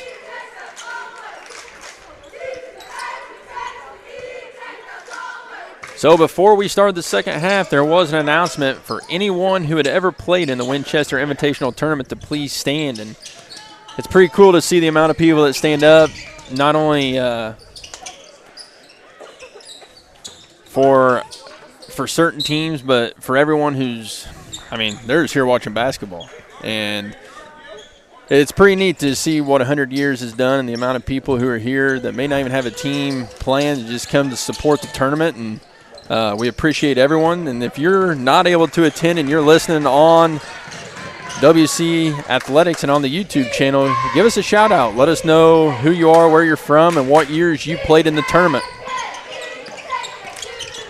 Absolutely. You can leave that in the comment section. We'll give you a shout out.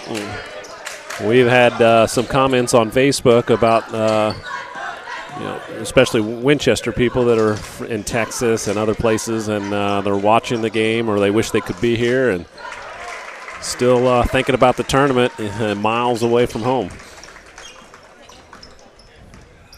Basket by Eilers.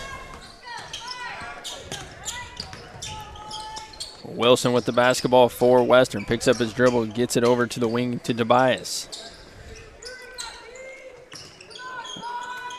Cam Point playing their man-to-man defense, and Western, they're looking for that back door.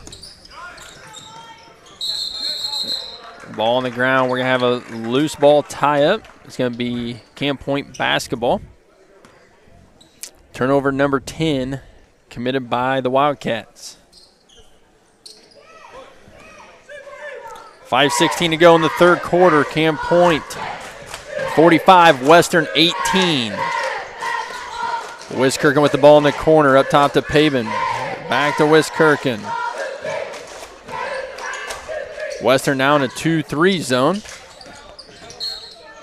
Ginenbacher drives, and he's going to be fouled. Drove baseline, saw lane, and I like to tell a Western Wildcat player to step over, shut off baseline, and take a charge, but I'm not sure if I would be willing to take that hit by Ginenbacher either. Actually, I can tell you, when I was 18, yeah, probably, just because I was a hard-nosed basketball player.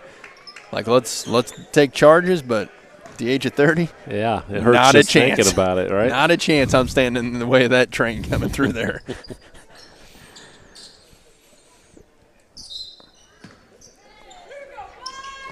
Foul on Kohler. His first, team second here in the third quarter.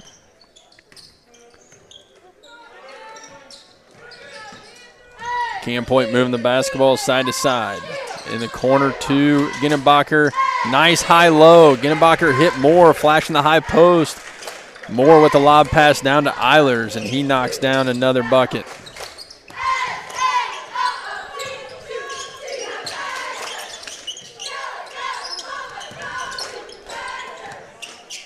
Cam Point doing a very good job moving the basketball, working high-low opportunities against the zone, and still getting layups. You see a lot of teams when you see zones, you tend to shoot more outside shots because those are open. And with this ball movement by Cam Point, yes, they're still shooting some outside shots. Let's not say that, but I mean, they're getting layups still.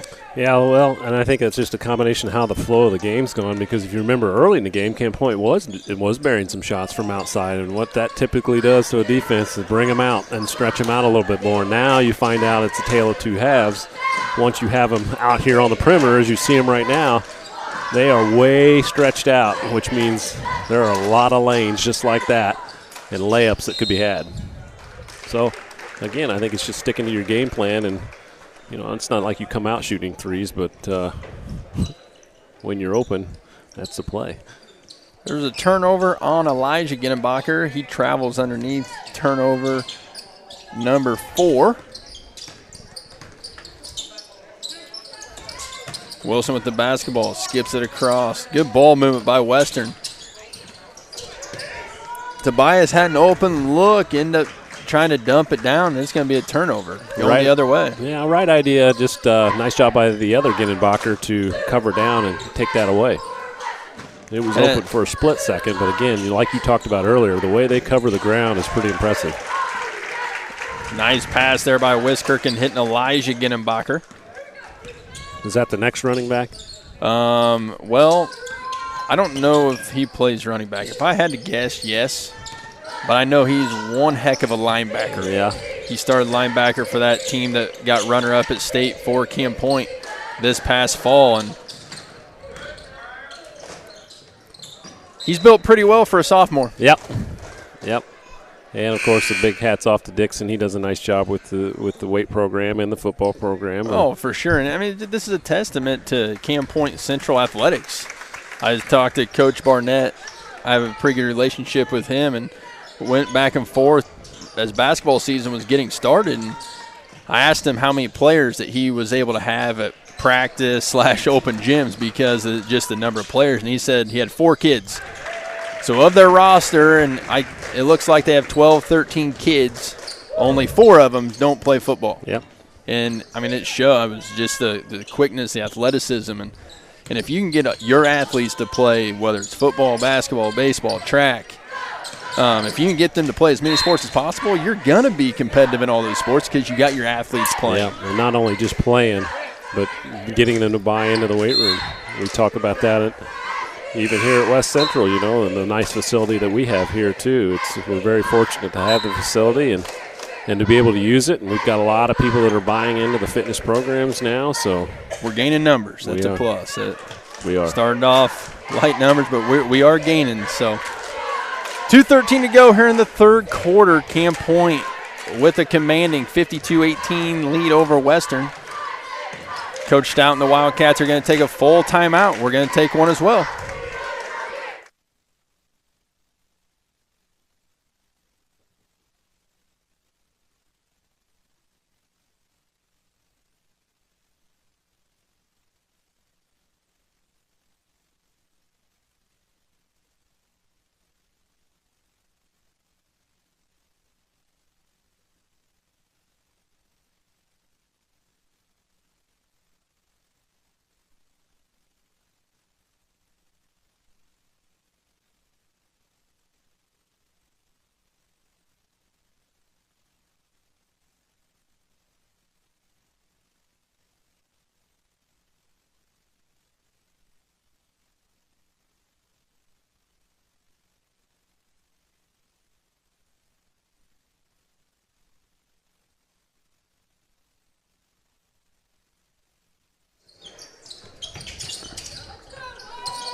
Out of the timeout, Western basketball.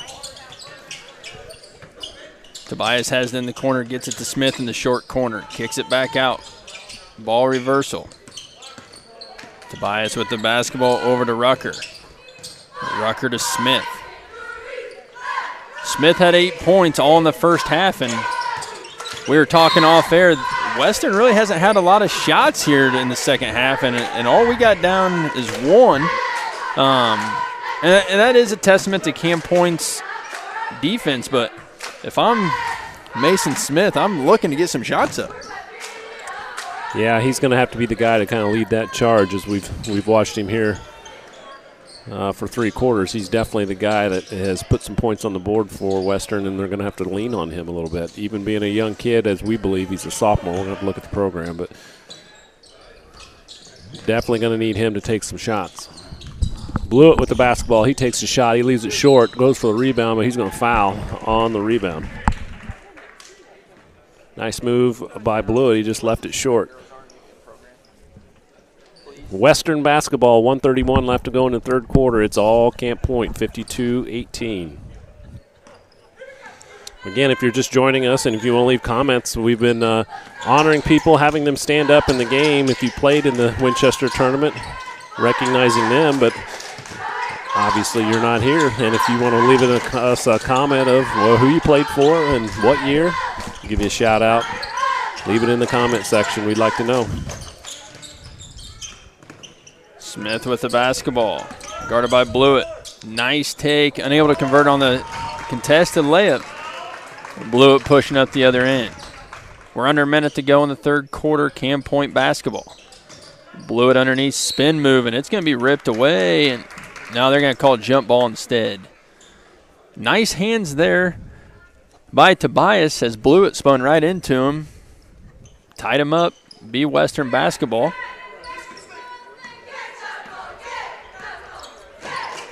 Curtis Stout calling out a play for the Wildcats.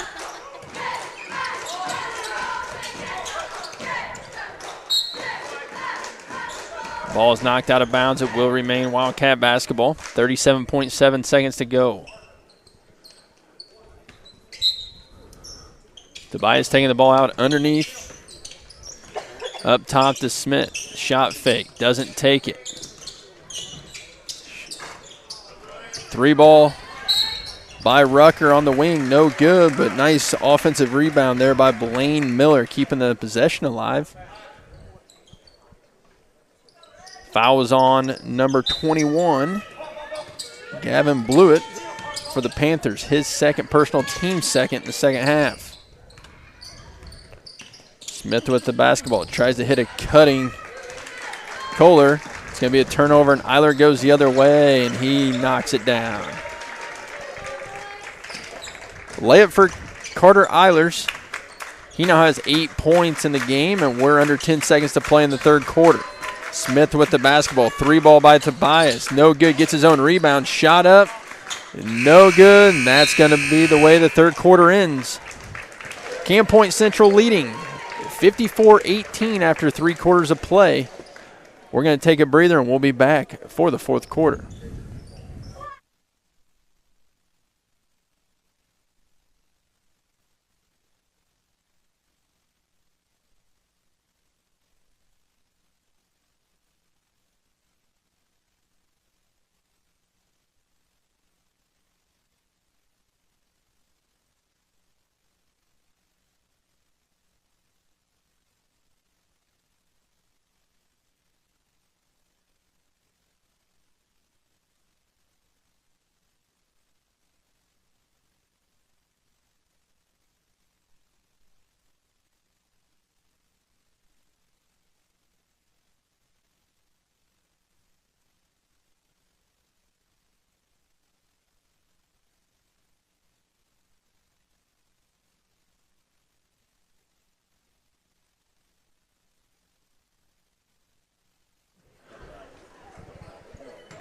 We're back here for the fourth quarter, game number 4 between the 5th-seeded Camp Point Central Panthers and the 13th-seeded Western Wildcats.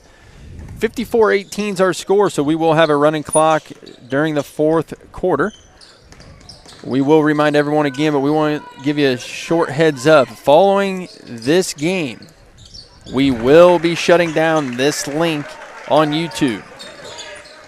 The first 4 games is going to complete our opening session. Session number 2 will start at 4 o'clock between the Porta AC Blue Jays and the Carlinville Cavaliers. If you exit out of YouTube, you will see an additional link that will say Day 1, Session 2. That will be the link that you will need to use for the afternoon session. We will have 4 games coming to you. You will see the 2-seeded Porta AC Central. You'll see the 3-seeded, the home team, West Central Cougars. Also see Greenfield Northwestern, who's the 7th seed, and the 6th seed, Griggsville Perry, in the nightcap. Nice passing by Camp Point, just missed the shot. Nice job. Gennenbacher, he had found Niekamp, and Niekamp just missed the basketball.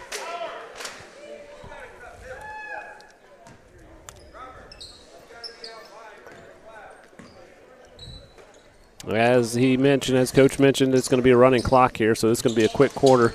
We'll wrap things up, give you a few stats, and like he said, we will shut this link down, and we'll be back probably within the half hour or so with the second link open and ready to roll. Well, we're kind of ahead of schedule, so we're going to have a nice little break here, so don't quote us on the 30 minutes. Next session will not start before 4 o'clock in the afternoon. Yeah, but we go live about half hour early, so we're still sitting about that time. So either way, we want to get our advertisers out there, so we'll get that second link going pretty soon. Tobias to the rim, nice strong move, left-handed. He's fouled, and he'll go to the line. Foul's going to be on Elijah Gennenbacher. His first personal, team third.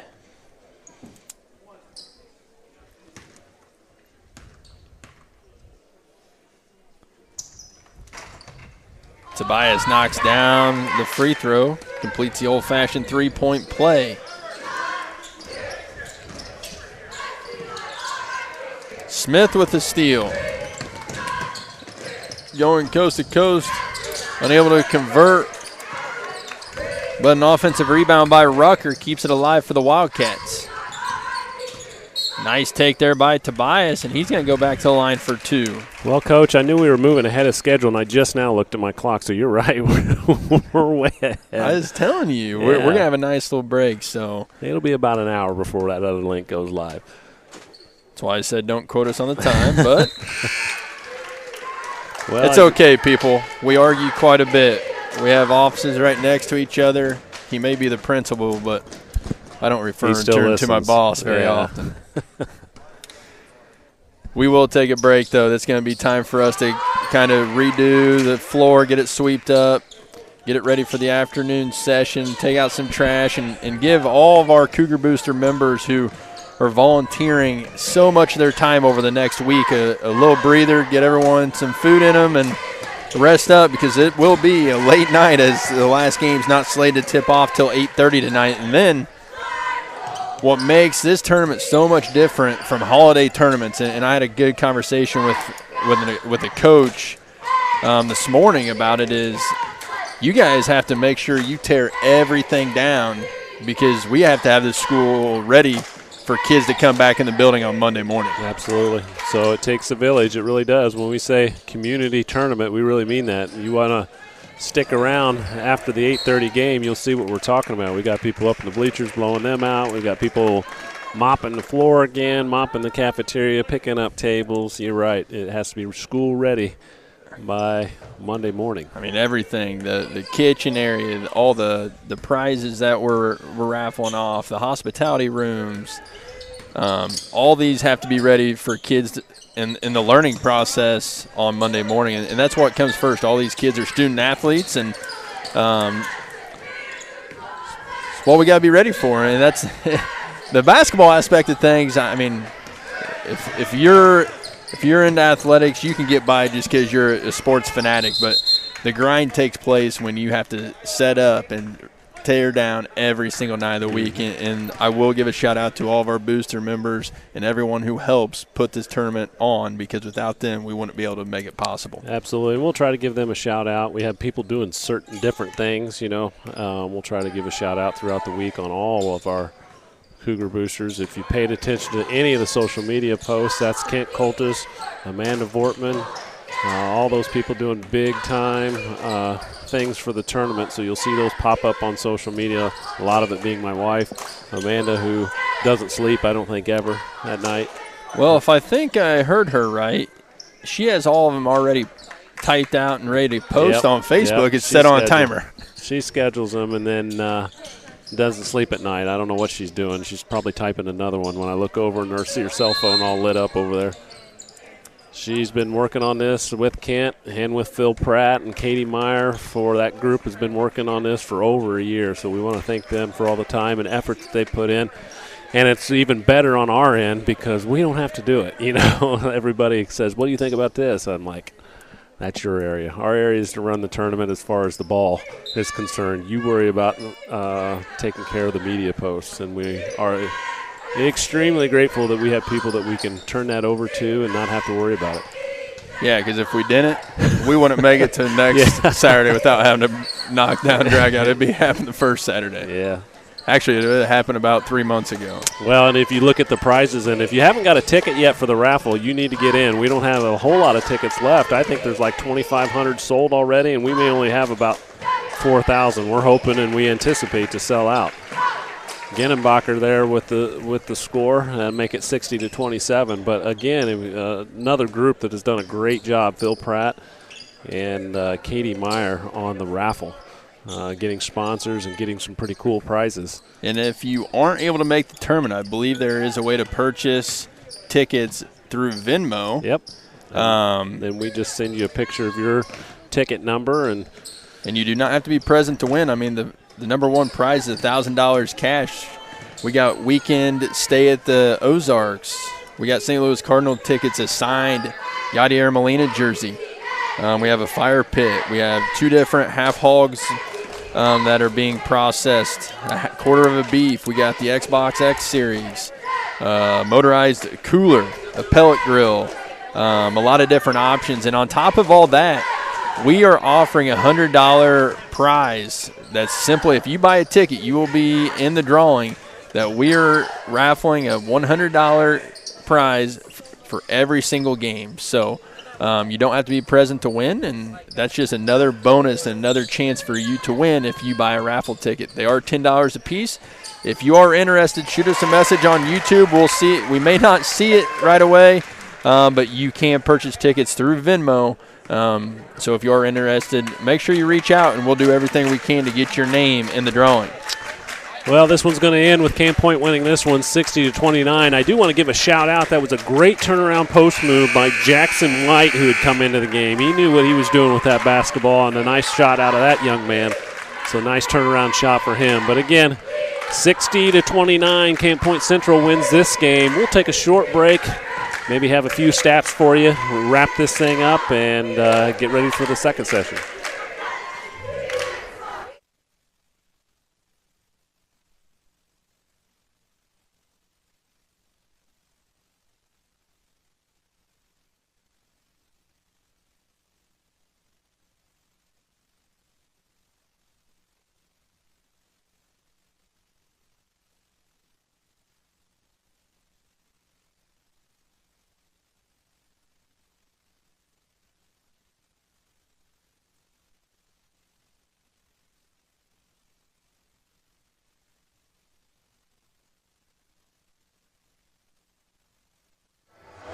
All right, we're back. Like we said, quick break. Going to get you a few stats here. Denny's got it for you. Camp Point Central 60, Western Wildcats 29. Denny, what you got for us? We'll wrap it up pretty quick. Moore was 16 points, and that led all scores, not only for Camp Point, but for all scores in the game. 16 points for him, 14 points for Mr. Ginnenbacher, and that is, I need the first name here, Coach. What's Isaac Ginnenbacher. And then the other Ginnenbacher brother Elijah had 10 points. So nice game from the family. Smith for Western, he had 10 of the 29 points to lead Western in scoring. And again, it just wasn't their night. Suffocating defense from Camp Point Central, and quite frankly, just got twice, if not 3 times as many